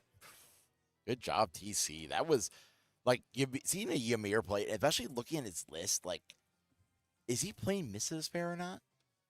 I don't actually know if he's not. I think a lot of the Ymir decks have kind of shied away from that one because yes, it is a very high impact continuous string, but as we've kind of seen TC and how he's played the deck so far, he doesn't mind going to the turn 3s, building a very wide stage. Yep. And you don't, I mean, if you have the wide stage, you can pass your checks. You don't have to make something count and ignore, of course. But, as we go into the sideboard, the real question I have is, what do you think Jake has to do here going into the game 2? We were on the play. Yeah. And I think TC played that game near perfectly, defense-wise, sculpting for offense, getting and pushing through here. And that was Jake's game to essentially win going first. Even if Jake wins the second game, we now have to worry about the Ymir deck going first in the game 3. Yep. What do you think of the game plan is now? Now, in this situation, I would be pushing in I don't know what direction you push in here. Like, maybe Jake just goes, I don't think he sideboarded a card. I think, he didn't really do much. He's just kind of all right, I think I just got to get another, I think he put extra Genkais in. Makes sense. I mean, it's it was the closest thing that we had to saving our life last game, right? Yep. I think the only thing I can imagine is, if going in the game that we're going first now, I think there's a real advantage to just doing our very best to have as many foundations into play without playing an attack card and giving TC the opportunity to do those defensive block tricks like with the Desperate Plea. He's going to have the partial mulligan here. He's going to be able to hopefully build 5, 6, maybe even 7 foundations as TC. And Rodan doesn't necessarily have the ability to do a crazy amount of offense, especially when you can still block when you are playing all these high impact minus speed cards like TC is playing. But if you did 2 turns to build for your Rodan list, things like Ascend the Battle are a lot more on the table when it comes to your turn 3 offensive game plan, but you need the foundations to pass those checks. Yep. I think Science Bros helps a lot, giving the extra stats, giving the extra speed. But we need that kind of combination of Science Bros plus incubatings to give more damage to our moves as well, so we can get away with playing less. But going to be going for this build 4 here, but we do fail that last one. The making preparations, I'm pretty sure, gets failed there. So only build 3, not the strongest start, of course. We'll get our free build, play an airship. I love the aggressiveness of this deck playing airship. I think we're playing 2 or 3. I mean, we know at least 2 because of what happened last game, right? We blocked with one, built it down. We blocked with the one prior to that. It's 4 military airship. He's like, I need to find this card. It is the key. It is my plan. It's essentially a free echo. Yeah, it's another Tetra Terror, right? Yeah. Or especially in this matchup, it is another copy of Jaw Jammer. And hey, what I said build 6. I mean, it's build 7 if you count the 7th card being that airship, of course, which means we are very much on pace to do the same quick transform here for TC on turn 3 as Jake goes deep in the tank and thinks about playing things like Unyielding Destruction. But it looks like we're just going to try and build out a little bit more, which is what I asked for. That's what I wanted. Oh yeah, the play here is definitely what's just. Oof. We have risky play here. Of course, we see it all the time. Sometimes you need a couple more cards to build. Makes sense. Go for that Rejuvenating Smash play as the second attack to draw 2. But we check the 3. Yep. And that's going to commit all but 1 card in our stage. I mean, that's a line you got to accept it. Hey, sometimes you're not going to be able to, with these Rejuvenating Smashes, we're not going to be able to stop all of them. So we're going to go for the partial. Yeah, just try and save yourself from damage. If you're TC, you feel very comfortable about there not being another attack that's going to get played here. So just take the half, but it's still a healthy amount of life that TC can gain later when we do transform into the Jaw Titan. And now it is very much up to Jake here to build a solid defense because TC could go for a poke next turn just to take advantage of the board state. Yeah. But obviously TC is going to be aiming to get to that 9 foundation count. Yeah. He wants to be ready for the turn 3. He's like, hey, I got to just give enough of value here. Looks like we got some poke and play. Yeah, I like that. We drew a Lethal Slash, which I think is a great thing where you can not only play your foundation, build it down with Ymir. Now you have an empty card pool to play a Lethal Slash on a 4, and it's now your second or greater card, so it will remove itself, and it will still draw you a card, as we're seeing that play happen right here. The foundation built down, of course, was another planned coup that we saw in Game 1. But we're going to get extra cards in hand, and it's going to clear the card pool, and it's just free reign for TC to kind of take advantage of, hey, how many high blocks do you have? Are you going to block this one because it removes itself? Like, what do you actually want to do? But, of course, it's one of the slowest moves of all time. Gets blocked here by that supersonic flight. Yep. And it's gone. Forever. Forever. Now I'm gonna think about. He's thinking for a second here. TC's like, "Hey, what do I prioritize? Do I keep coming?" Momentum's really big for this deck, right? Where if you don't find the dual needle lunges, it still is about like if you land a move, things like a jaw jammer, like a throw, that you can get into your momentum to help with the echoes. But I think the only other move in our hand is a Tetra Terror. So if we give the opportunity of like, hey, does Jake have another high block? But it looks like we're not going to risk it. We're just going to take this build 3 here. One of which being that meeting Hanj, which means we're going to help sculpt a little bit better if we go in on turn 3. Perfectly fine. The best thing here we can look for is we just got to get through this turn, but the problem is there's unyielding destruction. I think that is Jake's key here on staying in this match, not just this game, because this unyielding is only going to pop 2 foundations on the side of Jake. And so if TC doesn't have an answer to it, something like a Filled with Doubt, we are going to lose our ability to transform, period, next turn. It looks like it's going to resolve. So now TC has to make a difficult choice of not only losing foundations that he won't have, they're going to go to the discard pile, but he has to keep meaningful foundations that can help him stay alive in case there is a crazy offense that can come later from Jake. Because although 4 foundations is not a lot, when you're Rodan, you get to look at the top 2 cards of your deck. There's a military airship in play. Rodan can still play a couple moves and make them very fast. Like, we might just go this afforded, pick up the unyielding. I'm like, hey, you have no chance of ever getting to 9 on your build. I like that idea, but it does, get a little scary if things like Filled with Doubt come into play, or we've seen the vast strengths already in the deck, right? There are ways, of course, that TC can answer it, but going to reset the stage down to 4, and we still have to deal with this move. Yep. +3 speed, not bad. We'll go in for a 5 mid for 6 here. It does help because one of the biggest weaknesses of this card is the 2 mid, right? Yeah. And then Rodan does very much help get that through. We're going to be able to look at the top 2, of course. We're like, all right, swap, go. Looks good. Great mid block. Also love the block ability on this one. Wow, Pussycats. If it had Echo, you'd be able to get rid of it. Checking the 3 here, though. Not what TC's looking for, but he's going to be able to commit Ymir and keep that resting up in play. But it's usually still not enough to block something like this World's Weakest Hunter. Again, 5 base speed. It's very fast. Yes. Yep, we're going to pick back up unyielding. He's like, hey, if you go build too much next turn, I'm just going to stop you. Yeah, I think, that's exactly what you talked about, right? Yep. And so having that in your hand forces TC to find some sort of answer. Also getting the enhance off of the Supersonics in flight in our stage. It gives +2, +3, and then makes it a high. Yep. And then because now it's the top card of our discard pile, Rodan can remove it from 4 speed and still draw us a card. Yep. -3 speed from the resting up coming through here, but now we have the Rodan enhance. It's still an 8 mid for 6. Mm-hmm.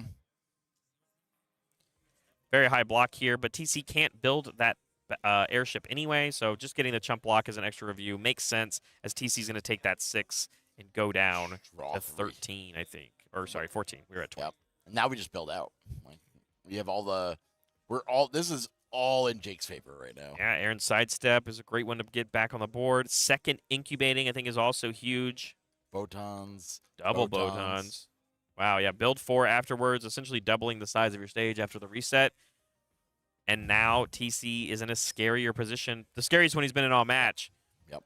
Having to restabilize. And I would say that the way that this deck is very much structured and plays, a lot of those foundations we're looking for happen at the beginning of the game. Yep. So things like this, Wow Pussycats, are really going to help him out on finding more foundations to build.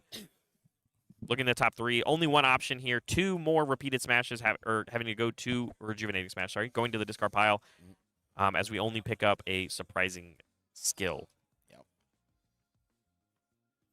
I think we just got to, he's counting up his discard. That's all 4 rejuvenating smashes. I saw them right there. There's right there. Hello. I think we're counting attacks. Like, hey, how quickly am I entering a game state where I need to cycle? Yep. But Jawjammer's still going to come in here, checking the 3 on it. But you're actually okay with that if you want to blow up this face down for some extra damage. No throw hate specifically on the stage for Jake right now. No armor-clad face, no Mikasa defeats the female Titans that we can see. And so instead, we are going to press this meeting Hanj here, pitching another military and an attack. We are looking for foundations. We need to build our stage out if we ever want to transform this game. Yep. We're pretty much here's the thing is, on Jake's side, we're putting him back to like, hey, you got to go back down to 4 and find more you have that same draw power. Yeah, we do have the completely blocked for this, of course. It is still a throw, so it's going to deal some damage. But the Aaron sidestep says we get to draw a bonus card here on defense. Oh, he drew 3. Wow. I love it. A plan Ku goes off with the full, like, blocked, all right, draw 3. Yeah, it's very, very strong. And I think that's exactly what TC's looking for. But remember, you keep bringing it up, and I keep forgetting about it as I literally say, oh, what a great position for TC. But there's that unyielding destruction still in play. If you don't find the vast strength here, and I think that's what we've been digging for, you don't have an answer to it. And if you take too long to find the answer, that military airship on the side of Jake's will be ready to go again, not next turn, but the turn after, which means if that's the turn you have vast strength to stop the unyielding, if we somehow live that long, they can just pick it back up and try again. Yep. So right now for TC, he's just like, hey, I got to put something, I got to put a build out, and there's the vast strength. Yep. You want to just go to 8. I think you just go to 8. And then use your mirror, go back to 9. I think it's very smart. You also, you also have you have a plea for a build block. Takes our momentum, which is nice. Again, it helps us with some echoes later. But now Jake has the ability to play that unyielding destruction again to slow down the pace. But like you said, with a very slow move like that 2 mid. But instead, maybe Jake just smells blood in the water, and he thinks he can close out this game by just playing a real attack string as Rodan. Yeah. I think he has Descent into Battle in hand. Ooh, that'll help. Yeah, that can definitely close out a game. Especially when there's no moment of normalcy to stare across that. You're just like, oh, this is just coming in. Minus speed coming in here, of course, with the resting up, with Ymir committed as TC committed after we've already used the form. We'll see what we can do here. And I think that's all the speed we can give it now. I think we are, because I think we only gave it a little bit. The lethal slash block isn't too bad, and because of the desperate plea, we can still build it face down. But do we think that was a little early? Because Jake still has the option to play that unyielding as the second move, or instead, this rejuvenating smash to gain 2, draw 2. Mm-hmm. I'd rather just let the gain 2, draw 2 happen, and then dealing with the situation of draw 3. Oh my goodness. Oh yeah, you're right. That makes a lot of sense. This also has EX, and we have 2 momentum. Like, there's a world where we can very much put TC in lethal range from any one move. If we EX to this, or decide to give it a little bit more speed. And I think the best thing about unyielding, of course, is you don't have to play it as the first move. There is still a world on the table where if Jake doesn't have just enough to get through here, he could play it as the 3rd, 4th move and still reset the board state. That's the old, I like to call that the old start over play. Yeah. Back in the day when you had start over and infiltrate, and they were like not first forms. They were, I would go like, oh, I'm going to blow up the board. All right, I'll build 4 foundations past him. Here it is. Yeah, unyielding, going on a 7 and checking a 3 on it. But all of the foundations you commit to pass the check can just be part of the ones that you choose to blow up. Now TC's got to go back to 4. Yeah, got to go back down. We don't have that vast strength in our stage. And also TC has to consider if he wants to keep his relevant face-up foundations, 2 of them are committed. So we'd have to sacrifice some of these ready foundations if you want the relevant card text. So tough decision here. And still TC has to deal with this move. And if there's a way to maybe cheat some progressive or give plus to our check in some capacity, there's just a world where we could just still die on the next turn or following later. Yeah, you could see TC when he saw it happen. He's like, he's not gonna play this, and he just literally stopped his fist on the table a little bit, and I'm like, yep, it's coming. I mean, this is a great way to get Jake back into this match. As we're gonna go here for the partial block with the number 10 pro hero, we have to tap completely out for it, but saves us a little bit of life. And we go down to 11. Jake still at the full 21 as we just build a couple more foundations. Checks the 4. Yeah. Okay. Wow.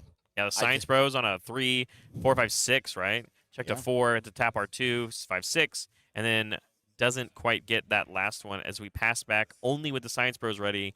But you gotta feel pretty safe. And I did spot it, that draw 2 from that Rejuvenating Smash, on why I think Jake felt comfortable with that play. We have a Barrier Shield in hand. We do have good block trip answers if TC decides to put on a little bit of offense, but we're going for the first cycle here on TC side. We've burned through this entire deck. Yeah. So the one thing I see here for TC is if he barriers, especially early in the chain, we could just airship. Yeah, absolutely. You can abort the attack. I have done that so many times. You're just like, I'll just go pick this back up. Their next card will still get the breaker, but the speed reduction. It does stop that speed reduction happening from right there, and you would basically only be relying on what Rodan could provide. So I do like that play. It is smart, but I think if you're TC, you're still in this situation of like, if I ever want to win this game, do I have to flip? Moment of Normalcy is a good one. That's a good one. That's I think that's something like out of all of the foundations, like Vast Strength and that were like the ones like, hey, we need these now. Yeah, we did end up drawing that Vast Strength, so we can feel a little bit better about surviving against that Unyielding, at least for one more time. Of course, there could be another copy in Jake's deck. We could find a second one. We could find this military airship that we talked about is going to be ready next turn. You could just play the same one twice. It is still a scary situation if you're in TC's world, and he's figuring out like, what can I build? What can I block with? If you're just going to play another one anyway, is the Vast Strength going to keep me alive on board, or is it going to keep me alive in hand? It's going to build to here. Yeah, I think you just once again get to 8. Yeah. Yeah. All right, 9. Go to 9. Like go. Let's just like, hey, I don't think you got another one. I don't think you drew another one. It would require. He's playing 3 of them. Like he is playing 3 Unyielding. Wow. Yeah. So. Oh, you're right. I forgot I had it pulled up. Getting that review of that Barrier Shield makes sense if we're kind of trying to go for the game here. We want attack cards that we can play, not necessarily action cards that kind of clog our hand. I think we did draw a second one. I'm not too sure. I think it's for sure a Rejuvenating Smash plus Unyielding.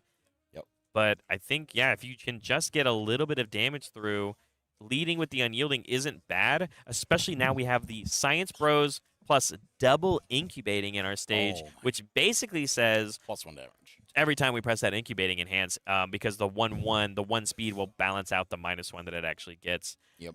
So these are going to be even quicker, which means, and for a little bit more damage, so that Moment of Normalcy couldn't have come at a better time for TC. Yeah, like this, TC's going to do what he can here. We did use the Vast Strength, of course, so only had to use the 1, but we could, there's even in the same counterplay that we talked about with the Barrier Shield and picking it back up, you could just military your own Unyielding right now after TC spends enough resources defensively. Yeah. I don't want this is one of those ones where it's like, I'm gonna block this, but if I get a pass from him, I'm gonna pass. I'm like, I need to block. I think getting the block out, especially when TC checks a 3 here, right? Like you make him feel a little more scared, but keeping the 4 foundations up means that you have a clean amount to destroy if this play does end up happening. But with the Rejuvenating Smash coming in once again as a second card, and we Rodan peeked at it, so we knew what it was going to be, and immediately that first enhance is going to be that military airship to pick up the Unyielding. Yep. TC's got to think about, how do we get out of this game? This might be a situation where we're gonna be hitting, because like right now we're +1/+3 essentially on every attack. And that's not including the whatever Rodan hits from the top card of the discard pile, right? Which with the incubatings, you can set it up 3 cards deep if you want to. I love the way the character plays, man, and the cards and the tools that are incorporated about this character that you would normally think is a random part of the game. But there are so many tools to help you set up and get exactly what you want, and that's not even including things like Supersonic Flight, which give you even extra cookies. Yep. Look at this 8 mid for 9 right now, and that's without even pressing things like EX on it. Yeah. So you have to be afraid. Yeah. So like if this Moment of Normalcy comes through, does an EX just come through? Yeah. if you reset the speed. So do you just reset the damage because you're accepting I can't block this one? Yeah. So you're just gonna take 6 straight to the face, and TC has to accept that. And even that hand still, is filled with options. attack cards, yeah, it's gonna connect, knocking TC down to 3. I don't even know. 5. Okay, down to 5. TC has 3 readied foundations, no more speed hate. The Ice Sword execution on here, I would normally say this is a great one because there's a double copy on the opponent's side of the stage. But Surprising Skill cannot be committed. So you will only be saying, you have to say Meeting Hanj. But if we play this ability to commit it, you can respond with both Surprising Skill, and all of a sudden TC might have enough cards ready in his stage because he could ready the Moment of Normalcy, he could ready the resting up, and all of a sudden he could have some real speed hate. So I think Jake just not playing the Enhance is the correct call here. Yep. Even going to get a freeze here, give +5 damage if we want to use the bottom Enhance on that Ice Sword execution. So good. I love this card. I wish more people played it, man. Yeah. It even has Order, and I feel like there are more Order gamers more recently than I remember. I think Guilty Gear has kind of helped that a little bit. You know, people think like, you know, Kai Kisuke is a little more interesting looking. You know, I know Nago, you know, I know people are kind of liking that one as well. So, but, you know, of course you really only see this a lot in these Void Rodan lists right now. It's like we are going to filter out. So they're going to send these attacks flying. We're like, hey, we need blocks. I need something that can, if I set up a block for this. And yeah, doing the math, and it looks like that's going to be it. Game 2, incredible play here from Jake Hyatt, taking us to Game 3 and a match. Yeah, this is a situation. DC's going to go first again, and yeah, he has to try to flip on 2, I think. I don't even think you can do that anymore, man. Like, I don't disagree with you, but you're right. We aren't in the new training method world anymore of Ymir. There are ways to do, like, we need a Pussycats. Yes. So we go build, play Pussycats, build, or no. Find another foundation. The most you can build is 8, which Yeah. is a way to do it. That is a crazy that's turn once- 1 hand that's going once- first. No, no. Well, turn 1, we don't. Yeah, we can't build down going. Oh, you're right. So, Can't even do yeah. that. So, I mean, even Yeah. then, you can't do that. So, in my Christmas land, because I do like this idea, I want to talk about this for the people. In Life Ymir, you are allowed to play things like Hunter's Ally, which can help you do a turn 2 flip. That's not what TC's doing here. TC is doing the tried and true. This is just my current version of TC or of Ymir after things like new training method have rotated, and it has to accept the fact that when you go first, it is actually impossible for you to flip on turn 2. Yeah. But you are allowed to play some pretty strong pressure cards like Dual Needle Lunge, challenge your opponent to have the right block zones, give yourself some room to lose some of your life so that when you flip on turn 3, it is explosive. So I don't think it's necessarily bad per se, but TC needs a good build to function in this game 1. And on the other side, if that ends up going the way for TC, Jake is going to have to play incredible defense and find the right cards to stay in this game. TC's really considering keeping this. It's what, a build 4? It's a one-some airship? Yeah, I don't. Partial coming in from Jake, and I think TC's gonna. Yeah, I think he's gonna keep it, man. Yep. He's like, all right, this is slow and steady. Do not check a 2. Yeah, we do play those. Yep. Okay. And then now this is for free on a 1, 2, and a 3. All right.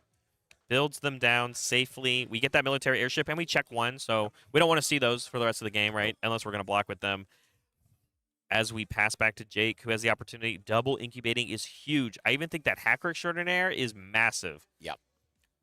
Because we're ready to we'll take 5 at some point. Yeah, Red Right's the coolest. Very good one here as well. Keeping areas safe. Nice. So build 5 from Jake, and double incubating I think is actually massive. And the top card of our discard pile from that last check is a Supersonic Flight. So we have even more cards to play with on defense. Yeah.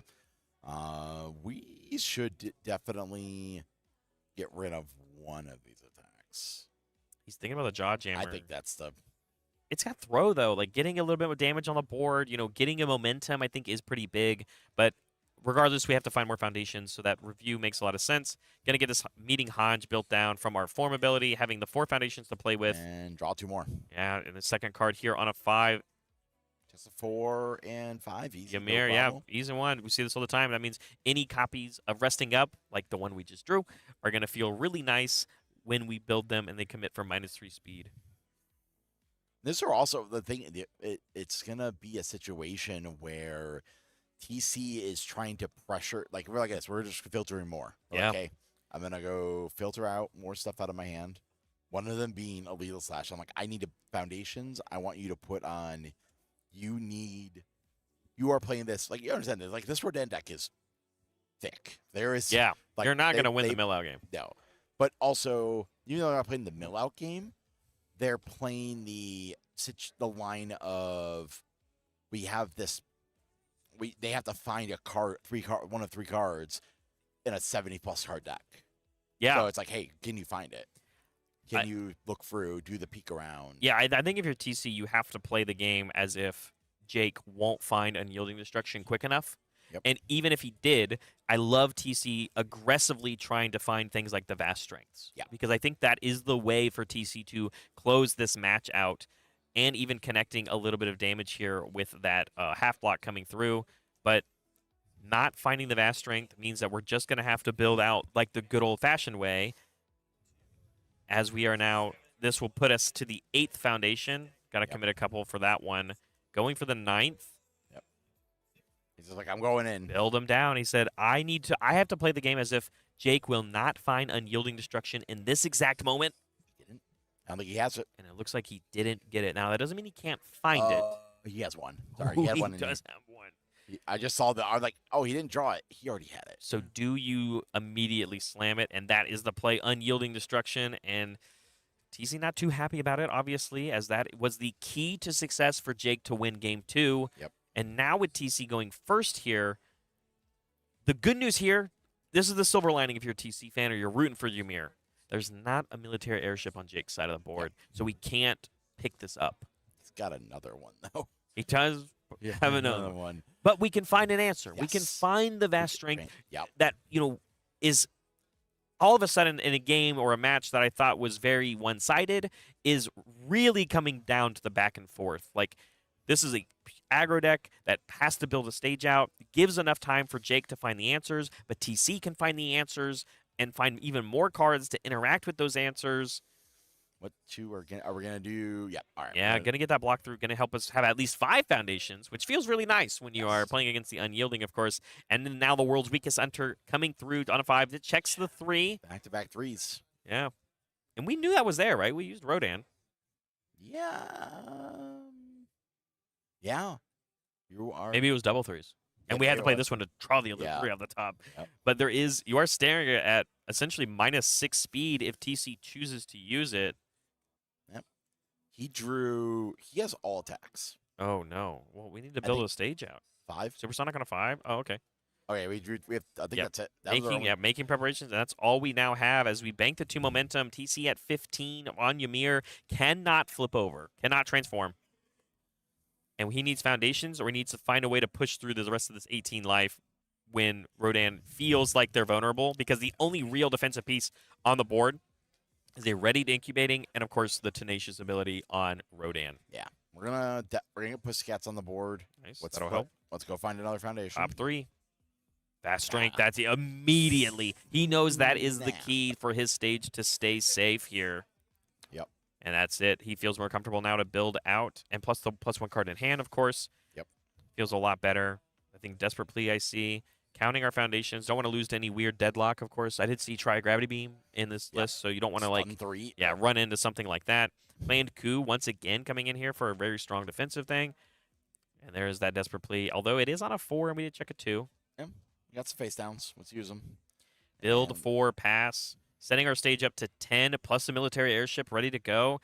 If Jake doesn't have a way to deal with the Vast Strength and then play the thing like the Unyielding, but again, we're in this situation where Jake has cards like Ice Sword Execution. He could find a way to commit it, but then you have to deal with the surprising skill that could ready the card if you commit it down. So again, it's just this crazy back and forth of like, this is currently not enough for Jake to keep it down, as we immediately get the response here from the surprising skill. And now Jake has to answer the question once again. Yeah, and right now we're looking 5-5. We're gonna. Oh, look at that. That's a good play. Like, hey, we need to dig. You're also, I think, if you're TC, like if you find more vast strengths, you can block with them and build them down with Desperate Plea to have even more of these answers. Or again, just more cards to give minus speed. Here's another fast friendship coming in. Yep. It's like we gotta block this. You know what's also crazy, Jesse? That this Rodan list is playing 4 copies of Ice Sword Execution. I don't think I've seen someone play 4 copies of Ice Sword Execution since Andrew Porat at the St. Louis Regional last year playing Rodan. I don't think I've seen some, and I don't even know if that's true. Like, don't quote me on that, but that's how long I think it's been since somebody has played 4 copies of Ice Sword Execution in a deck. I think it's hilarious that Andrew Porat just won the first 2 events of the year and then cashed out. And literally has just been like his feet have been up and he's just relaxed. He's like, and at Worlds he's just gonna roll in and be like, well, that's how I do it. Yeah. You proved your that you have the skill. We found it. The vast strength block here, so that even if you had the only downside here is that this is again really good. Now you can use 1 vast strength if something like a second Ice Sword came through. Yep. You can seal that one and still have one to protect it, because the downside is that there's the second Ice Sword Execution here on a 5/6, and if you don't vast strength this, you lose both of them. Yep, you got to do it. But because we built the second one, we're allowed to use one. Yep. I'm loving this game. I think this is actually way more intricate than I thought it was going to be. But I'm so excited here because I really do think this is anyone's game still. Yep. Now we're gonna supersonic flight here. Give it +2, +3, and make it a high. I think there's a world here where Jake can just start pushing for lethal. We're checking incredibly well because Rodan, the next 2 cards are, of course, going to be a little crazy, but we have momentum for this other enhance on this card. +5 damage and freezing one of these foundations if we don't end up making it through. Of course, Rodan giving +4 more speed because of the supersonic flight. This one could potentially hit incredibly hard. Yeah. Right now we're at 8. Like, I would play I would use the momentum and try to lethal. Even making preparations gives more damage. When you give it a speed bonus, you can then commit it for +3 more damage, doing our greatest heroic lineage impersonation. Yep. But that little bit of extra damage is enough for even this one attack, right? It's 5. It has +3 because of the supersonic flight. It's like, we're not even going to press the spin of momentum. Maybe we're going to value it instead for an EX or a powerful ability here that could come in. Have connected. TC is at 4. Yeah, there is a lot. I think he has all gas. I think Jake just has a pile of attacks. So what do you do here? Is it repeated because it's on a 5/6/7, but you ready 1? Ready 1 foundation. That's a risk. I mean, we checked a 5. It's tap 2, but then you'll ready 1. Can this just get quick enough? Yeah, I think TC's doing some math here because we have Fast Friendship and Resting Up for -6 speed, has 4 ready cards still in the stage, or do you just have to use the other Vast Strength to stop the ready ability on the card, but it would keep its keyword abilities? Vast Strength does not remove the keyword abilities. He's like, hey, you get the keyword this. But you don't get to ready a foundation. Plus speed here off of the Genkai's Guidance, -3 speed from the Fast Friendship. How many more resources do you press EX on this? It is lethal on its own, but it could be partialed. Yep.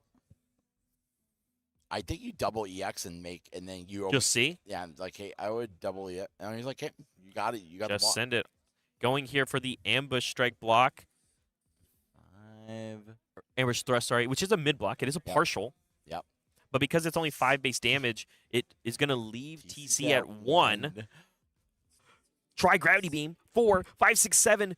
Misses the check. Fails it. And the turn goes back to TC at 1 life. Oh, my God. And the problem is now we have to, like, come on. 5, 6, 7, 8 foundations in the stage. 1 foundation with the form ability of Ymir would transform him. We could potentially gain 22 life this turn, Jesse, where a single move off of Ymir, even with perfect blocks occurring, could potentially be lethal immediately against Rodan.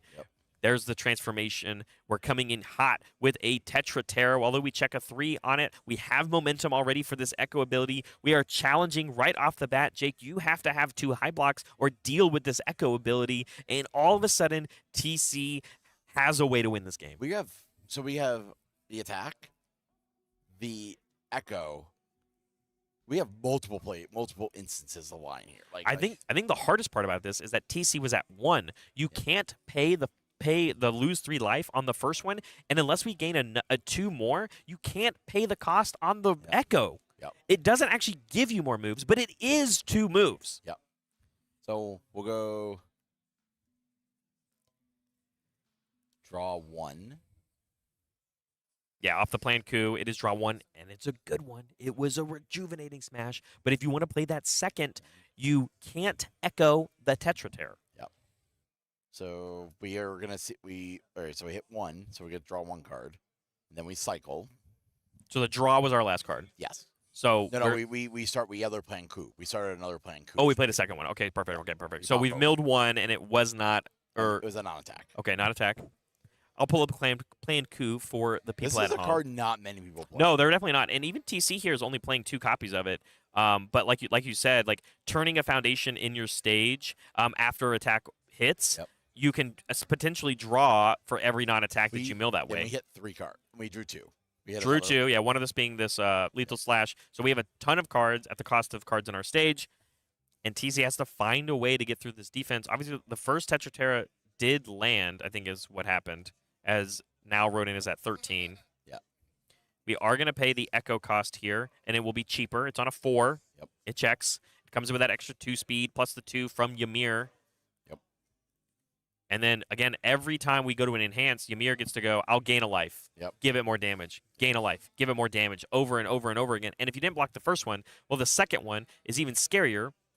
But again, you can't pay the 3 life on the ability of the Tetra Terror. So after this, it's just going to be more attacks that are raw in TC's hand. But I think based off of the game state, based off the board state, I think he's got enough. I think, yeah. Rodan taking it, going down to... And it flips over because it was... Yeah, the Echo will flip it over. George has got us covered there, of course. Rejuvenating Smash here on a 6. Checks a 3. It's not the second card, so we won't gain 2, draw 2. But it does have EX.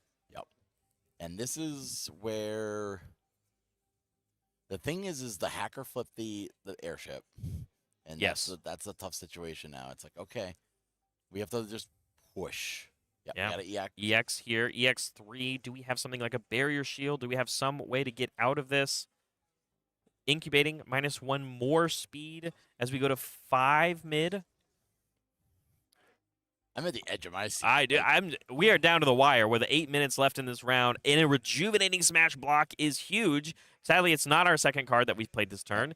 And then a jaw jammer coming in here. 4, 5, 6 checks another 3.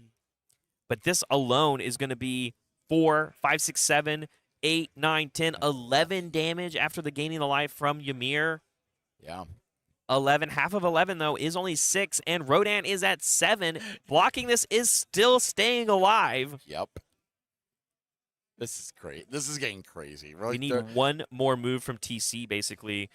TC's like, all right, something's going to get blown up. And we keep checking 3s. There is just a world where on a 4, 5, 6, 7, if you don't check a 5, you fail a 4 diff. Yep. Do we have a second rejuvenating smash? I think that would be nuts if we were Jake and we block with that. Oh. Nope, just a mid block, which is fine. Taking that. Jake going to 1 life himself. The battle of 1 health. Even though TC, do we have another move? I don't think we don't have another move. With 2 ready foundations in our stage, all of a sudden, we were at the top of this roller coaster. Yeah. Jake knocked TC down to 1 life. Jake survives just enough defense because of knocking TC to 1 life. He couldn't pay the costs off of either of those Tetra Terrors, allowed Jake to just tank them to the face, actually block the meaningful moves later that were for a lot more damage, survives at 1, and now it is on Jake to have an answer to win and close this game out as TC is only at 4. Yeah. Oh, that's a great one. A good start. Another Ice Sword execution here on a 5. And if you don't vast strength this one, you are going to lose 2 of your speed pieces. But we do have this surprising skill, which could ready one of them back. But you still stunned 1, essentially, and it was a meaningful piece. Yeah. And the Jaw Titan here is holding ground, I guess. Like we're just like, okay. You can't even like unless we play a block, we can't even commit our character. So the resting ups only give -2 speed right now, which makes it even tougher.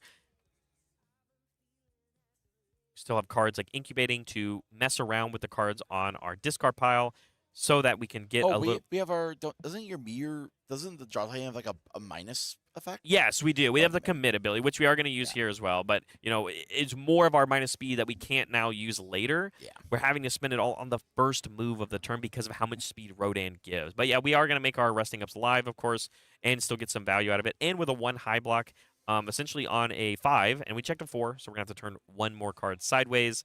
3 ready foundations. Unyielding destruction here on a 5/6. The good news is that TC doesn't really need the foundations anymore. You can see the smile on him. He's like, I don't really need them anymore. But do I actually want us to reset here?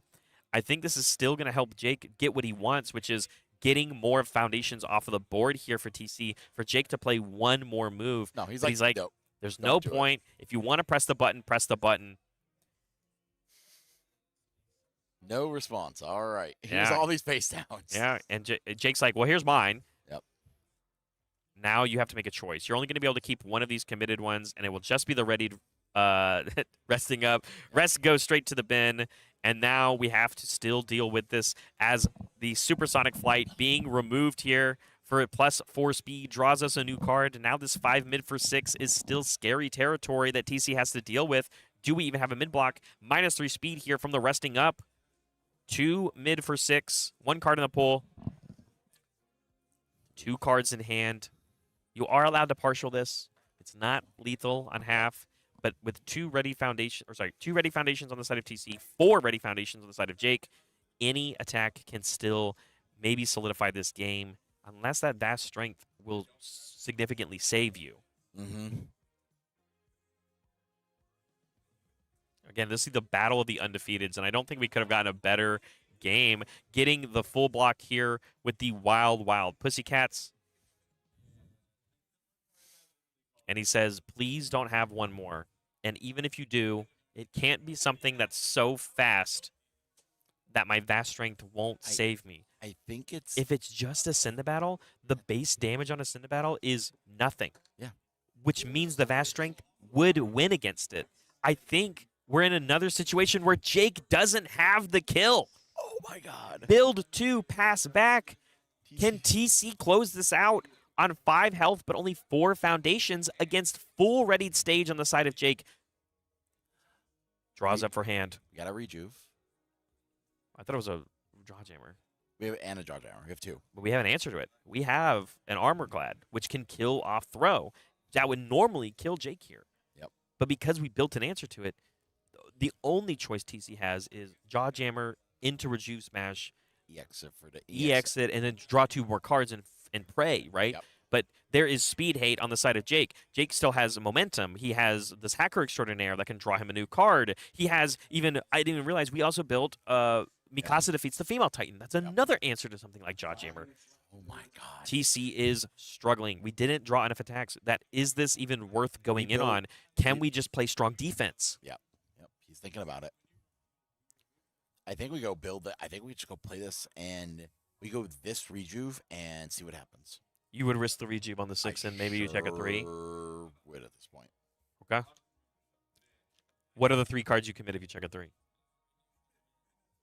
The resting ups and that. Like this is a hey, I have to take my shot. Okay. Like we need to use protection here. It's like, hey, I need to play through and get my, like, I have to eat through this throw hate or find something that gets me through it. Getting down to the wire. Yeah, Both of these players, single-digit health, 1.5 minutes left in it. They do, of course, still have turns that I do think we will find a winner, but immediately we leads with the Jawjammer and checks a 2 on it. Ooh. I didn't even remember those. Yep. Having to commit 2 foundations right off the get-go. Now this makes the Rejuvenating Smash play even harder. Commits Ymir, the damage, that makes sense, but like it is life gain. Like I think you kind of want that. Yeah. So yeah, going to take that back and just commit this resting up. And we are immediately going to start pressing some buttons, gain some more life, which I think matters. You know, the more life that Ymir can keep gaining, yes, it's more damage. Jake can't take anything anyway. Like, yep. Look at all that momentum he has. All those attacks Yeah. are stuck up there. One giant EX move is just enough, right? One repeated smash of these EX and powerful could get us there because, again, Vast Strength can't answer keywords, but that's just not where we're at right now. Yep. Gonna go ahead, though. I think that we hacker, and then we also are now minus speeding. Yep. Also double incubating here, removing these attack cards, having a +4 block modifier from this hacker and the full block on a 5/6, checks a 5, has to commit 1. The gain 2, draw 2 means that this will be pushed up even higher for damage. Yep. Will we draw more gas? We did. We drew one more. One more. But it is that ambush thrust, which means if we want another attack, we can't EX this. Yeah. It does still have the +2. That basically is going to get counteracted by the incubatings on the other side of the board. But, I mean, Jake still has to play perfect defense here, right? I mean, we are not allowed to take any damage. We are at 1. And we blocked with a +4 block modifier as our first lead-in. This is great. It's hard. I mean, this is a hard game for either of these players. Yeah. And the thing is, TC's just climbing out of it. Yeah, we're at turn 0, of course, for TC, which we knew was going to happen. So that was going to happen regardless. So we're on turn 0. TC did go second. So this is it. So it is on TC to basically figure it out. Yep. +3, -3. There it is. We did EX it, which means this ambush thrust is just another attack. It is not 2 attacks per se. The Science Bros +1 block, though. +1, right? Or something like that. +1 or 2. Means we're going to have to commit a couple. 6. Ambush thrust here on a 4/5/6. Checks the 5. Taps the last foundation here. And just asks the question, do you have a playable block? Because we do have Mikasa's. Any block works. Yep. Can we give this enough speed for it to matter? I don't think we can. There is another ability on Ambush Thrust, of course. I think it's a damage. Yeah, it is. You can destroy a foundation if they have 4 more committed. You can give it more damage, which we're not really looking for that. We're just like, do you have the right? Oh, it's any block, right? We have the Mikasa defeats. It's a mid. Is like, Is it too high of a block mod, right? Yeah. Or is it a non-block? That'd be funny. But yeah, we're gonna go here, block with the Fateful Decision, checks a 5, and it is a full block as TC doesn't have enough We're gonna get a draw. gas. We're gonna draw. Yeah. Unless I'm unaware of any sort of time extension, which I don't believe they have, Yep. with the overtime being called here for these players, that is gonna spell it. Yeah. He's like, I've been thinking what he'd be hoping for here. Like, with the why does? Yeah. Production is gonna go check it out. They might have just been off on the time, which is fine too. I don't actually know if that's true. We're gonna go figure it out real quick. If not, it will end in a draw. Yep. If we are incorrect on the time, there will be some sort of attempt here from Jake to figure it out, and he could potentially get the win here.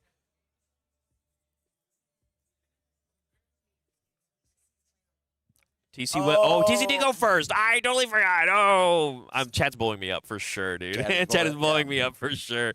You're right. TC did go first this game. That's why it was so dynamic, right? Because we knew TC wasn't gonna be able to flip on 2. We had to go to 3. We had to play around all these unyieldings. So this is Jake's last attempt here to win the game. No, I was wrong. I was all on me for sure. And as we only built 2 foundations here for TC after the fact, flipping for -3 speed is going to help us block this.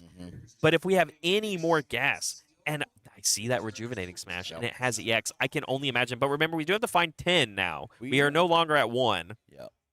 And we have, oh, wow. So many moves. And we get to look at the top 4. We did check pretty poorly on this attack, obviously, as our lead-in. So we have to find a way to draw all those cards off the top. But if this one connects, which it looks like with our 1 high block, checking a 3, tap completely out for that full block here. All right. Means it is just up to Jake to find 10. That's Rejuve on a 6. Checks a 5. Commit 1 for 6. Draw 2. Gain 2. No longer at 1. That doesn't matter. Yep. And the question is, with that 3 on top of our deck, can we pass another move? If it's a... So... We can, right? Yeah. I mean, so this is... Oh, The Supersonic Flight incubating. It does give -1 speed, though, but we have plenty. We get that last. It is up to the top card of the deck. Yep. No matter what move we play, if there is a 3, Jake will miss. If it is not a 3, the game ends in Jake's favor. We are purely on the top card of our deck. 4, 5, 6, 5, 6. EX on this one, but this one is only for 3 damage. TC goes Did to we 1. did we miss lethal? 4, 5, 6, 7, 5, 6, 7. What am I missing a damage somewhere? No, we go to 4. Go to 4. This is 3. This is only for 3. Yeah. But we didn't want to draw. risk it. We didn't have the and just like that, we didn't play a 5 diff. We could have, and instead the draw. Both of these players moving on to X01 what are we at? 401 at the end of round 5. I wonder if there's an undefeated at this point. Is there maybe one undefeated? There was one that was pared down. Yep. If they won their round, then we have exactly one purely undefeated. But if they lost the down pair, you are now in a situation where there are 3 players that could be all tied with the same score at this point, and we still have 2 rounds to go.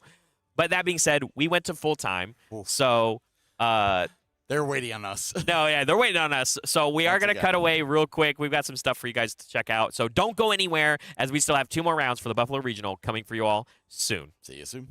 Hi, UniVersus gamers. I'm Barrett Bryan, and I have the pleasure to be joined with the Tamarin Cardwell. Tam, you want to go ahead and introduce yourself to the people? Hi, as Barrett said, I'm Tamarin Cardwell. You can find me online at Tam Cardwell, both on YouTube, Twitch, Twitter, Blue Sky, all that jazz. Excited to be here, man. Yeah, a great event for us to be at currently. Of course, this is the last regional here as I get to talk with you here in Buffalo. But I wanted to kind of pick your brain as UniVersus as a whole, as, prolific content creator, of course. Even I watch your stuff. And I have to ask you, do you have like a favorite memory this year of UniVersus, of the competitive season of 2025? You've had not only the pleasure to be a part of production along with me, but also you've got to play in quite a few events. I know you went to Glasgow, and I know you really like Mikasa. So a favorite memory of this year so far? I think favorite memory. I have not played in a ton, but Glasgow was such a blast. Getting to go overseas due to the trading post and play some games. I really like that character. I think it was just putting a character that was kind of on the fringe, really putting them on the map. It just always feels really good to do in a card game with so many eclectic characters. Just like picking somebody you really believe in and pushing them to a top cut.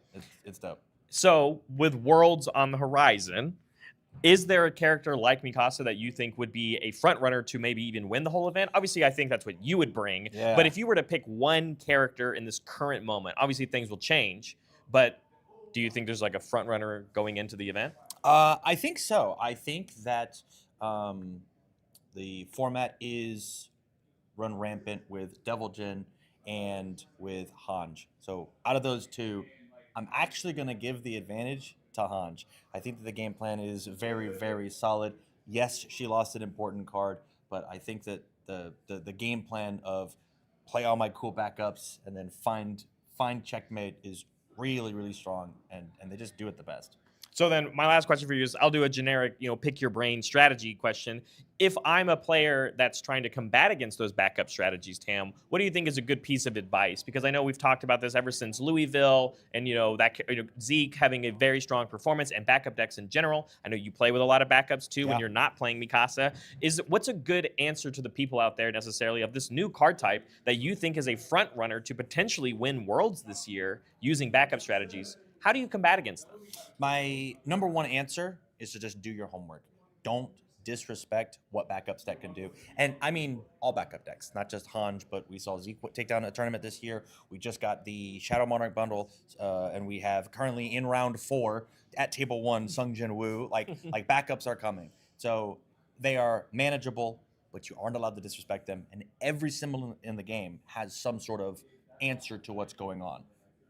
Not just your attacks, but also card text too. So look for that. Make sure that you respect it and put it in your decks. Please, I'm begging. Absolutely. Free coaching session right there from Tam Cardwell himself. Tam, thank you so much for this insight, and look forward to many more events of UniVersus with you in the future, not just behind the camera, but also playing as well. We'll send it back. Hey everybody, I'm Bear Bryant. I have the absolute pleasure to be joined with Sean O'Brien, owner of Rochester CCG, and we're here in Buffalo in your own backyard, which I had the pleasure to be here for the first time. And I wanted to say thank you so much for, first of all, being a big pillar of our community in UniVersus. I know that you are basically at every event, whether you're vending or even playing. So I have a question for you. If you were playing in the event right now, what would you be playing? What would I be playing? Well, I would just be playing Rochester Retro, of course. Oh, that's fair. Love me some Rochester Retro. But if I was playing in Standard, I would probably be playing some sort of Bridget deck that Kevin built for me. Love it. Do you specifically just like all the movement of the cards, or like, specifically flipping stuff over, moving, adding stuff in, and just that kind of movement gameplay? I know Kevin Rubberg loves it when his cards move. So the reason why I want to play Bridget is back when I was in college, I forget which Guilty Gear game had just came out, but it was about the same time the UniVersus came out. I'm like, oh man, if they ever get Guilty Gear, I'm playing Bridget. And finally, after 20 years of playing UniVersus, I can play Bridget. It was a long time coming. I believe UniVersus, UFS players of old have always been asking for Guilty Gear. It is finally here in our game. In that kind of boat, do you like the tension mechanic? Do you like the Roman cancel token? I know a lot of people are kind of like the flavor of it and when it relates to the game, specifically a Guilty Gear Strive, but fast momentum is kind of scary. Oh yeah, I used to work on design for the game a long time ago, and we were always scared to make fast momentum. But I think the design team had the good sense to make the tension cards not scary on their own with the tension on top of it. I do like that one of the tension ability, the Roman cancel abilities, lets you get out of a kind of a sticky situation by reducing attack to 3 damage. Yeah, absolutely. I even like the generic one where by itself it can freeze a foundation, but you still have to solve the formula of having it, making sure it's committed. So my last question for you, Sean, I know you have a lot to work to still do this weekend. Is there a favorite memory this year of UniVersus for 2025? Oh, there are too many. I mean, we had a lot of great events this year. One of my favorite memories was the Louisville event where, we had, really good turnout. We had to increase the size of the event. So that's a really good memory for me. But I'm really looking forward to the 20-year anniversary in 2026. Absolutely. And at Louisville, one of the biggest Rochester Retro events we've had of the year as well. So if you want to check out Rochester Retro, of course, you can go check out all the updates and the suspension list online, of course. And there's going to be more to come, I can only imagine. So, Sean, thank you so much for your insight. And I hope to see more of you at a future UniVersus event. Sounds great. Thank you. Hi, everybody. I'm joined with Constantine, representative of MGLA, of course. I'm Bear Bryant, and I have the pleasure to ask you a couple of questions. I want to get your insight. I know you make some content for the game as well, but we're here in an event. You're participating. I know you're playing a fun deck, but I have a question of, is there any surprises that you think players are kind of bringing out in the format right now, or things that we might see on the horizon for Worlds coming up? Any surprises in the format that you're really surprised to see? So I'm really surprised to see just how much Guilty Gear cards people are playing. I personally think that there's a bunch of awesome build-arounds in the set. Things like Potemkin Buster, Tyrant Rave, even just Dust Attack is not flashy as an uncommon, but I think that card is fantastic in so many decks, especially because it's on the Infinity symbol. And just seeing people brew these powerful decks with these new cards has just got me so excited for the game. And it's also their primary symbols, so you're making concessions as to which symbol you're choosing to play. Yeah, I've seen Tyrant Raves already, even on stream. You can check out that footage. And then also things like Great Yamada Attack. I really didn't expect to see May, per se, in the format, but there are people out there brewing with it. And one of my favorites, Bridget. And, of course, I know, Megalomania is hitting here. Do you think heavy secret rares like Megalomania are going to be cards that will maybe scare some people away from playing hyper defensive characters because it has the ability to seal them? What are your thoughts on the offensive tools for players that they have access to from Guilty Gear versus things like the Roman cancel token and the tension mechanic? So there's a lot going on there. So I think there's tools to interact with Megalomania if people are really concerned about their character being shut off. Yeah. But we also still have all the foundations and assets and backups that we built. We can hopefully rely on those. Maybe we have some actions in our hands that keep us alive. So I'm not sweating the power level of the offense. Some of the games I've played today, I've been playing an aggro deck. So against other aggro decks, it's really down to the wire. But some classic cards that are keeping the matchups really close and competitive are things like Dark War to cancel breakers or just responsibilities on attack cards. That stops the response on Dust Attack, which is just response ignore progressive. like essentially breaker 1 on a 2-death. That's pretty good. Yeah, absolutely. My final question for you is, I know you have an event to get back to, of course. With the idea of these Guilty Gear cards, do you necessarily have a character from Guilty Gear in the front running that could potentially even make a great appearance at the World Championship? So I think it'd probably be Bridget because I know a lot of people really like her, and there's a lot of good players deck building for her.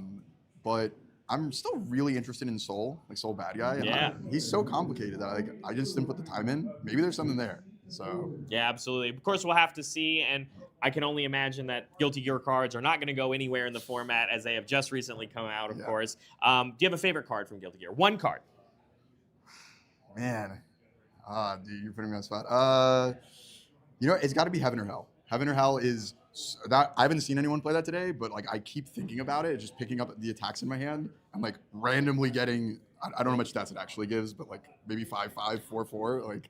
I want to see a 5/5 hit off of a Heaven or Hell because that's basically a massive mutant machine. Yes, but sir. Constantine, thanks so much for your insight. Yeah. I hope to see you at another UniVersus event in the course. future. We'll send it back.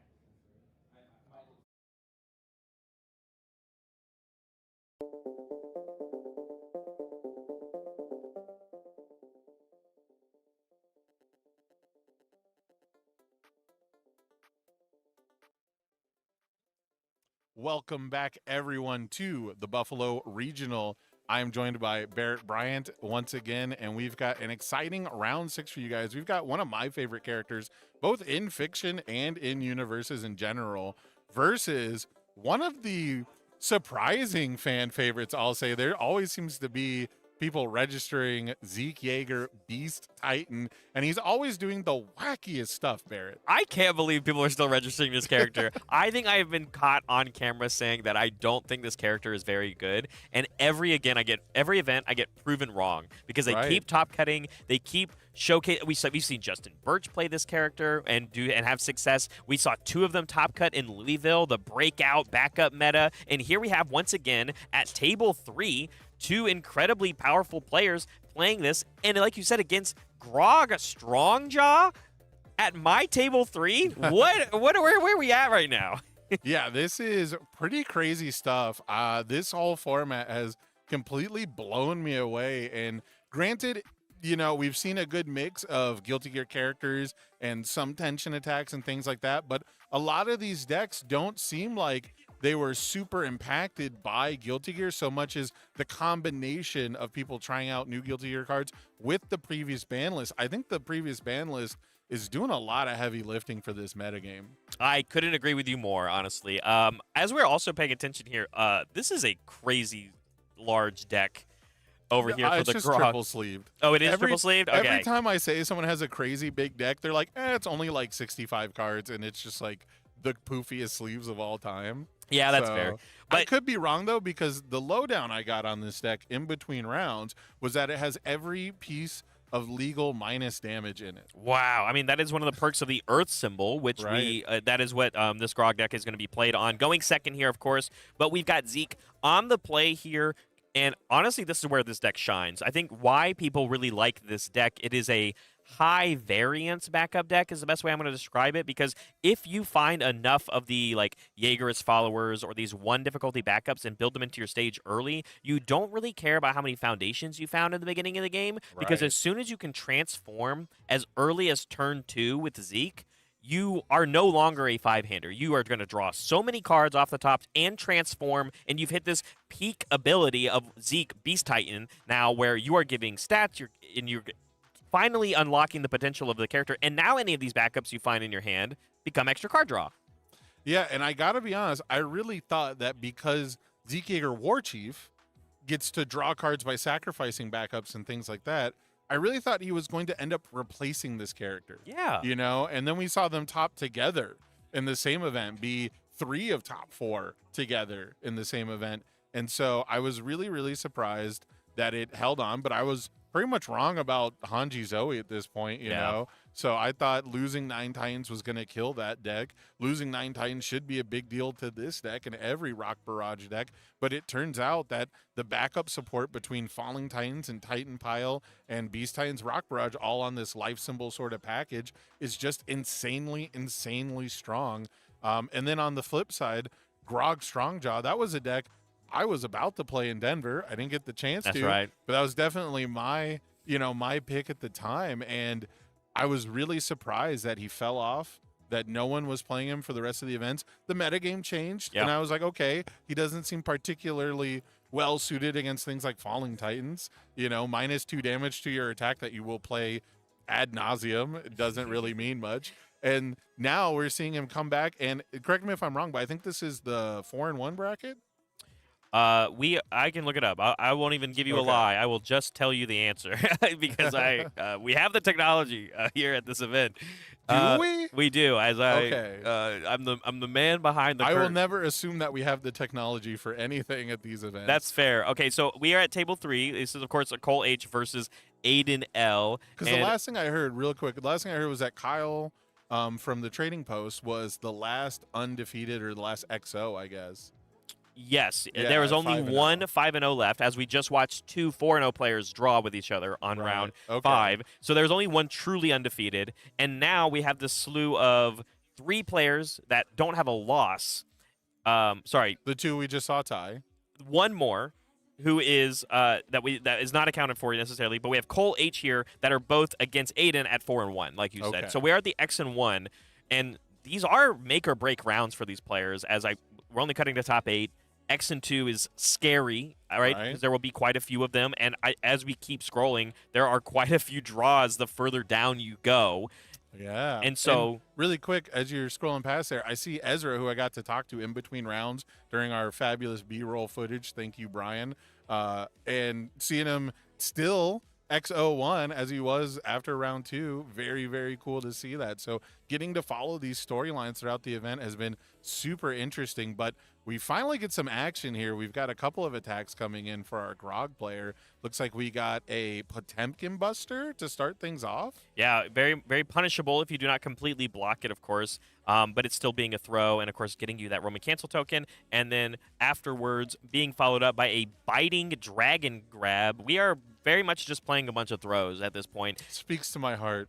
You love to see it. I mean, we saw cards like Armor-Clad Fate that have been brought into the format, which are great answers to throws, and we saw Mikasa defeats the female Titan still being played with air characters, but when you don't run into those matchups and you can just play 3 throws right off the get-go, all of a sudden your 34 health 5-hander against a 31 health 5-hander, you have a crazy advantage if the explosivity isn't there from Aiden.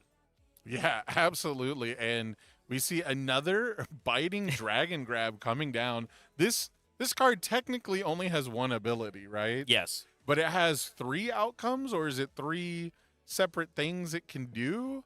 There's a lot of text on this one, and I hope I'm going to get it right because I'm not going to look it up. But this is the throw. Yeah, I'm thinking of the other one. You're right. There's that 5-diff one that you're talking about, right? Yeah, I totally agree. One has 3 different abilities. I got excited because it's so rare you see the Ryukyu support here. But yeah, this one's actually just a blank throw. Yeah, and we're okay with that because guess where we sent it? Straight at a Genghis Frog, and because it was our 3rd attack of the turn, elusive keyword doesn't matter.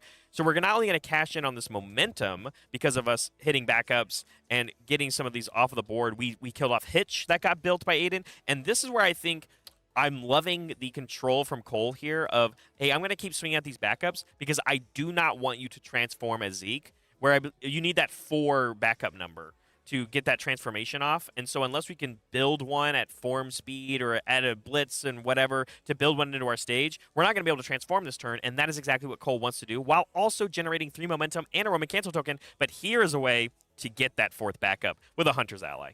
Yeah, but we do see Cole building one of the only reasons I think you would pick Earth besides throws over the other Grog symbols is incredible display. Yeah. Incredible display, being able to spend a momentum to cancel a response, which are pretty much at their peak popularity. You look at the Bridget deck that is 90 responses chaining together. So having cancels for that seems really smart. The Roman Cancel token itself has one of the most powerful responses in the game right now, in my opinion. We'll probably have to find out after this tournament. Yeah. But a reset from momentum, not on a foundation, super, super powerful. But it's not going to be able to stop the blitz from Hunter's Ally here. Looks like it's going to build us a Onyakapone. We built actually the Genghis Frog. Genghis Frog, but we did then use our Zeke Jaeger's other ability, which you don't really see Oh, very it went to often. hand. Yeah, so we are allowed to discard an attack from our hand, and then we can add any backup from our discard pile to our hand. So, Ooh. so the front side does this exchange of you can ditch your attacks to draw or pick up these backups, and then when you transform into the Beast Titan, you can then discard your backups to pick up ranged attacks from your discard pile. So this kind of dichotomy of this character that I think a lot of people have fallen in love with, that is different than, like you said, what the Han Zoe deck is doing across the same two symbols. And here we see one of the most beautiful things you can do in the format right now. Grog Strongjaw using the Roman Cancel token to reduce the damage to 3, and then responding for -2 damage, having that minimum 1. You still got to take the 1 no matter what, but that's actually good for Grog. He wants to take the 1 because he gets that rage counter back.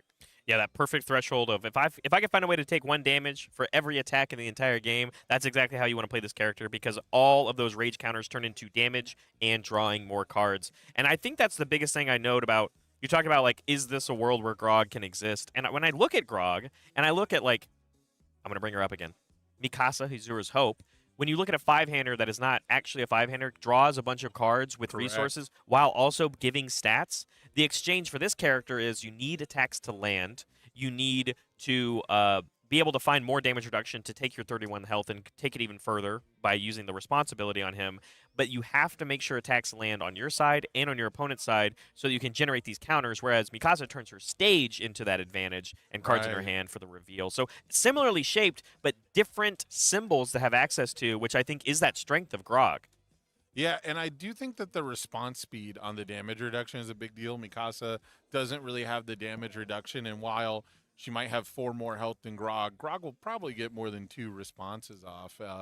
But it'll be really interesting to see what Zeke can do against this onslaught of throws. The health gain potential on the life symbol, pretty strong. It looks like we didn't get the Zeke's health total updated. So I'm not sure. I don't think we're at 34. I actually think we are, because we've just been swinging at backups. Oh, is it just backups? I But could've now, sworn- didn't the so the I thought first, the pot buster was at okay. I don't know if it was. I think we sent it at a backup. It couldn't be the frog, and then the second one was Right. sent at the frog, and it wasn't enough to kill it. Fair And then, enough. or it was, and I can't remember. But we killed the hitch, we killed the frog, and I think we Okay. killed one more backup to keep Zeke off of the 4. We've now gotten to 4 because of that Hunter's Ally. And when we built out a tremendous amount of cards that we had in our hand because of the formability off of Zeke. Although we are now on the Beast Titan side, now it is on Cole where, well, now I'll start swinging at your face. So we're going to whittle you away ever so slowly. What is that alternate card? What is that? I don't know what that is. I'm not even gonna take a guess. No, that's okay. But we It's did too end up bright. we did end up blocking it. Of It looks course, like it's a 4 difficulty foundation. which is crazy. Yeah. Yeah. But yeah, then that second attack, of course, that close combat tackle, being able to come in here and get a little bit more damage for Aiden, getting even more momentum and rage counters as we now pass back to Aiden. And here is where we are hopefully going to see the strength of this Zeke deck when you are sitting on 8 backups in your stage.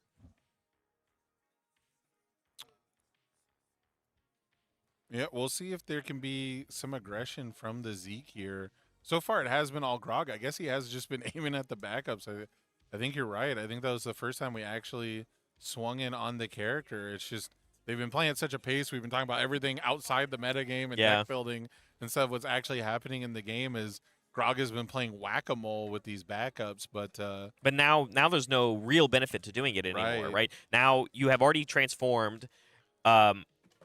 Now Zeke just cares about having the backups in hand to turn them into ranged attacks in our discard pile. You can clear off these backups, sure, if you would like, and then they struggle to build more. But when you know you're staying across from Hunter's Allies in the decks, and you already have things like Hitch now, which is more damage reduction, of course, alongside your throws, which are typically not the craziest base stats. Things like Potemkin Buster help, of course. But when you're only giving 3 damage to everything and Hitch is still turning sideways and giving -5, you still have to deal with them if they're not going to be enough. And we see also, Titans Under Orders giving even more minus damage. So it is going to be the battle of damage reduction 5-handers, I think, for this entire match. yeah, and a little bit of, I guess, telegraphing here that there's no important responses that we're going to want to play. Either that or we believe our one incredible display can outdo the two incredible display, because we did have the opportunity to target commit one, and it looks like we committed a foundation that gives -2 damage instead. So, responses, falling Titans, probably not going to be our method of trying to win the game here. But I could be wrong. I have seen Stranger Things. It is. I mean, not the show, but like things in this. I haven't even seen the new season, but I'm yeah. surprised nobody said that for like best IP to add. Like I was asking people, what would you? Yeah, that's like fair. Fantasy IP. All my friends are so into that. Yeah. I'm doing a little bit of research also while we are diving into the Zeke deck, because I do think it's interesting how people are approaching the deck. This deck is only playing 10 attacks. That makes sense. The backup decks have I lied to kind you. of thrived with a smaller attack count overall. 13. I'm sorry. 13. Okay, still a small amount. Yes. One of the things I loved about playing Hanji Zoe was I really wanted to play like a 14 attack deck. It ended up being I think 16 for the version I played. I couldn't decide between having Beast Titan and Titan Pile, so I kind of did a little threw bit Beast Titan in, with the Titan Pile. Which now I've seen the Hanji decks play both. I think Glasgow played 4 Beast Titan attacks and 4 Titan Piles, so we're doing both. So. If you can't double their stats anymore, right? We just got to play the big ones, Right, exactly. So, very, very interesting to see how these decks evolve, see how these decks survive, adapt and survive through hits to them. I think a lot of people would have thought that Grog losing something like Sweeping Daggers would have been really tough, but not many people play the death version. So, true. We do see Referee Jury doubles in the stage or in the card pool here, flipping one of them. Looks like we're going to try to keep the incredible displays up, though, just in case. Yeah, I mean, it makes sense. If you're Cole in this position, you have currently gotten all of the foundations on Aiden's side of the board to be committed. Things like the responses from this Referee Jury, that lone incredible display that you were going to keep up is now vulnerable because you played another enhance ability. So now it is, if Aiden wants to solidify a stage anymore, he's going to have to build some foundations. But instead, we're just going to play another Beast Titan Rock Barrage, I think, on a 5/6, checks the 6 on it. He's too good. And now we get to build another backup, and then both of these incredible displays are getting committed. Yeah, and it looks like we still have an Onyakapon at our disposal if we wanted our first enhance to make this not count towards progressive. Or even the last one, right? I think you just pick a card.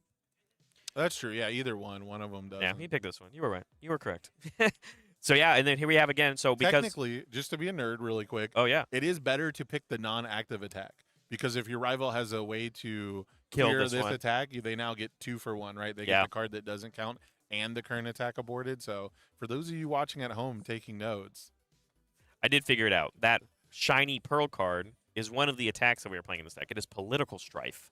Oh, that makes sense. That's why it's a 4. Okay, I thought it was a 4 difficulty foundation. It also has Breaker on it, right? So blocking with it meant a lot. And now, again, we can turn these backups in our hand into range attacks from our discard pile. We have the ability on this Political Strife right here on a 4/5/6. Checks a 5, 6. Political Strife is every backup, right? Not just Titan backup? Every backup in play. Oh, gosh. Yeah, and we have a billion of them.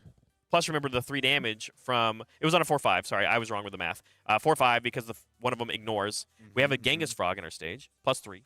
Hitch does commit for plus damage if you want to give it even more. We're counting things up, of course. Hitch is already committed, though. We did use it, yeah. Unfortunately. But we are staring at a Grog who's at 15. This is going to get the 2/2. It is ranged. The 3 from the Frog. And then now another 10. And then a third Referee Jury on a 4. Setting this back to 4 damage. And remember, Referee Jury is so good in Grog, right? Because of that responsibility to reduce it by 2 more after the fact. And more card draw. Like, let's be real. It's never bad to draw more cards. Absolutely. Absolutely insane. Triple Referee Jury. You'd think he was playing Byakko and stacking them.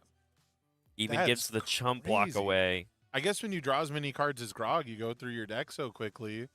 The juries draw, the counter, every attack, you're probably drawing a card. And the juries that we're playing are drawing us more cards, like you said, exactly. And absolutely insane triple Referee Jury to stay alive one more turn. However, we got to deal 27 through some Titans under orders. Yeah, 2 Titans under orders. Now a Moment of Normalcy also being played here. We obviously can just block moves. Of course, a lot of them are throws. But we have triple Jaeger as follower. We built... this doesn't look like a game where there's going to be a lot of blocking, I have to be honest. Yeah? That's blocking fair. throws isn't hard. The throws are slow, so maybe we can. But if I had to get... Well, this one is going to get blocked. Potemkin Buster definitely punishes you for not completely blocking it. As we check the 5, is also going to give us a Roman Cancel token, and we have plenty of momentum to where if you do end up completely blocking it, after it resolves, we can clear it out of the card pool and draw another card. Absolutely crazy. You know, this is in the in my pre-release at my locals. The first pack I got in my pack per win was this alt art Potemkin Buster. Do you like this card? Blew me away. I love it. Yeah? I love this card. Are you? I know you're I'll big. be honest. Yep. The very, very first time I saw it, I was a little sour on it with the 2 check and the idea that like, oh, if you just block it, it only is 3 damage, right? I was a little sour, but the fact that it is a throw with tension is huge. And then not only once you start playing with the Roman Cancel tokens, do you really get like the full picture, because you have to look at the text on the card and then add 4 more abilities and say, is this worth, the stats on it? But it's actually throws people off really bad that they have to completely block it. Yeah. They really do not know how to handle it when their Airy Smiles is not a complete block and they are Take like, 6. do I take 9 from this? Oh, yeah. Because you double the damage and then calculate, right? Well, I think it just gets +6, right? Yeah, it just gets +6, which is a double normally, but Grog's giving it 3, so it doesn't actually go to 18, right? Yeah. But yeah, you're right. And then also remember, it has shenanigans because you get that Roman Cancel token, and one of the abilities on it is a zone change. You can then mix it up and then make it a little scarier. Yeah, but the Filled with Doubt coming through here, and then even still getting a half block here after some even more damage reduction from the Titans under orders. We used a lot of resources on this one attack. True. And then we don't have many left. Now we have 2 cards in the card pool, 1 foundation ready.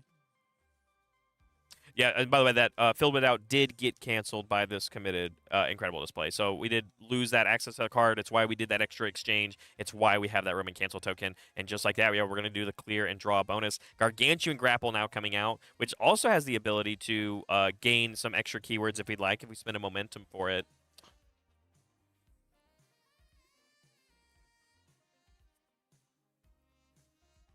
It's just every throw, huh? It is every throw. It's just every throw on the symbol. Every throw versus 13 attacks. Yeah. It's every single throw that was printed and legal in this deck versus 13 attacks. I mean, there's only 2 Berserker Bites as I go digging in the list, but it for sure is 4 of the good ones, like Potemkin Buster. And Yeah, here we like have a- Close like a- Combat Tackle, 3 difficulty throw that also deals with assets. We've seen like King Ghidorah's play this, but that's it for the attacks on this one. Oh, Refreshing blend.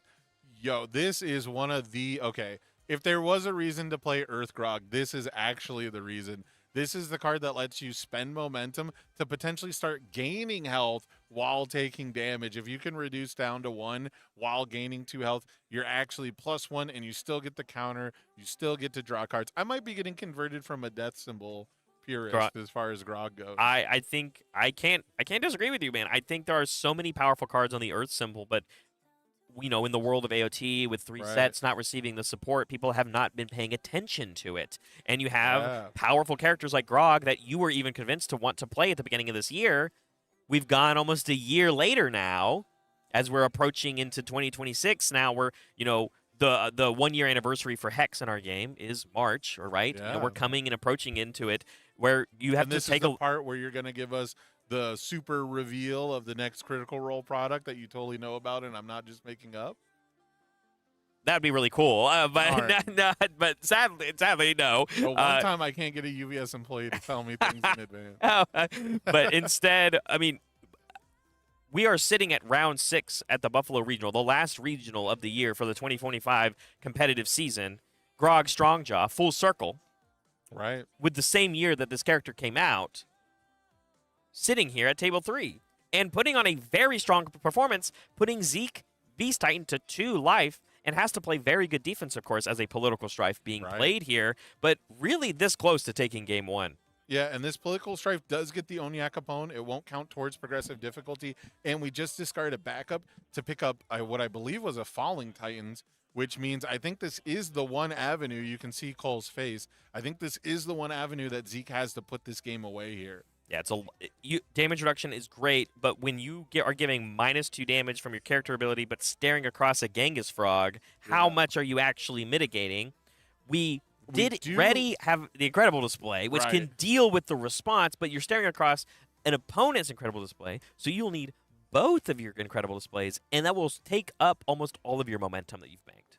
Not to mention, even if you can cancel this one Falling Titans, if Zeke finds a way to survive another turn, which is very tough at 2 health against the throw deck, but if he survives another turn, that Falling Titans is sitting in the stage ready to be added back to your hand. So there is still a clock here. Even if you can survive this turn by spending all those resources, there is still a clock that you're on. But at the same time, Grog has put Zeke on a timer with all these throws. So this has been surprisingly back and forth for a game where Zeke's health did not change for like the first 3 turns. Before we started playing all these extra enhances of even more damage reduction, Sam, this political strike was for 23. That is huge. That one-shots some characters. I think just like that, we go, yeah, I don't have a low block. Oh, no. And so game 1. Unfortunate. Going to Aiden. Yeah, I mean, we got through triple referee jury. If you don't win the game after that, I cannot feel sorry for you. As much as I would be rooting for Grog over Zeke Beast Titan in this matchup, you had the triple jury. The door was open for you. We got this close to health. Both of these decks great at reducing damage. Seeing the seal effect, the filled without on the Potemkin Buster, and getting the partial block after the seal got canceled. There was so much back and forth, so many resources in so many ways. The Roman cancel being spent on the block, cards were flying everywhere. That was a high octane matchup for game 1, but Grog's going to get to go second game 2. And in my personal experiences, throw decks love going first because they really get to establish the tone by seeing how much you're willing to essentially give up turn 2. A lot of times, players don't want to partial block an attack with a really good card, especially if it's a really good attack. And so throws really kind of mess that equation up because now every card that you could block with is a partial block. And so every good card in your hand is something you don't really want to block with. It's a lot easier. It's a lot cleaner if I'm going to block with the best card in my deck if I don't take any damage from it. Yeah. But if I'm still going to give up momentum, I'm still going to take damage from it, that question becomes a lot harder. A lot more mistakes get made. No, I think that's a great point. And what's I think even more interesting here is unless Aiden was just way quicker, I don't think Aiden's going into a sideboard at all. Meanwhile, Cole has quite a few choices that he's digging through right now to figure out what he wants to bring in, having now lost game 1. Would not surprise me. Yeah, I mean, which is very interesting. I want to pick your brain only because, like you said, setting the tone. I 100% agree with you. The throw deck, asking the question of how much of your life are you willing to give up right now versus the cards in your hand versus these very easy to block ones. But when they're cards like Potemkin Buster, it puts a lot more pressure on that player on, hey, if you say no, how does 12, actually maybe 15 damage sound to you? Exactly, yeah. That 15 damage in Grog is pretty insane on just a 5 diff. And, I typically, we've seen him open with it a lot. One of the things I found is, you can just put Potemkin Buster in a Tri-Gravity Beam strategy, and you can just snipe the mid blocks. You can just force them to partial it and take, what was it, the 6 damage? Yeah. It gets +6, and then they take half. It's back to basically like you just took the full 6, right? You took an unblocked attack. You get every card out of their hand. They just take 12. It's just a 12 damage move with no momentum needed, and that's incredible. So I'd like to see if the Grog maybe opens with some other attacks, baits some blocks out, then play the Potemkin Buster on a 7, maybe on an 8, a super commit out for the Potemkin Buster for 12 damage. That could make a huge difference compared to the way we were seeing it be utilized in game 1. I'm glad you brought that up. Actually, my favorite version of a deck doing that is Yasha. Oh, I've seen that, actually. I have played against a Yasha deck doing that, and I definitely underestimated it. Because she gives a ton of damage, and then she can also turn those rage counters into more discard once per game, 2 cards out of the way. If you're playing things like Tri-Gravity Beam, things like Potemkin Buster are doing full damage, and depending on how many rage counters you have, a lot of damage. So, and you got the tension the Roman cancel token for a little bit of defense if you don't close out the deal. Who do I have to petition to get Potemkin Buster Rad to have Fury? I don't know, not me. Do you know how sick it would be if you could give it powerful? If you give Pop Buster powerful, I would like to rage would be a staple overnight. That's fair. You're all right. Also, I think that card's underrated. While we're getting through these build turns here, can we just talk about how I would like to rage doesn't count towards progressive and replaces itself, and you should actually just always play like a one of it in any deck over 60 cards on symbol. I feel like you should just play one of. I agree, and I've only really seen it play in like Allura decks. Yeah, it doesn't count towards progressive when you block with it too, right? Like I'm not crazy. If it's the first copy of the turn, I think it does not count towards progressive. And it'll always be if it's the one copy in the deck. I don't know. Even if they seal it, even if they get rid of the continuous ability on it somehow, I guess sealing it would this one count. But even if for some reason they make it count towards progressive, it removes itself. Yeah, it's so good. Maybe give powerful, right? Yeah, whatever. Can I instead just push you on some chaos character that can play Potemkin Buster, and we just play surprising strength? Okay, I'm all ears. You have powerful too. As long as it's not Godzilla, I'm down. Well, that's one of them. That is one of them. That is He's one not of them. bad. On Earth Godzilla, yeah, absolutely. He's not bad. But yeah, that's a fun one for everybody home that wants to do that. Like you said, on these early turns, this is that turn that we're talking about. We went first as Cole. We built 3 foundations, and although we checked a little poorly on this second one, we are setting the pace of we are playing 2 attacks. The first one's connected. The Gargantuan Grapple has connected. We've already gotten the Hitch Enhance defensively from Aiden here, so we are getting some damage, and we have changed our strategy. We are not attacking the backups anymore. Yeah, I think it's the difference between going first and going second. I think when you're going second, you're looking at it as how long can I stop you from transforming. And also, I think we might have learned from game 1 that you can't really stop it. There's enough backups in this deck. Aiden has shown that he's definitely willing to just build more backups than foundations, right? Yeah. Like the ratios are just there to hard play backups from the hand. And so getting that damage in earlier, getting that health total whacked at away earlier, I think is definitely the better strategy. And especially since none of these are like the really impactful backups, right? Like a Hitch is a big deal. Onyakapone can be a big deal. What's it? Titans Under Orders is something you probably don't want to deal with. So if you were just trying to get momentum anyways, take that one out. Man, it's so funny you say that because we missed lethal against Aiden last game by 2. Correct. And we sent 3 of our attacks at backups. Yeah. So and those Titans Under Orders, I believe one of them got to be used multiple times. I think one of them killed itself by being used the second time. And the turn that we attacked those backups to potentially stop that transformation very quickly from Aiden happened anyway. Right. Although, yes, there were technically less of them in the stage when it happened. Yeah. It happened anyway. So now I do like this shift going first. I will be more surprised and interested to see what happens if we go to a game 3 and if the same strategy from game 1 comes through for Cole.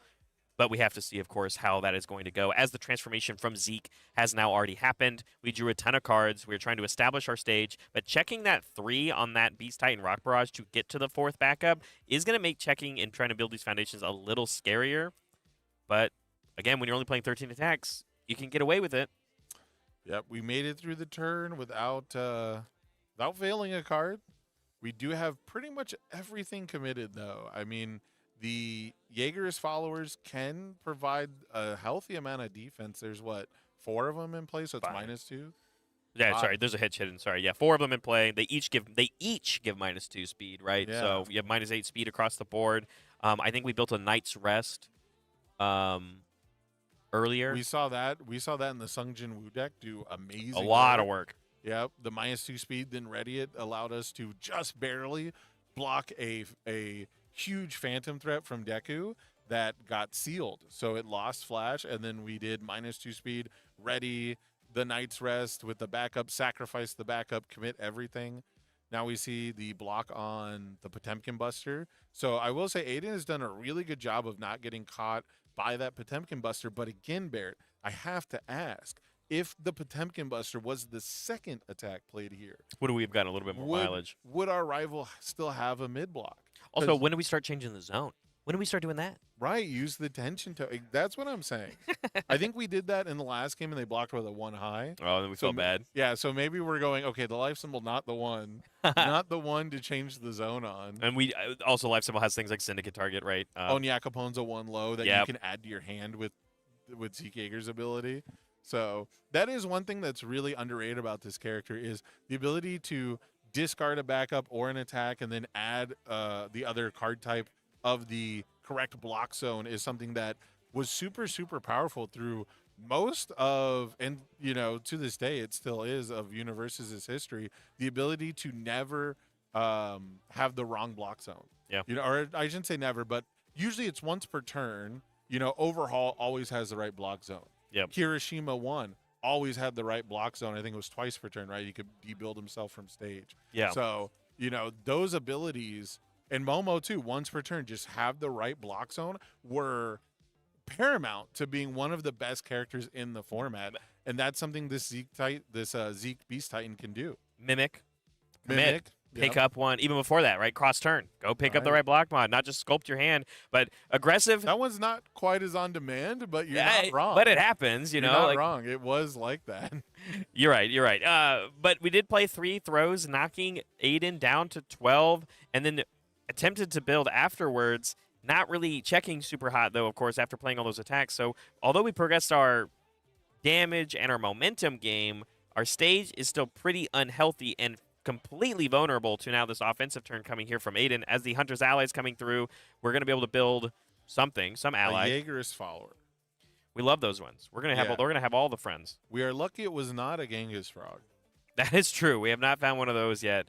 Genghis Frog plus 2 political stripes probably kills a Grog here. Yeah, especially because, like you said, we are on this backside now of Zeke Yeager Beast Titan. Any backups in our hand just turn into those very lethal ranged attacks, including this one, right?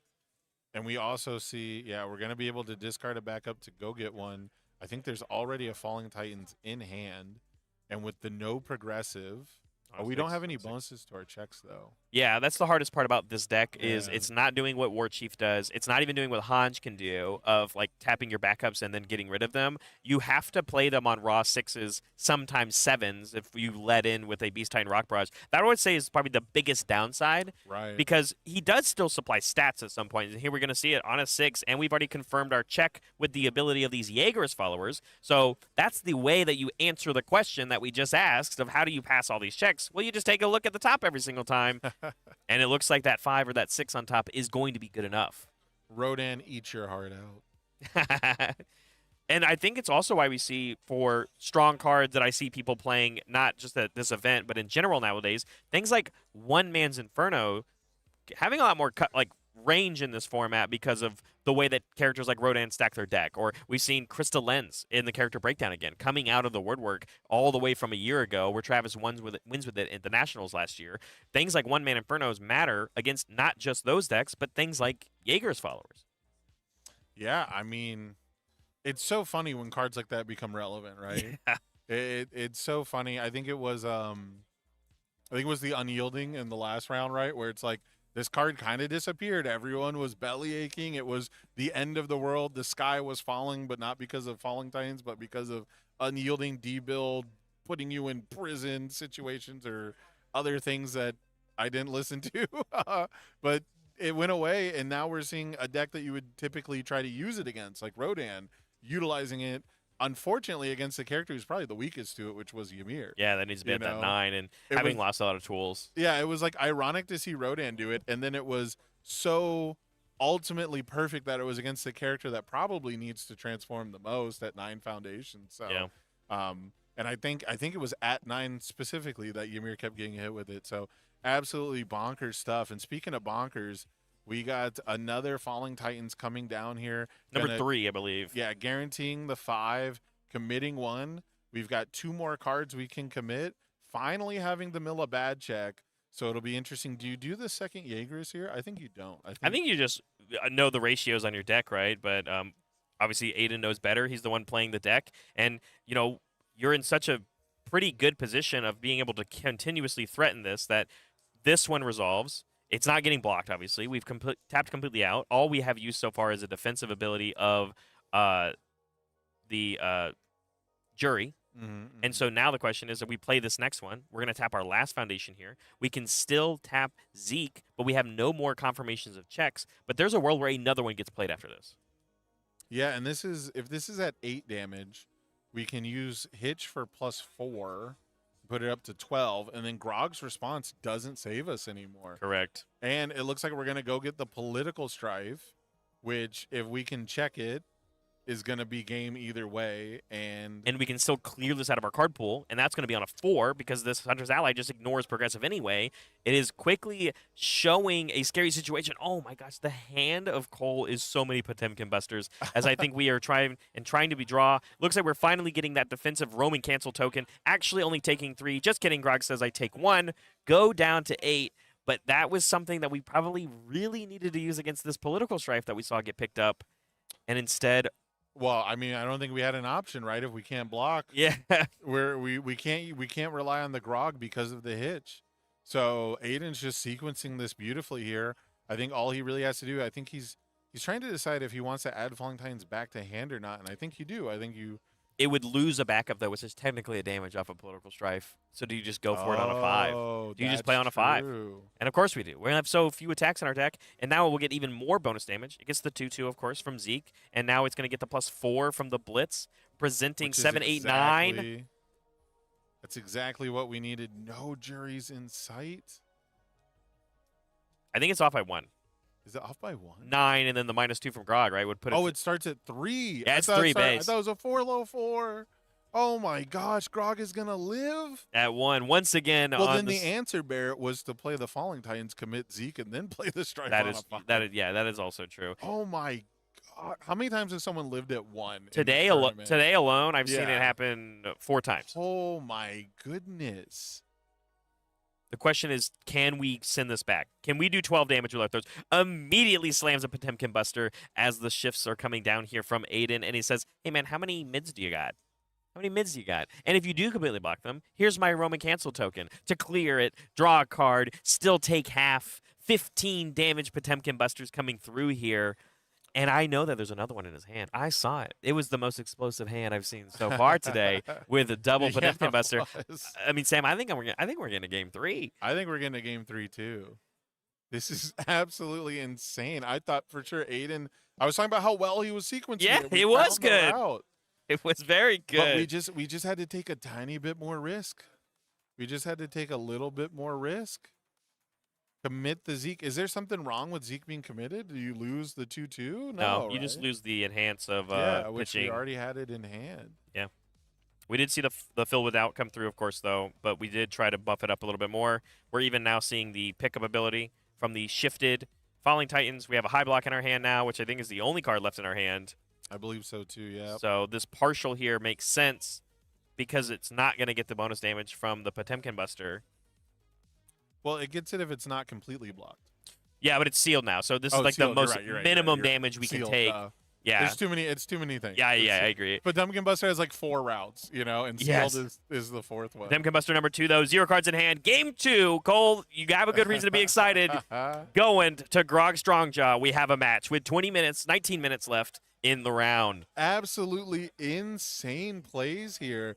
Like I said, Bear, I thought for sure Aiden was just going to play the Falling one more time, play the Strife on a 5. It's check 2 5s to win. Your deck is built to do that. And going back a play before that, when I asked you, would you check with the Jaegerist follower again, the odds that there's going to be 2 attacks in a row in your 13 attack deck is so incredibly slim, right? That they're back to back, and then that you have to make at least one more check after that. And in this case, there was 2 more checks after that. So being able to scope the second check in the sequence of the 3 checks that you have to make from this point, the odds that you're going to reveal an attack very low, and then you get to basically risk a blind 5, and then you get to scope the second one, your odds go way up for winning that game. And I think if he could have guaranteed another 5 to commit Beast, he would have definitely played the Falling Titans again and then played the Political Strife on a 5 and won the game if those were both 5 checks. Absolutely. If he peaked again, then had to mill, who knows? Who True. knows if he would have made the same decision? But either way, there's no reason to make the decision where your rival lives at 1. At the very least, hold the breaker block. And you're already up a game. That And you're is up the a game, position yeah. that you're allowed to play those risks. Correct. But again, a lot of these players playing for meaningful chances at the World Championship this year. They're playing for these points. Sometimes those nerves get you. And at the end of the day, Aiden is allowed to lose that game. Right. Because we win game 1. So it goes both ways. Are you a risky player? Do you take the opportunity to close the game out at that moment, take the match by making that risky play, by not looking, testing your resources, knowing your deck, knowing the math, or just go for it, miss lethal, question your opponent to answer it, which they did, double Potemkin Buster, usually gets the job done. And instead, you still have a game 3 where Aiden gets to go first, and a great build 5 here is going to make it feel, or sorry, we missed it. Oh, I missed one. 2, 3, 4, 5. It was on a 6. My bad. Whereas, That's worth it, though. He's got all those 6s in the deck. Yeah, 100%. And we were risking it anyway. We had too many 2 diffs. Uh-oh, Grog committed. Yeah, checking that 2 on the Potemkin Buster, it does come around, right? I mean, why that card has a 2 check, because we can see it literally in games. Gets the review here, though, on the side of Aiden, passing back, not having that 4th backup. But if we see something like a Hunter's Ally on a risky 5 check right here, checks it, and that's a great one to build in. Nope. It's going to get Vast Strength. Never mind. Which is a great answer to have for this deck. It is a great one to soak a Vast Strength. That is for sure. That's one of those handshake agreements, right? You play the Hunter's Ally. You know it's probably going to lose its text if it's ever relevant. You know, this is a funny one because there's a world where Aiden probably didn't expect it to get the abilities taken away. That set the record straight. I brought it up because we used it. Okay. I saw it pop up on screen while we were talking about Vast Strength, and I was like, wait a minute. Oh, yeah, you're right. People will think I'm crazy again. No. I brought it up because it happened while we were yapping. Fair enough. Being able to, I love this card in this character. So good. Because even though we're committed, we're not going to get the bonus minus DR, but the fact that we can turn all these cards that we draw not only counts as bonus reviews, but functions as this minus damage to do what our character excels and does best, right? But I think it makes perfect sense. That Vast Strength, I think, is huge, though, like you said, though. Denies not just the Genghis Frog build, but it denies the 4th backup build, which means we did not transform on turn 2 as Aiden. That is what this deck is designed to do, and we did stop it in its tracks. Yeah, very, very powerful stuff. I'll say this. When Grog first came out, Set the Record Straight was probably the #1 card I had to keep recommending to people who would show me their Earth and their Fire Grog list, and I'd tell them about it, and they're like, what card is that? You know, it's such an unpopular card, but it fits so perfectly for the Grog game plan. You know, it's almost like he's built for it, to draw a card when you take the damage, discard it to take less damage. And I don't know if you were playing it this time. I think it's actually a little bit before your time, but do you remember Matthew Turner's Clark deck? It won Pulled My Trigger. No, that was before my time, but it's a very similar game style. Talk to Jeremy Ray about it. He'll almost certainly know all about it, because Key Techniques had the same ability. I know that one. Discard a card, -2 damage. No one liked it. No one played it. It was a 2 diff, to be fair, so it was a little bit worse.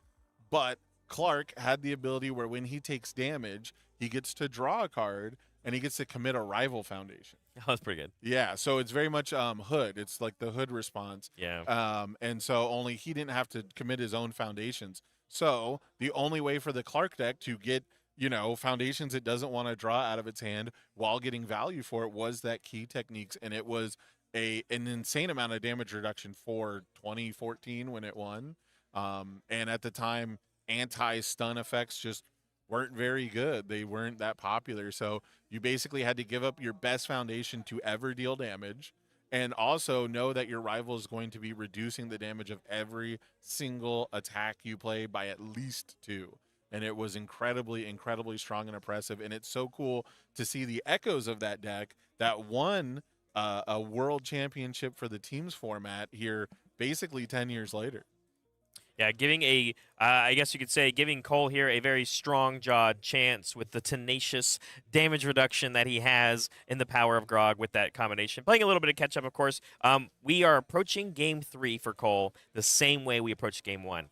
We played both of those attacks that turn against backups. But our stage was in such a good position to protect those throws from damage reduction. We used our moment of normalcy aggressively, resetting the damage of our attack to deal with and kill these backups off. Second attack kills off another backup, and then following up with some incredible builds, more vast strengths hitting the stage. So we're having and setting ourselves. I think Cole is in a much better position now, denying the transformation ability from Aiden once again, as Aiden just builds and holds 3 foundations here. But these are also some of the most foundations I've seen Aiden build all match. Correct. So this is the most I think I've ever seen any Zeke Beast Titan build. Half for foundations wise, yeah.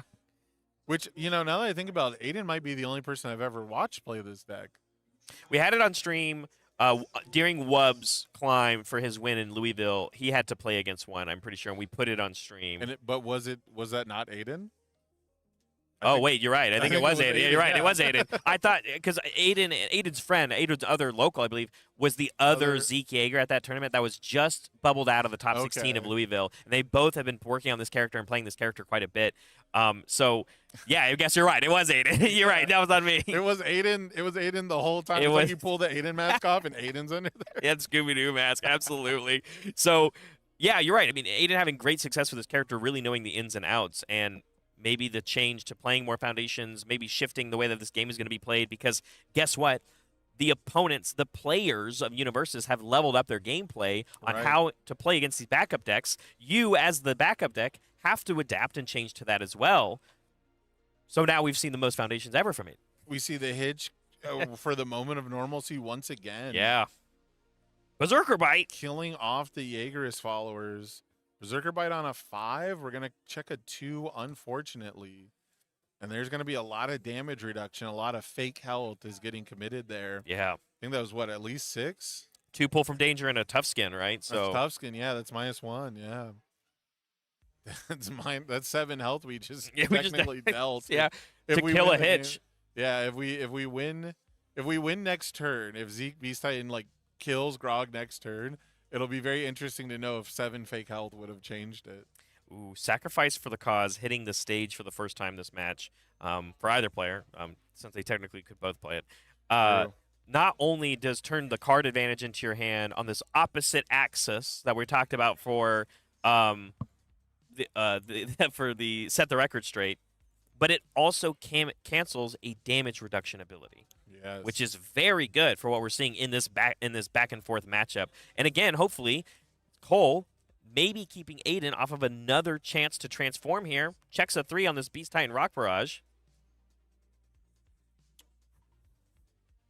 Yeah, we do see also the loyalty of a friend in the stage for the first time. Yeah. We're talking about canceling we finally have the cancel for the damage reduction in the one game where our rival has the really big damage reduction available. Uncapped, right? Yeah. That one's uncapped. And we do have the Rock Barrage. Now, the Rock Barrage cannot build Hitch. Hitch is a unique backup. Correct. Or Onyakapone.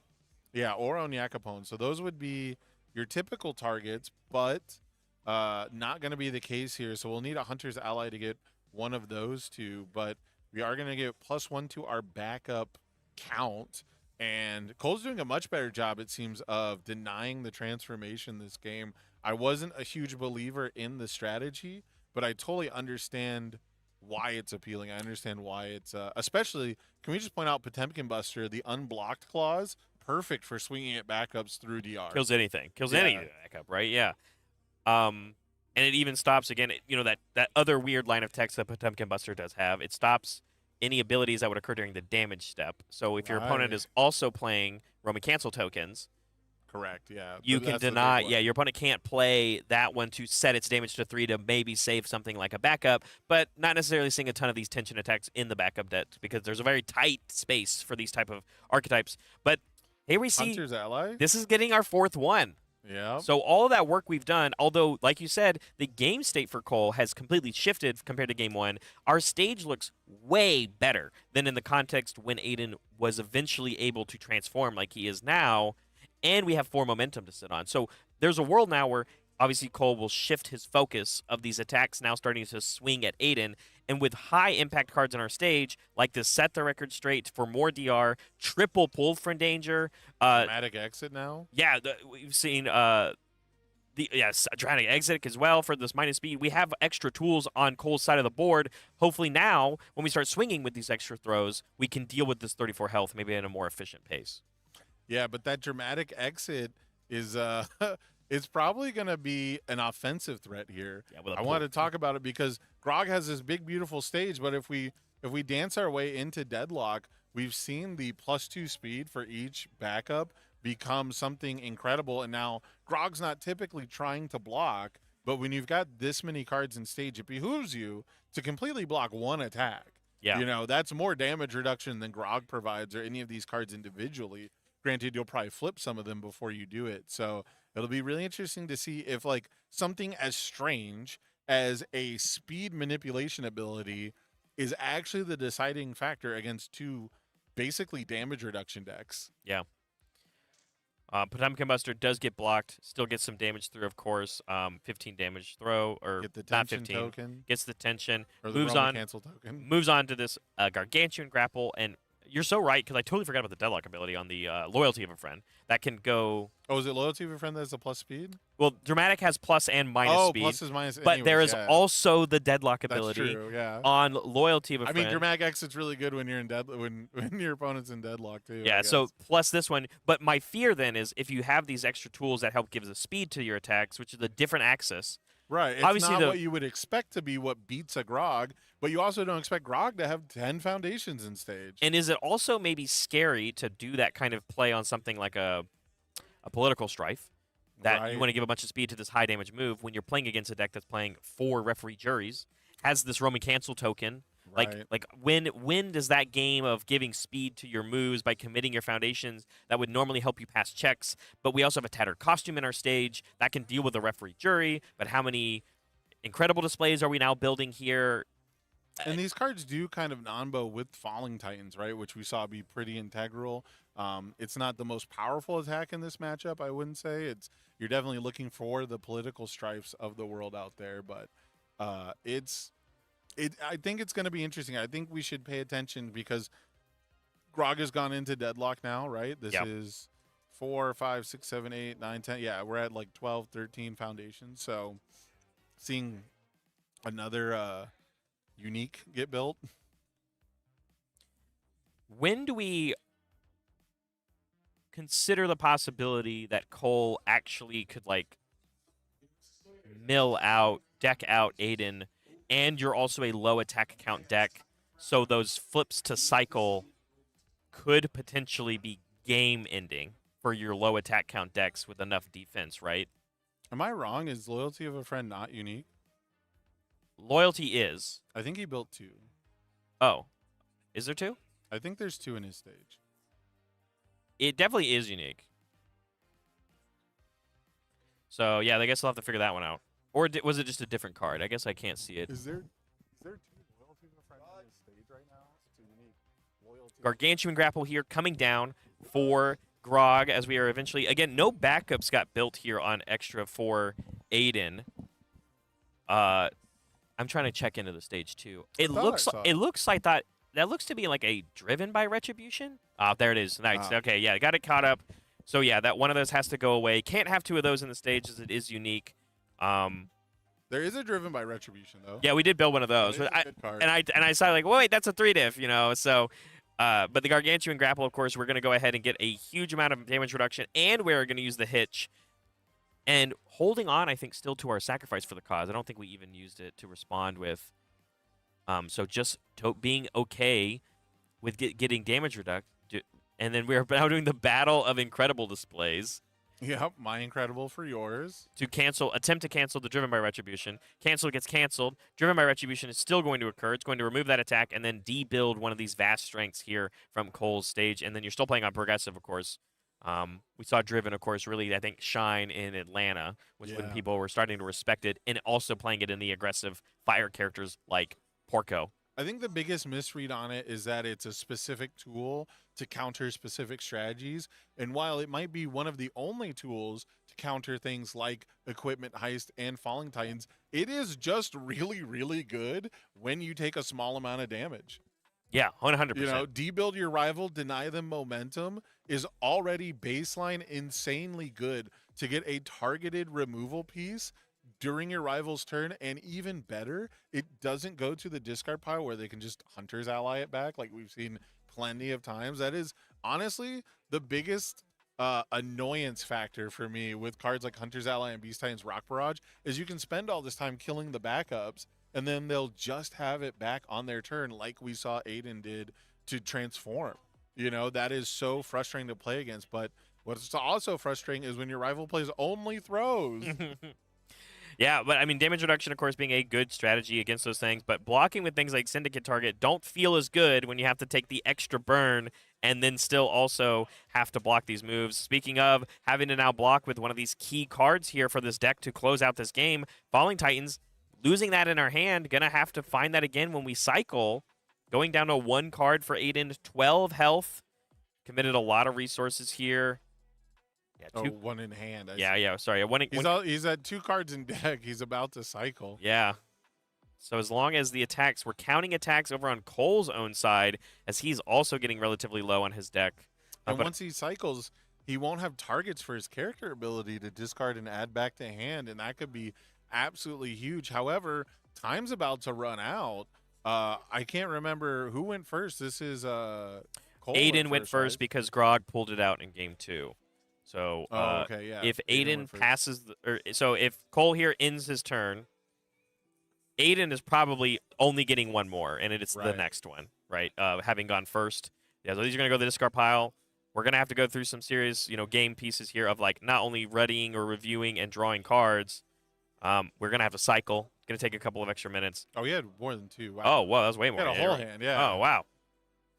The top-down perspective really got me. It really does, yeah, it gets you. It looks like it's 2 again, though, doesn't it? Those are, like, perfectly stacked under it. Okay, so not quite cycled yet, but we've got basically, like, 1 or 2 control checks we can make before we lose that discard pile here.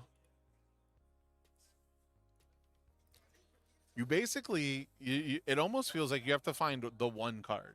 You have to find 1 attack that can win the game from here after you play your opener, right? Yeah. You're going to lose your ability to go get more attacks after you make your second control check of the turn.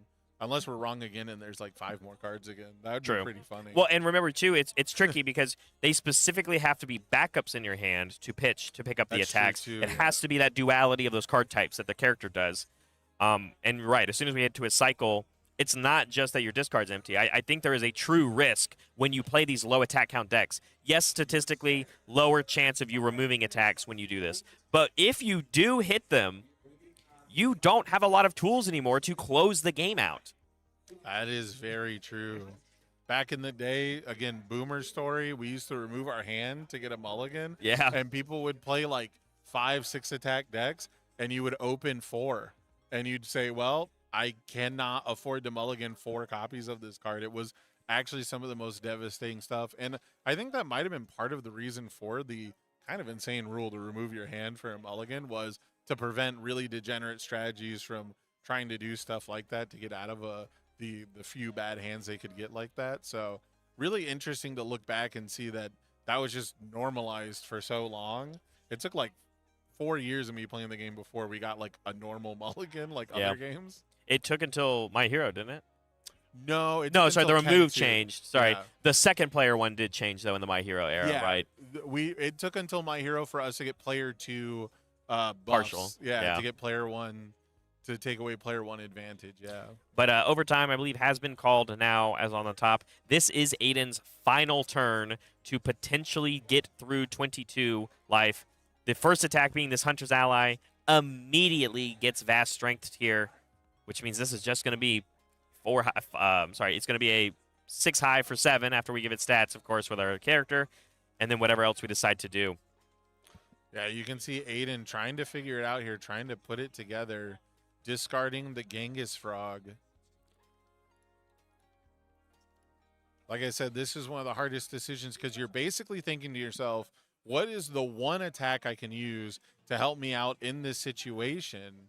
And it's pretty much always Rock Barrage. At this point, too, unless Aiden's hand is absolutely stacked from here on out, or he gets incredibly lucky with control checks and Jaegerist mills, realistically, I feel like you're almost trying to play for a tie here. I feel like you're trying to set yourself up to not lose to a Potemkin Buster or something like that.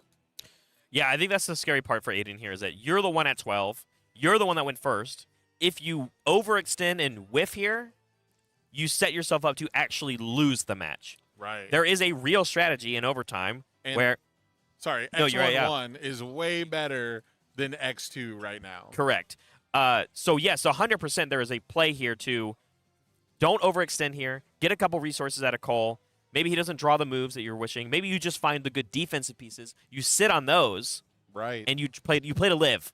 And I don't normally recommend that. I normally recommend playing to win, not playing to live. So, but it's tough. I almost never play. I always suggest to people don't play not to lose, because a lot of times, whether or not when you're playing not to lose, you're typically already conceding ground, right? You're already letting your rival keep their resources for the most part. When you play to win, it forces your rival to use resources to not lose most of the time, hopefully, right? Yeah. I mean, if you're that far behind, nothing's going to help you.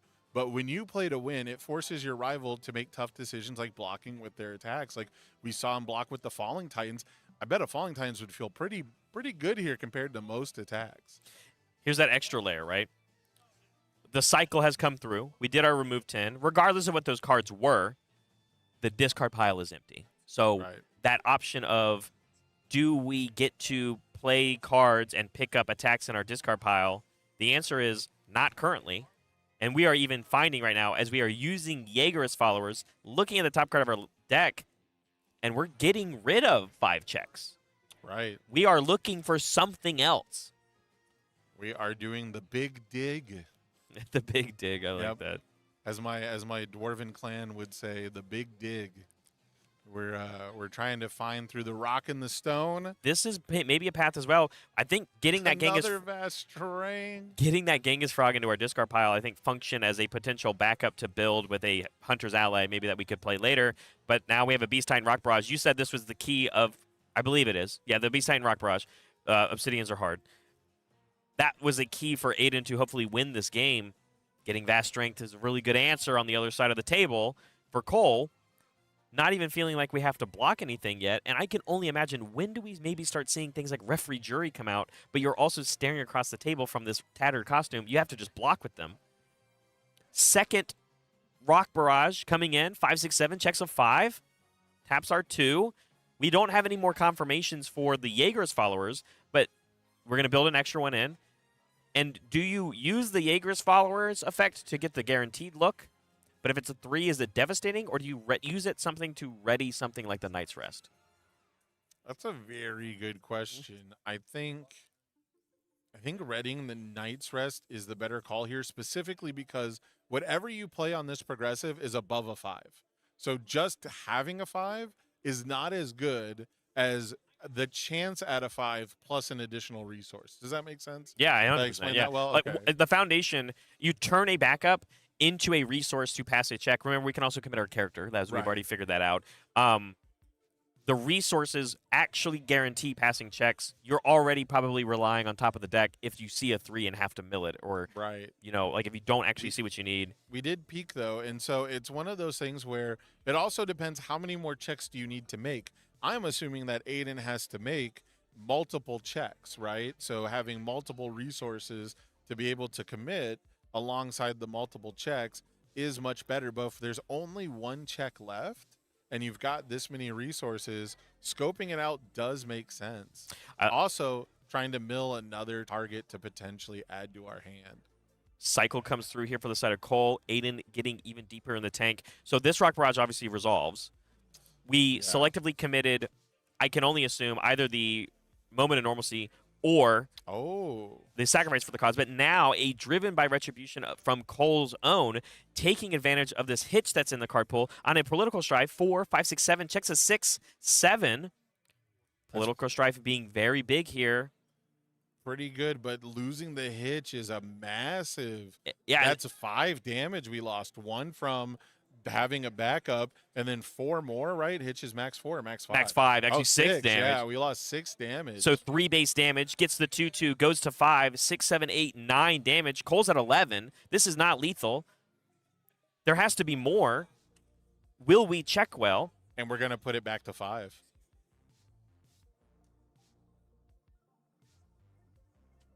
It looks like they ran out of overtime. Did we go to 10 minutes in overtime? I don't think we did. I didn't feel like it, but or also maybe like misunderstanding of like, I mean, a draw I think has happened, but like I thought Cole had one more turn, so I think So I don't did know. I. So maybe Cole's just stoked to get the tie and get out of here. I don't know. I think you go for the win. Like you have an extra turn, right? Maybe Aiden scooped. Who knows? We'll get. Hopefully, we'll get a. We'll get a confirmation, yeah. 100%. Yeah, but incredible game, incredible back and forth. The battle of these DR decks, and again, both of these players sitting at table 3. Regardless of what that situation ends up being, both of these players I think are still in contention. Whether the draw happens here, right, and they're still XO and 2. And so, yeah, getting an update. I'll pull it over on my side. It looks like it just ended up being the tie. I think there was maybe just overtime actually occurred on. Yeah, we'll get a chance in between rounds. So let us take a very quick break because we got to cook up a good round. We got to find a great matchup. I know you want to go check out Niagara Falls. That's tomorrow. We're going to try that tomorrow. Okay. Today is Not high tonight? octane. Okay. I'm still going to be here for this last round. Although I'm not commentating it, anything could happen. There are so many players playing for the points to get in. These incredible Guilty Gear promos, of course. There's so much happening here at this event. So many of our friends and people you know at these top tables, and only 8 of them can make it to day 2. So do not go anywhere. We have our final round coming up after this.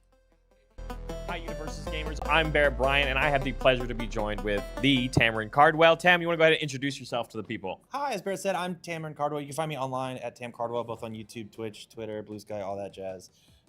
Excited to be here, man. Yeah, a great event for us to be at currently. Of course, this is the last regional here as I get to talk with you here in Buffalo. But I wanted to kind of pick your brain as UniVersus as a whole, as, you know, prolific content creator, of course. You know, even I watch your stuff. And I have to ask you, do you have like a favorite memory this year of UniVersus, of the competitive season of 2025? You've had not only the pleasure to be a part of production along with me, but also you've got to play in quite a few events. I know you went to Glasgow, and I know you really like Mikasa. So a favorite memory of this year so far?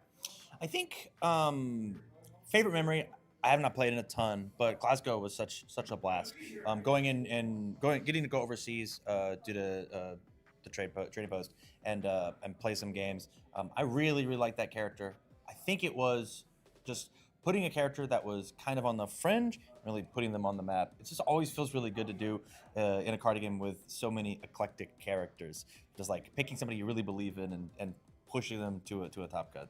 It's dope. So, with Worlds on the horizon, is there a character like Mikasa that you think would be a front runner to maybe even win the whole event? Obviously, I think that's what you would bring. Yeah. But if you were to pick one character in this current moment, obviously things will change.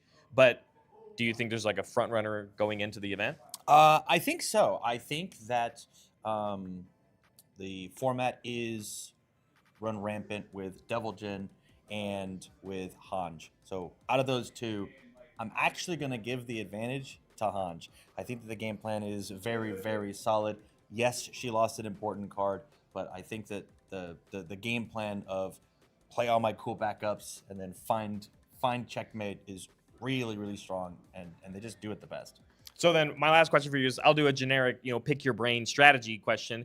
If I'm a player that's trying to combat against those backup strategies, Tam, what do you think is a good piece of advice? Because I know we've talked about this ever since Louisville, and Zeke having a very strong performance and backup decks in general. I know you play with a lot of backups too when you're not playing Mikasa. What's a good answer to the people out there necessarily of this new card type that you think is a front runner to potentially win Worlds this year using backup strategies? How do you combat against them? My number one answer is to just do your homework. Don't disrespect what backup deck can do. And I mean all backup decks, not just Hanj, but we saw Zeke take down a tournament this year. We just got the Shadow Monarch bundle, and we have currently in round 4 at table 1 Sung Jin Woo. Like backups are coming. So they are manageable, but you aren't allowed to disrespect them. And every symbol in the game has some sort of answer to what's going on. Not just your attacks, but also card text too. So look for that. Make sure that you respect it and put it in your decks. Please, I'm begging. Absolutely. Free coaching session right there from Tam Cardwell himself. Tam, thank you so much for this insight, and look forward to many more events of UniVersus with you in the future, not just behind the camera, but also playing as well. We'll send it back. Hey everybody, I'm Bear Bryant. I have the absolute pleasure to be joined with Sean O'Brien, owner of Rochester CCG, and we're here in Buffalo in your own backyard, which I had the pleasure to be here for the first time. And I wanted to say thank you so much for, first of all, being a big pillar of our community in UniVersus. I know that you are basically at every event, whether you're vending or even playing. So I have a question for you. If you were playing in the event right now, what would you be playing? What would I be playing? Well, I would just be playing Rochester Retro, of course. Oh, that's fair. Love me some Rochester Retro. But if I was playing in Standard, I would probably be playing some sort of Bridget deck that Kevin built for me. Love it.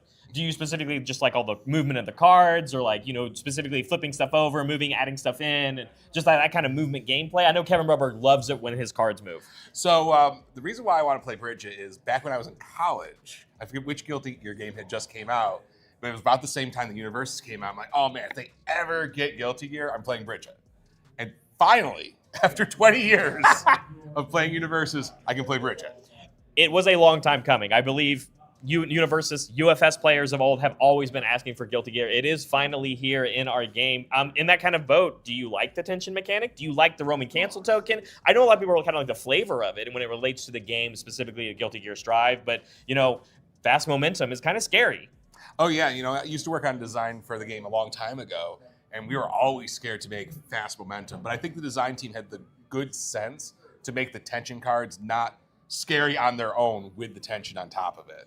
I do like that one of the tension ability, the Roman cancel abilities, lets you get out of a kind of a sticky situation by reducing attack to 3 damage. Yeah, absolutely. I even like the generic one where by itself it can freeze a foundation, but you still have to solve the formula of having it and making sure it's committed. So my last question for you, Sean, I know you have a lot to work to still do this weekend.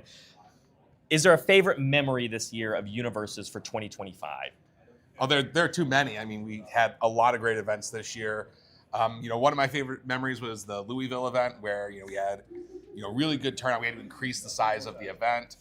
So that's a really good memory for me. But I'm really looking forward to the 20-year anniversary in 2026. Absolutely. And at Louisville, one of the biggest Rochester Retro events we've had of the year as well. So if you want to check out Rochester Retro, of course, you can go check out all the updates and the suspension list online, of course. And there's going to be more to come, I can only imagine. So, Sean, thank you so much for your insight. And I hope to see more of you at a future UniVersus event. Sounds great. Thank you. Hi, everybody. I'm joined with Constantine, representative of MGLA, of course, and I'm Bear Bryant, and I have the pleasure to ask you a couple of questions. I want to get your insight. I know you make some content for the game as well, but we're here in an event. You're participating. I know you're playing a fun deck, but I have a question of, is there any surprises that you think players are kind of bringing out in the format right now, or things that we might see on the horizon for Worlds coming up? Any surprises in the format that you're really surprised to see? So I'm really surprised to see just how much Guilty Gear cards people are playing. I personally think that there's a bunch of awesome build-arounds in the set. Things like Potemkin Buster, Tyrant Rave, even just Dust Attack is not flashy as an uncommon, but I think that card is fantastic in so many decks, especially because it's on the Infinity symbol. And just seeing people brew these powerful decks with these new cards has just got me so excited for the game. And it's also their primary symbols, so you're making concessions as to which symbol you're choosing to play. Yeah, I've seen Tyrant Raves already, even on stream. You can check out that footage. And then also things like Great Yamada Attack. I really didn't expect to see May, per se, in the format, but there are people out there brewing with it. And one of my favorites, Bridget. And, of course, I know, Megalomania is hitting here. Do you think heavy secret rares like Megalomania are going to be cards that will maybe scare some people away from playing hyper defensive characters because it has the ability to seal them? What are your thoughts on the offensive tools for players that they have access to from Guilty Gear versus things like the Roman cancel token and the tension mechanic? So there's a lot going on there. So I think there's tools to interact with Megalomania if people are really concerned about their character being shut off. Yeah. But we also still have all the foundations and assets and backups that we built. We can hopefully rely on those. Maybe we have some actions in our hands that keep us alive. So I'm not sweating the power level of the offense. Some of the games I've played today, I've been playing an aggro deck. So against other aggro decks, it's really down to the wire. But some classic cards that are keeping the matchups really close and competitive are things like Dark Ward to cancel breakers or just responsibilities on attack cards. That stops the response on a Dust Attack, which is just response ignore progressive. like essentially breaker 1 on a 2-diff. That's pretty good. Yeah, absolutely. My final question for you is, I know you have an event to get back to, of course. With the idea of these Guilty Gear cards, do you necessarily have a character from Guilty Gear in the front running that could potentially even make a great appearance at the World Championship? So I think it'd probably be Bridget, because I know a lot of people really like her, and there's a lot of good players deck building for her. But I'm still really interested in Soul, like Soul Bad Guy. Yeah. He's so complicated that I just didn't put the time in. Maybe there's something there. So Yeah, absolutely. Of course, we'll have to see, and I can only imagine that Guilty Gear cards are not going to go anywhere in the format, as they have just recently come out, of course. Do you have a favorite card from Guilty Gear? One card. Man, dude, you're putting me on the spot. It's got to be Heaven or Hell. Heaven or Hell is that I haven't seen anyone play that today, but like I keep thinking about it, just picking up the attacks in my hand. I'm like randomly getting, I don't know how much stats it actually gives, but like maybe 5/5, 4/4, like. I want to see a 5/5 hit off of a Heaven or Hell, because that's basically a massive mutant machine. Yes, but sir. Constantine, thanks so much for your insight. I Yeah. hope to see you at another UniVersus event in the future. We'll send it back.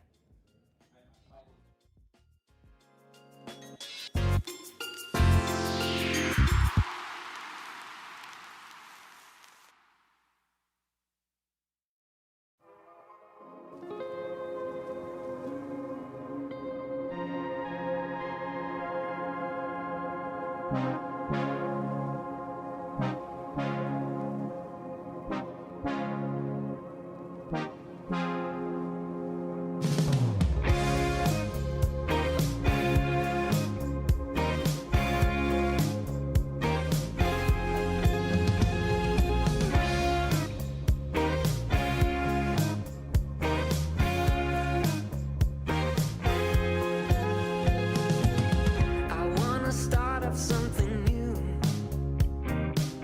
I wanna see things I have never seen before. I'm tired of these city streets. I would go anywhere as long as I'm with you. You see, you're all I see. I wanna run away with you. I don't really care where to. Just wanna be alone with you. I wanna run away with you. Tell me that you want it too. Just wanna be alone with you.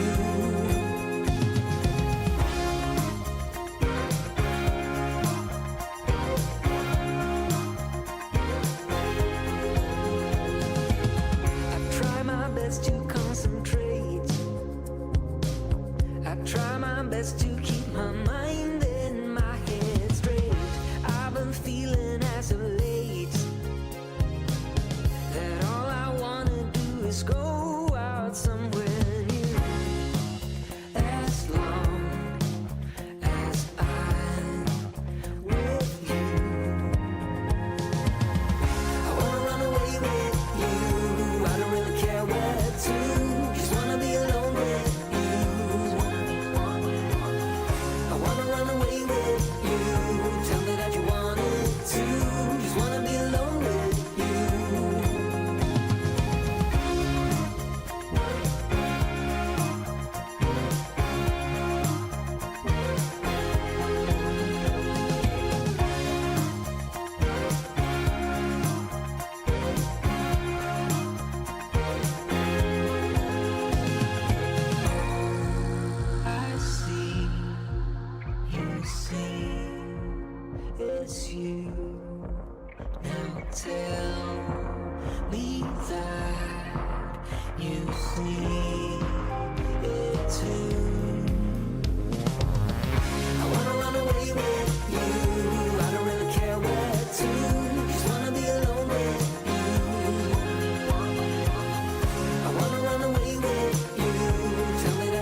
Welcome back, everybody. We are finally ready for round 7. Sorry for the delay. We happened to pick the table that got deck checked, so we had to wait for the deck checks to happen. But we are ready to get things rolling with our final round. And Jesse, why don't you tell the sweet folks at home what an amazing matchup we have for them? Oh yeah, we got Ryan Levine on his tried and true Hawks. You just had to say Ryan Levine, and we knew. I know. And we knew it was Hawks. And then we have Will.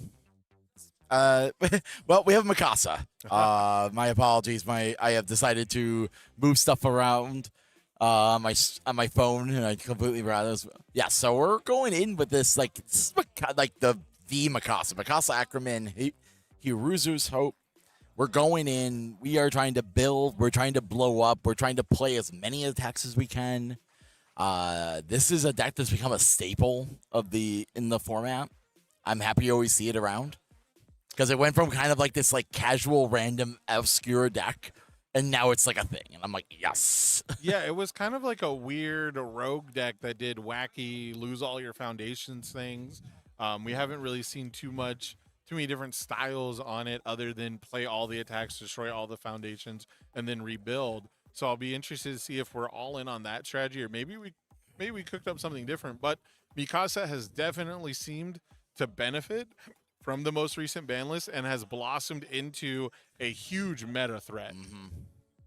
Yeah, like the best thing about this deck is, yes, you get to play a pile of spams, but you get to play a lot of things that other decks can't play. Like you get to play Arrogant Fighter. Okay. That's a uninteractable seal. You're like, no, this just happens. Right. It's a static. We get to play. I think we get to play Weapon at the Ready. That's a great. I love this fighting for control. You're pretty familiar with Death Mikasa, right? I sure am. I definitely was on what we referred to as the fringe groups of this deck for a minute. Mm-hmm. When it first came out, I saw my buddy Tanner from this Detroit side to play it, and Tanner probably taught most people how to play Mikasa. Yes. I saw the deck and I'm like, there's something here. And he said, like, oh yeah, I gotta change like these cards. And I went to Toronto with it, and I had some of the worst luck you've ever seen during that event. I won one round. I won my first round, and then my deck decided, nope, you don't exist anymore. Yeah. Speaking of, we've got a hard-casted, a hard-played, massive mutant machine here, committing a Botan's coaching and a incompatible quirks. It'll be interesting here. Normally, Mikasa wants to be aggressive as early as possible, get the ball rolling with that card draw. However, if you don't play an attack, incompatible quirks will stay committed, and the rival won't get an opportunity to ready it. So, I just want to note that he just, formed a massive mutant machine. Just like here, just gonna play turn 2. Yeah, we'll just build it. Casually turn to a massive mutant machine on a 7. And it looks like we're coming in with this is the chivalrous charge. Yeah, I like this. This is pretty solid in this deck because it's recurable. It's both it's a weapon. It gets shifted at the end of turn, and then the shifters pick it back up. So you have another. It's like almost it's just a +1 hand size at a later time with that shift. It's a good one of. It looks like it is a one of in the deck, which is the right number for it. And looking at the stack lineup, I'd be fine with it too.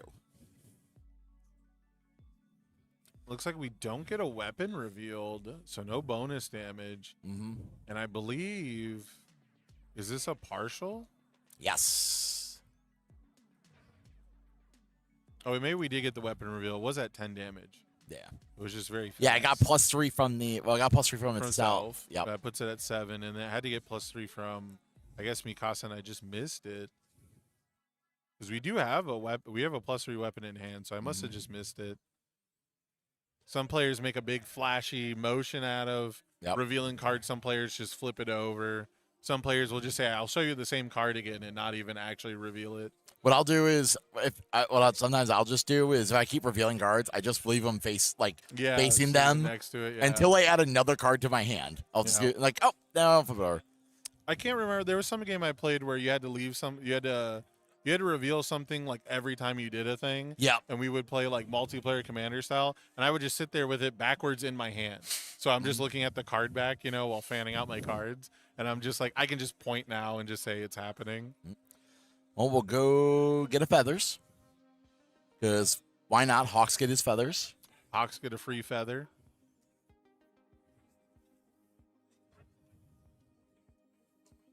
We're going to make some decisions here because I think we're aiming.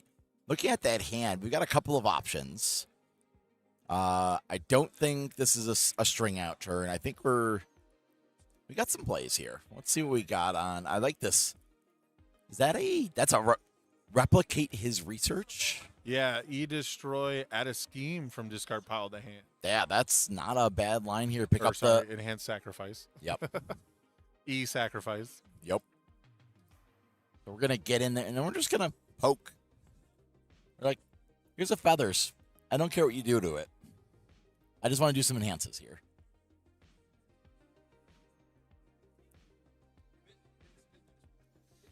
Like, well, I've seen Ryan play so many variants. Like, we remember last year he was playing a whole different version of this deck, and it's like, oh, now his deck does, 5/5. Stats.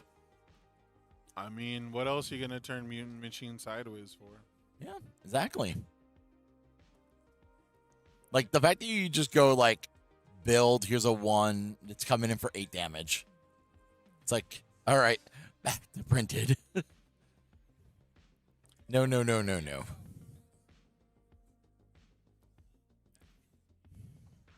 like we got, was that one-man Inferno? Yes. Going to be very, very pivotal if Arlen here is on the weapon at the ready techniques.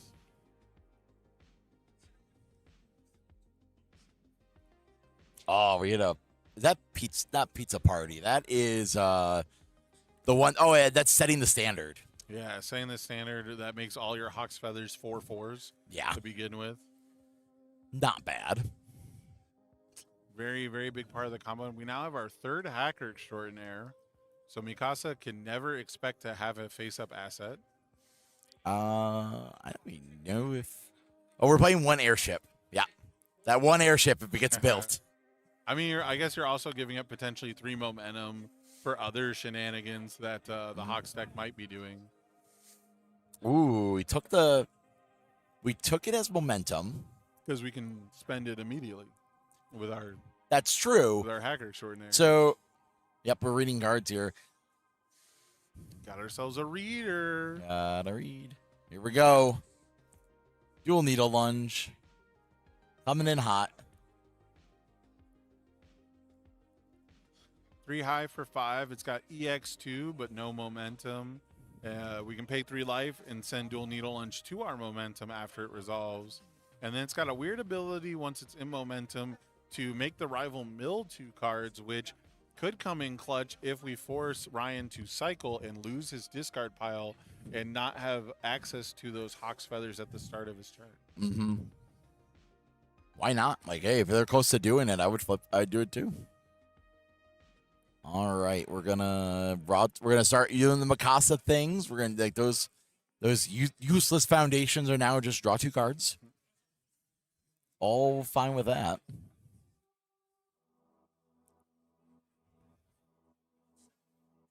And now we're just making some, yep, there we go. Draw another card. drew another equipment heist. This is looking, Ryan's just looking to hey, I gotta get one of these heists out of my hands down the line. We're gonna block with a, let's stay out. We blocked with. We haven't. That's a. I actually like that. Is this the card I'm thinking of? This is the anti-stun. No, this is the pizzas. If you have 2 or more pizza cards in your stage, -3 speed. Hope we get a few more pizza cards. I actually like playing Pizza Party. Stun 3, gain 3 is real tax. It is? Everyone looks at me funny when I play it at my locals, and I play 2 of them, and I'm back at full health.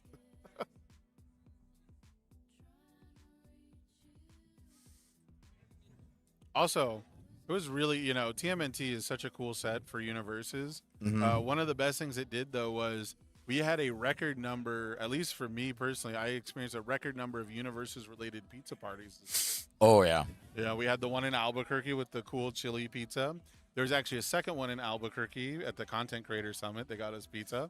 We had a pizza party at 2 of our pre-releases this year.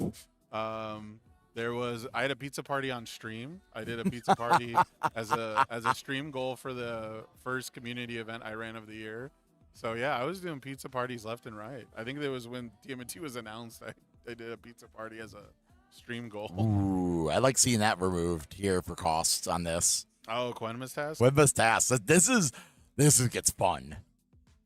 Like this was actually like the one thing I can say in the iteration of decks of this deck was Tanner wasn't playing Quimba's task in his build, and he was like, "Oh, I really should be." But he was playing like 2 Quimba's tasks. I'm like, "Why are you not just playing a set?" He's like, "Yeah, I should be playing a set." You gotta at least play 3, man. Nope. You gotta at least have the opportunity to form once in your life. Nope. He was playing 2 in Louisville. Yeah. Truly disgraceful. Absolutely no plan to form with it. Oh, we have the alt versions, and we're like, all right, what does this card actually do? Let me read it. Can you please provide a readable copy of this card? Good old timely counterattack. This one's been I've had this card is I love it. I love this card just because of Breaker 3.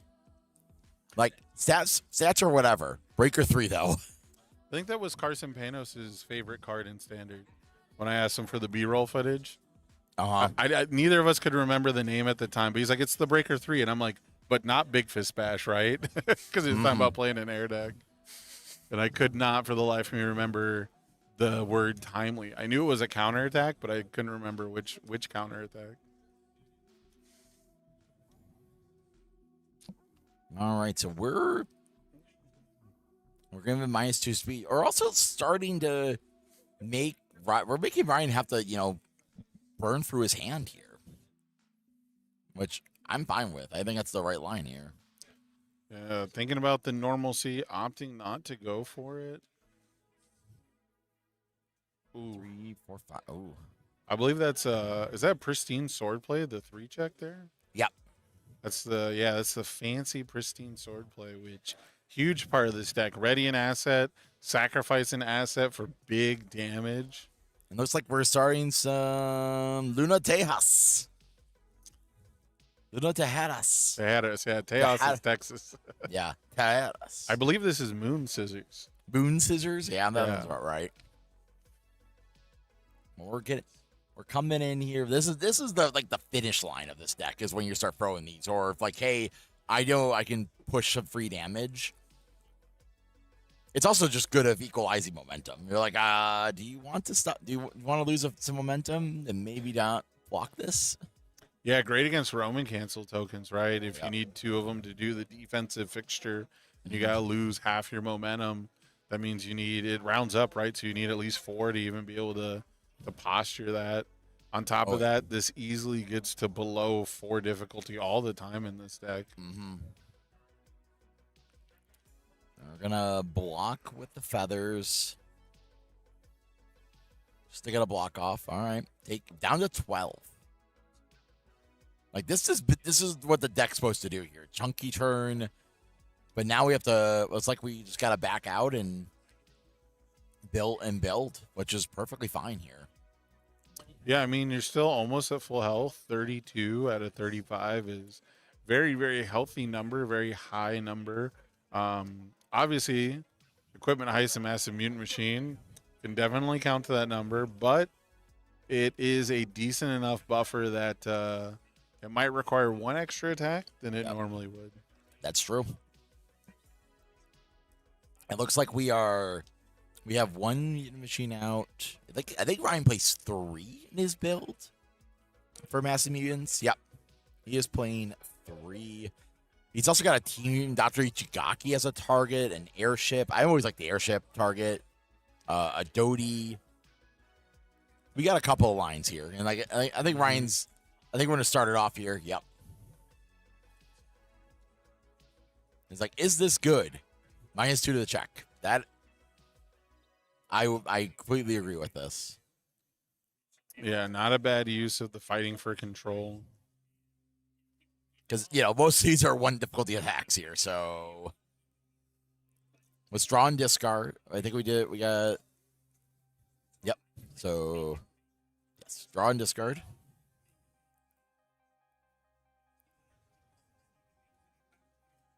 Boom. We'll just get rid of a foundation. We're going to.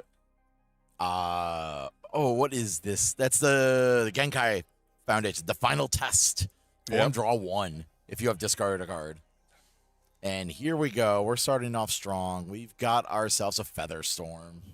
Yeah, Featherstorm super integral to this deck.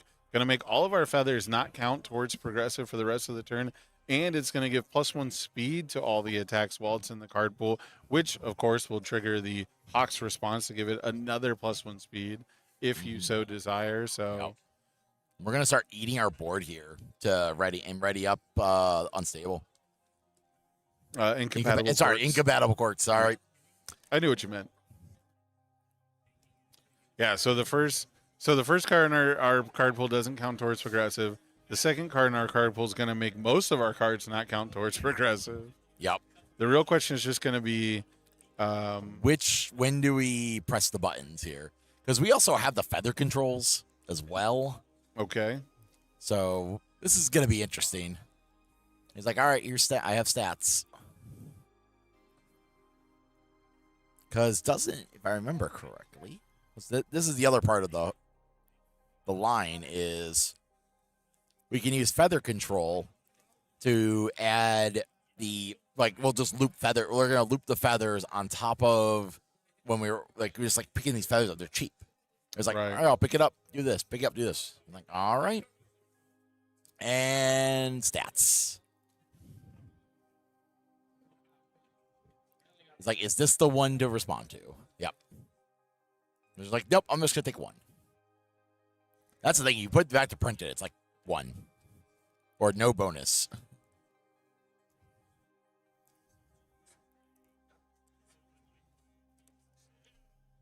Still have normalcy as well. Mm-hmm. Gonna block for the breaker 3. Okay, I like this play. If there wasn't another feather in hand. Yep. If this wasn't being played. Check 2. 2. We'll take it. Yeah, I mean, we did get almost as much value as we could have out of it. And we're going to say no.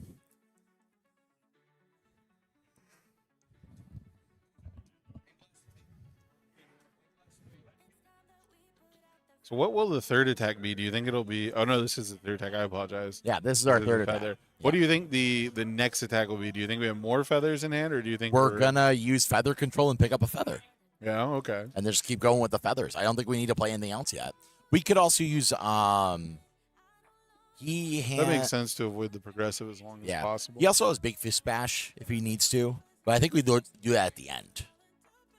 Yeah, Big Fist Bash might be something that you want to hold just in case things go wrong, and then you can have a breaker 3 on your side of the board.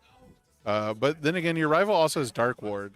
Yep. So maybe it's not reliable to hold on to it, and instead we just want to discard some cards, get our feather back, then feather control the other one, and then play them once again on 3s. Yep. We're going to go get the doctor. Love to see that. Good play. I keep telling people, put this in your heist deck. Yep. It's got evil. It's probably got a symbol with you. It's got 4 of them, I think. Yep. 4 or 5? 4. It's got 4 of them. 4. Cancels Blitz. It cancels it cancels so much. It canceled Blitz before Blitz was even a thing, baby. Uh-huh. It said, in the future, I will be canceling some new stuff. Yeah, absolutely insanely good card. All right. Let's see what we can do in this line. Like it's really how much damage can Ryan, like Ryan's got to deal with 26, and these are only coming in at 6 each. Like if we can block this one, we got a chance. Right.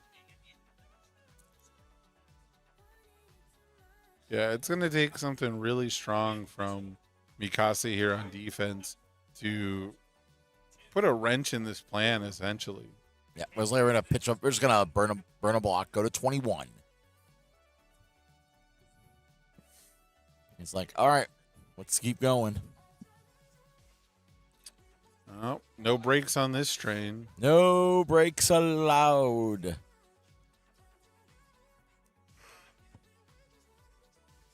I mean, here we go. We're just gonna go. We're looking. We're gonna go get an airship. We're gonna airship the Big Fish Bash. Still haven't used the feather control, by the way. I know. I think he's trying to get as much use of incompatible quirks as he can before he starts using the feather controls. Yep. Oh, there we go. Well, I was wrong. As soon as I said it. As soon as we say it, it happens. You're like, oh, Right. all right. That's the game. +5/+5. That is the commentary game in a nutshell. You're like practically psychic until you have no idea what's going on. There's no in between. Nope. You either have precognition or you don't understand that they're attacking a backup and you're very confused. All right. Yep, we're going to eat Chigaki Boba Normalcy. Okay. Big thumbs up. Now we can go get another Ichigaki on our next attack if we're playing more than one. I think he is just playing the one main deck. Yeah. Absolutely devastating.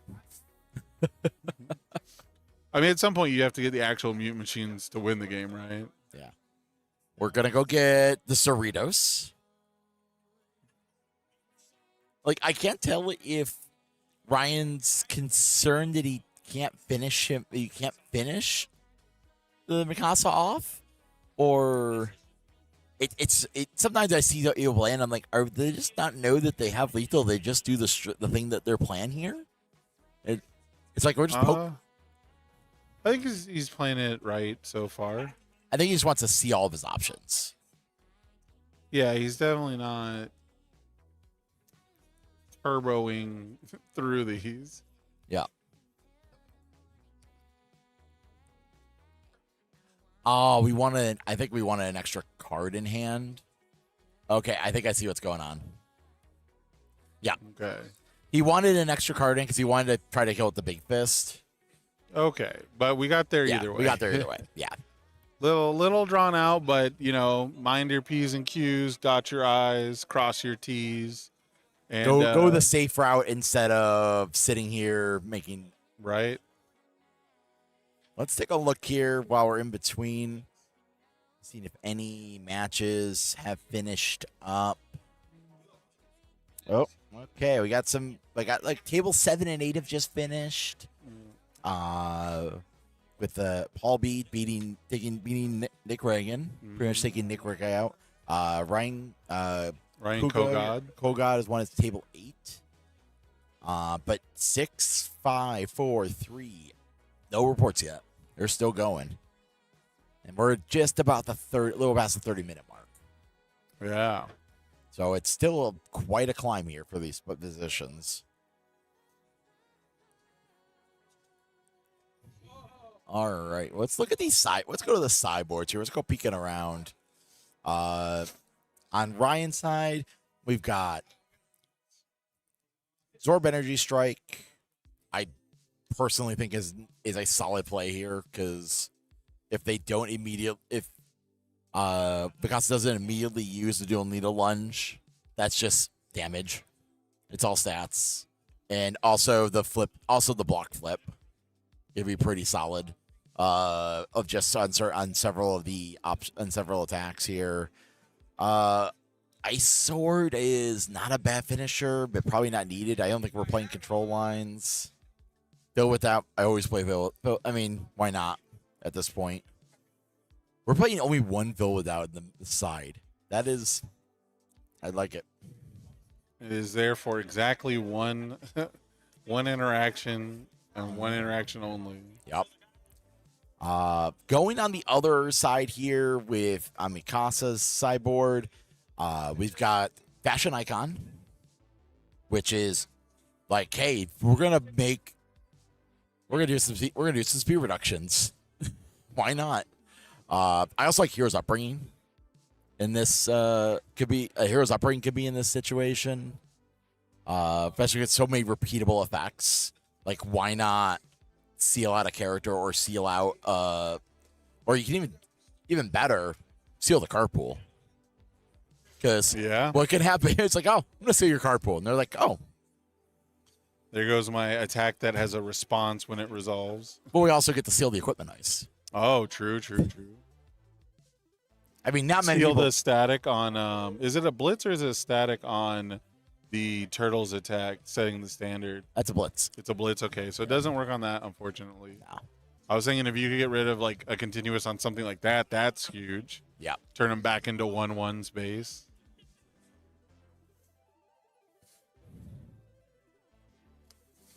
But we'll see here. Players cutting up, getting ready for game 2. Mikasa going to be going first.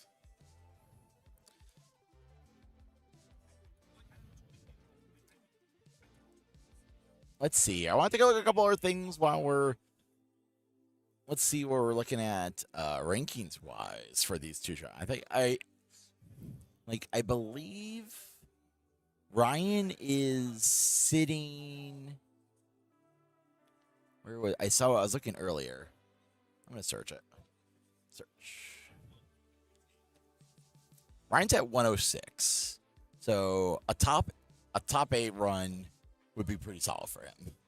Like, he got to go. He has to. Isn't like, because you get 200 for the so he needs, I think, top 4. No, top 2. He needs to come in for second for 100 points. Yeah. So that's a climb for him. And let's go on the other side. Let's check and see where Will is at.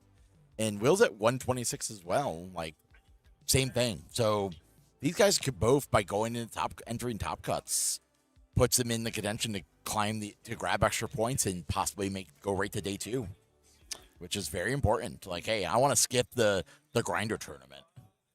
Yeah, day 2 is a huge boost to your chances at winning the whole thing. And so is your rival only building 1 foundation. Now, granted, Weapon Clash is a good one if you're only going to build 1, but that doesn't feel good. And I have to assume that we're going to see it get flipped here, build something committed, then immediately sacrifice it to draw 2 cards just to try to have some kind of a board. And he added the committed back to his hand with Illyria. That's great. My goodness. One of the newest cards. Let's bring that guy up. That's one of the new cards to this deck. It sort of turned Weapon Clash into flip draw 1. Yeah. So that's not terrible. I mean, but it was flip draw 2. Add this card to your hand. Add 1 committed rival foundation from their stage to their hand. If you played a Roman cancel, this is played as Tenacious. That's pretty. We'll take pretty that. Cute. Yeah, it's pretty cute. It's not the biggest blowout in the world, but Mikasa could have drawn 2 cards instead of that card, right? So instead, we just drew the top card of our deck that we built first. It got a little extra Brobergs in its lifetime. Yeah. Yeah, this isn't like Ever Hopeful, where like Ever Hopeful was like repeated, like pre-errata Ever Hopeful, when it was like not unique, but it didn't remove to bounce something. It was just like, hey, I'm gonna play 4 of these, and I'm just gonna make your life miserable. Those were the days. Yeah. That's why I played no foundation, Sam. Can't ever hope for me if I don't have any foundations. I was telling people earlier today, I played Napalm Man at Nationals, and I was losing games because people wouldn't play foundations. So I couldn't get the burn 2 off. Then my opponent played Hunt for Spiders and Dragons, which is like seizing the advantage. And that built during their turn, and they failed to kill me. So I finally had a foundation. I like OTK'd him off that. It was so funny. Absolutely despicable metagame. Don't get me wrong. That was the Napalm Man was pretty low on the metagame scale. Yep. I think it might be the lowest actually. There's been some low ones, but I think anything else that was as bad was like bad with super powered stuff everywhere, and that was like bad with like super powered stuff in like 2 places. Yeah. Because there was like the Ryu, there was Napalm Man, and then there was one checks. You had to be gambling on one checks. Gambling on one checks. Which that wasn't even something most people were doing. That was just Phil Birch. I know, that was the Phil Birch Nationals. Oh, I guess it was if you wanted to go the triangle of toxicity, it was Ryu, Napalm Man, and Jiffany Jamber in general. Yeah. Being an 8 hand size with no ability was just too strong back then. I mean, I came in second in teams that year of Nats with Jeffrey Kahn. He was playing Ryu. I was playing Napalm Man, and our partner Jack Al was playing Kula. Was Kula playing Tengu Dive though? Was it No. Kula was the control deck to stop the Turbo Man decks. Oh, sick. Yeah, Turbo Man was popular, but I don't think he actually popped off just yet. Nope. That wouldn't happen until Worlds, where Tim Keefe crushed those dreams. Yeah. Tim Keefe had to put a stopper to that. He's like, oh yeah, when he beat Yari in the finals. Yeah, he beat Yari and he attacked him on turn 1, going second. Beautiful stuff. Absolute time capsule of its day.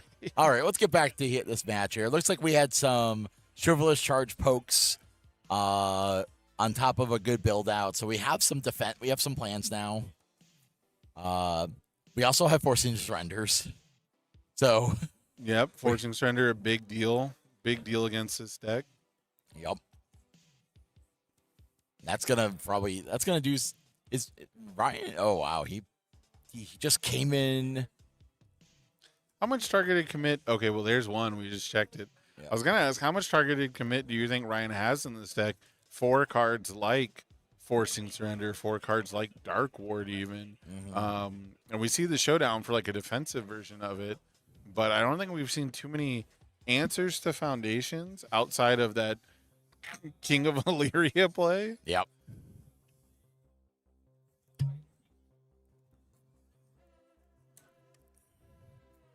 Yeah, it looks like we're just gonna make a line. I think we just gotta make a V line here with this dual needle lunge. Just pressure.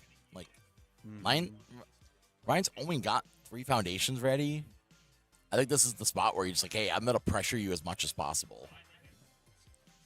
Yeah, this does feel like the weakest Ryan's deck is probably going to be for the rest of the game.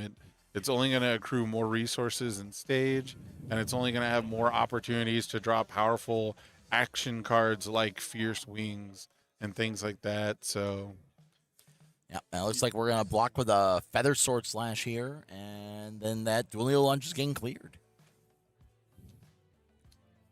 And here comes another one. Another one. We're gonna commit the ward. Okay. We're just like, nope. We're going in.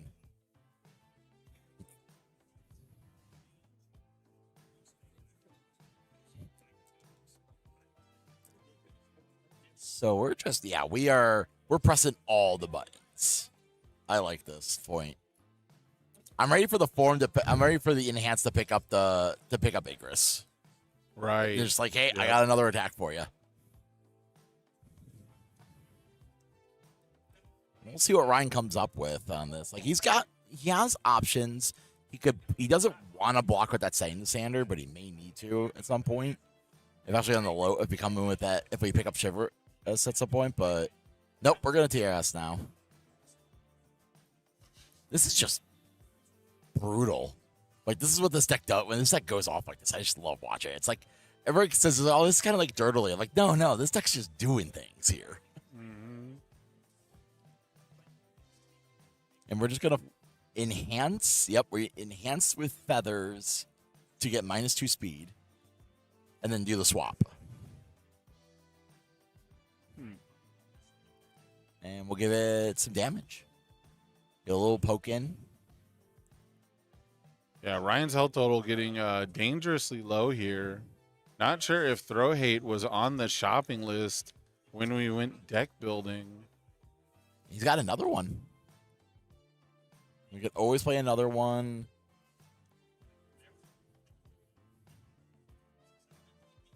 I think we're deciding what to do. Do we build out or yeah, we're just gonna build out. It's like I think we're like, hey, I got you down to 12. I don't think you can come back at me with your current board. Yeah, and you don't want to risk committing the forcing surrenders and missing. Yes. You don't want to commit the forcing surrenders. You don't want to blow them up. You commit the forcing surrenders and you fail to kill Ryan, and then he just gets to heist you, and you would feel incredibly, incredibly foolish. Yep. It's like we'll go digging, and we're gonna pick up 2 feathers. 2 feathers in hand. We're now an 8-hander. Yeah. And we're gonna start off Feather with Storm. Good start.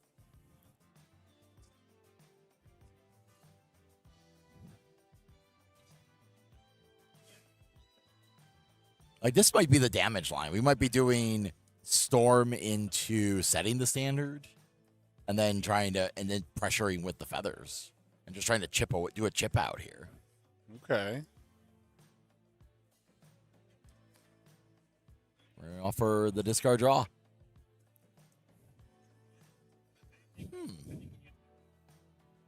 That's an equipment heist. Interesting. I think Ryan sees another line here. I think that's what's going on.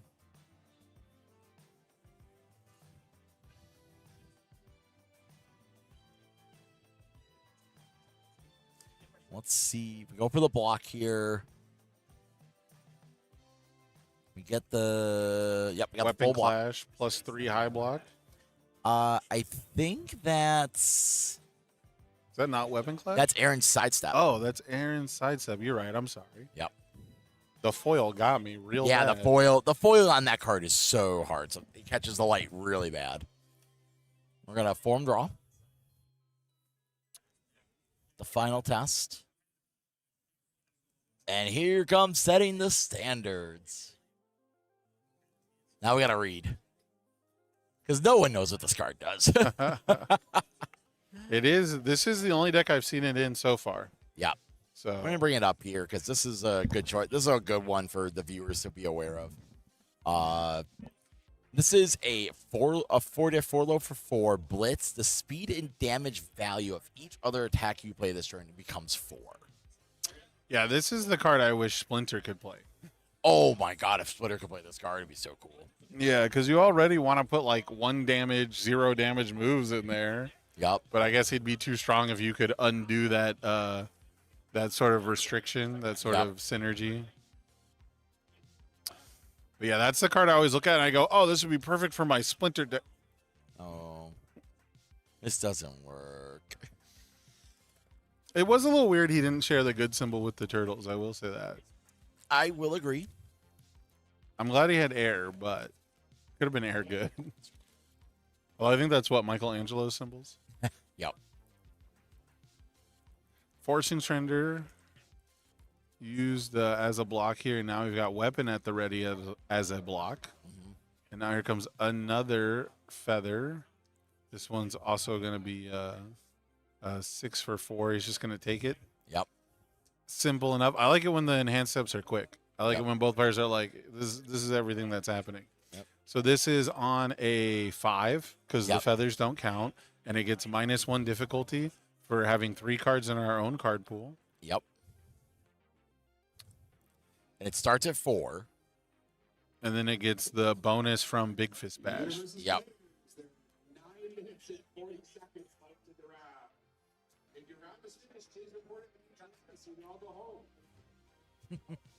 Go home. What is Sean talking about? I mean, we're going to bed. All right, now let's see what we're doing here. All right, so we're chipping away. Is this it? That is it. And Ryan Levine locks himself into top cuts. Yeah, the Mikasa getting committed. Granted, with the setting the standard, I don't think drawing 2 cards on each of those attacks was going to make a difference at all. But Ryan Levine heard there's time left in the round. We want to get out of here and eat. And he said, that's a great idea, and put his whole hand on the table. Yep. Good. Congratulations to Ryan Levine locking himself into top cuts. And I at this believe point. locking himself into day 2 at Worlds with the top 8, or does he have to go even further? He needs to go deeper. He needs to go deeper? Yes. We have to go deeper for the Hawks day 2? Yep. Oh, man. That's going to be tough, but I'm going to be excited to see it tomorrow. Oh, yeah. We got some. We can give a couple of results that are out there right now. Table 4, Cameron Carwell defeated the standing national champion, Travis Tangeman. So Tam will move into top cuts. Tam was like not even supposed to play today. Right. Tam came here to film content for the Trading Post and then swapped out with Shri, who I believe owns the Trading Post or is like the head of it, and played Mikasa.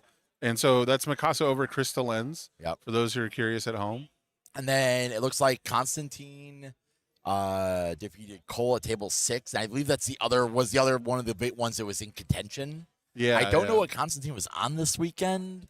I feel like I knew at some point, but I definitely forgot. But I'll just assume it's Devil Jin. I assume everything is Devil Jin. I'll just assume it's Devil Jin. But that was over the Grog that we just saw. Yeah. So it's going to be interesting. Obviously, it's been a long day. Right. We're at 9 o'clock, and they've still got plenty of time to finish up. So obviously, we're going to recommend everybody keep an eye on socials. They'll have an announcement of who's going to be in the top 8 for tomorrow. I think we're going to be back here bright and early at 10 a.m. We're going to try. We tried to be here. We tried to start at 10 today, and some things are out of your control. But 10 o'clock is the scheduled time that we're going to get started tomorrow with Top Cuts. Yep. We're going to be showing you both semifinal games. That's correct. If technology permits, our plan is to show top 8 and then both top 4 matches and then the grand finals. So get a little extra bonus game in there if it doesn't take too long before Barrett goes to Niagara Falls. That's true. And then, I'm super excited. So as far as we know, the only confirmed decks are Hawks at the moment. Devil Jin, which was Kyle, the only XO player. He ID'd in the final round, so he's a XO1, and he should be the only XO1. And Jake on Rodan. Interesting split. I didn't see the Rodan until it was against Ymir, and it seemed like it was giving Ymir the business every time I tuned in. So very exciting to see that. So Devil Jin, Rodan, it feels like we're back in the summertime. Yep. Nothing has changed. Those are still top decks. Hawks is here. Ryan Levine's still a top player confirmed in. And then everyone else, we're going to really have to figure out the shakedown. We can assume that the players that we talked about, we got a couple more. River Cook defeated TC. River Cook won out. River Cook would not talk to me for B-roll footage after round 2 because they had lost 2 games. And now they won out every single game. That's just proof, guys. Don't give up. Don't give up. Never quit. X2, never quit, never surrender. Or I think they might have been 1 loss, 1 draw. But either way, they were not happy. They didn't have a win yet, and they have won out since then. So they were at table 3. So they're almost certainly going to be in there. And River Cook already had an amazing performance earlier in the summer, so they're going to be pretty high on the points leaderboard. Yeah, we'll see where this ends up. And like I said, we'll keep an eye on social medias for the brackets for tomorrow. We'll be back here live at roughly 10 a.m., I believe. And That's the it's going plan. to be another day of coverage. Maybe we'll have some special guests. I don't know. I've been hearing some bells randomly throughout the day. Sam, what about you? I've been thinking about garbage plates all day. I'm ready to go get something to eat. Everyone talks about, you go to Buffalo, you got to get the garbage plate. I haven't seen one yet. Wings or like... Wings would be, that's my preference. I've been actually eating a lot of wings. I got to quit. Like, I almost want to bring them back to Rochester after the event tomorrow to get a proper garbage plate and then you can't get one here? You got to go all the way to Rochester? I mean, to get a proper one. It's one of those. Okay, all right. Proper. All right, well, on the way home, I'll hit Philadelphia and I'll get a real cheesecake. All right, that's going to do it for us tonight. I hope you guys had fun watching these games. We had a blast here. It's been absolutely wonderful all weekend, despite hiccups here and there. Life gets in the way, but we're going to be back here tomorrow for your Top Cuts, and I hope you all enjoy. Yeah, see you soon.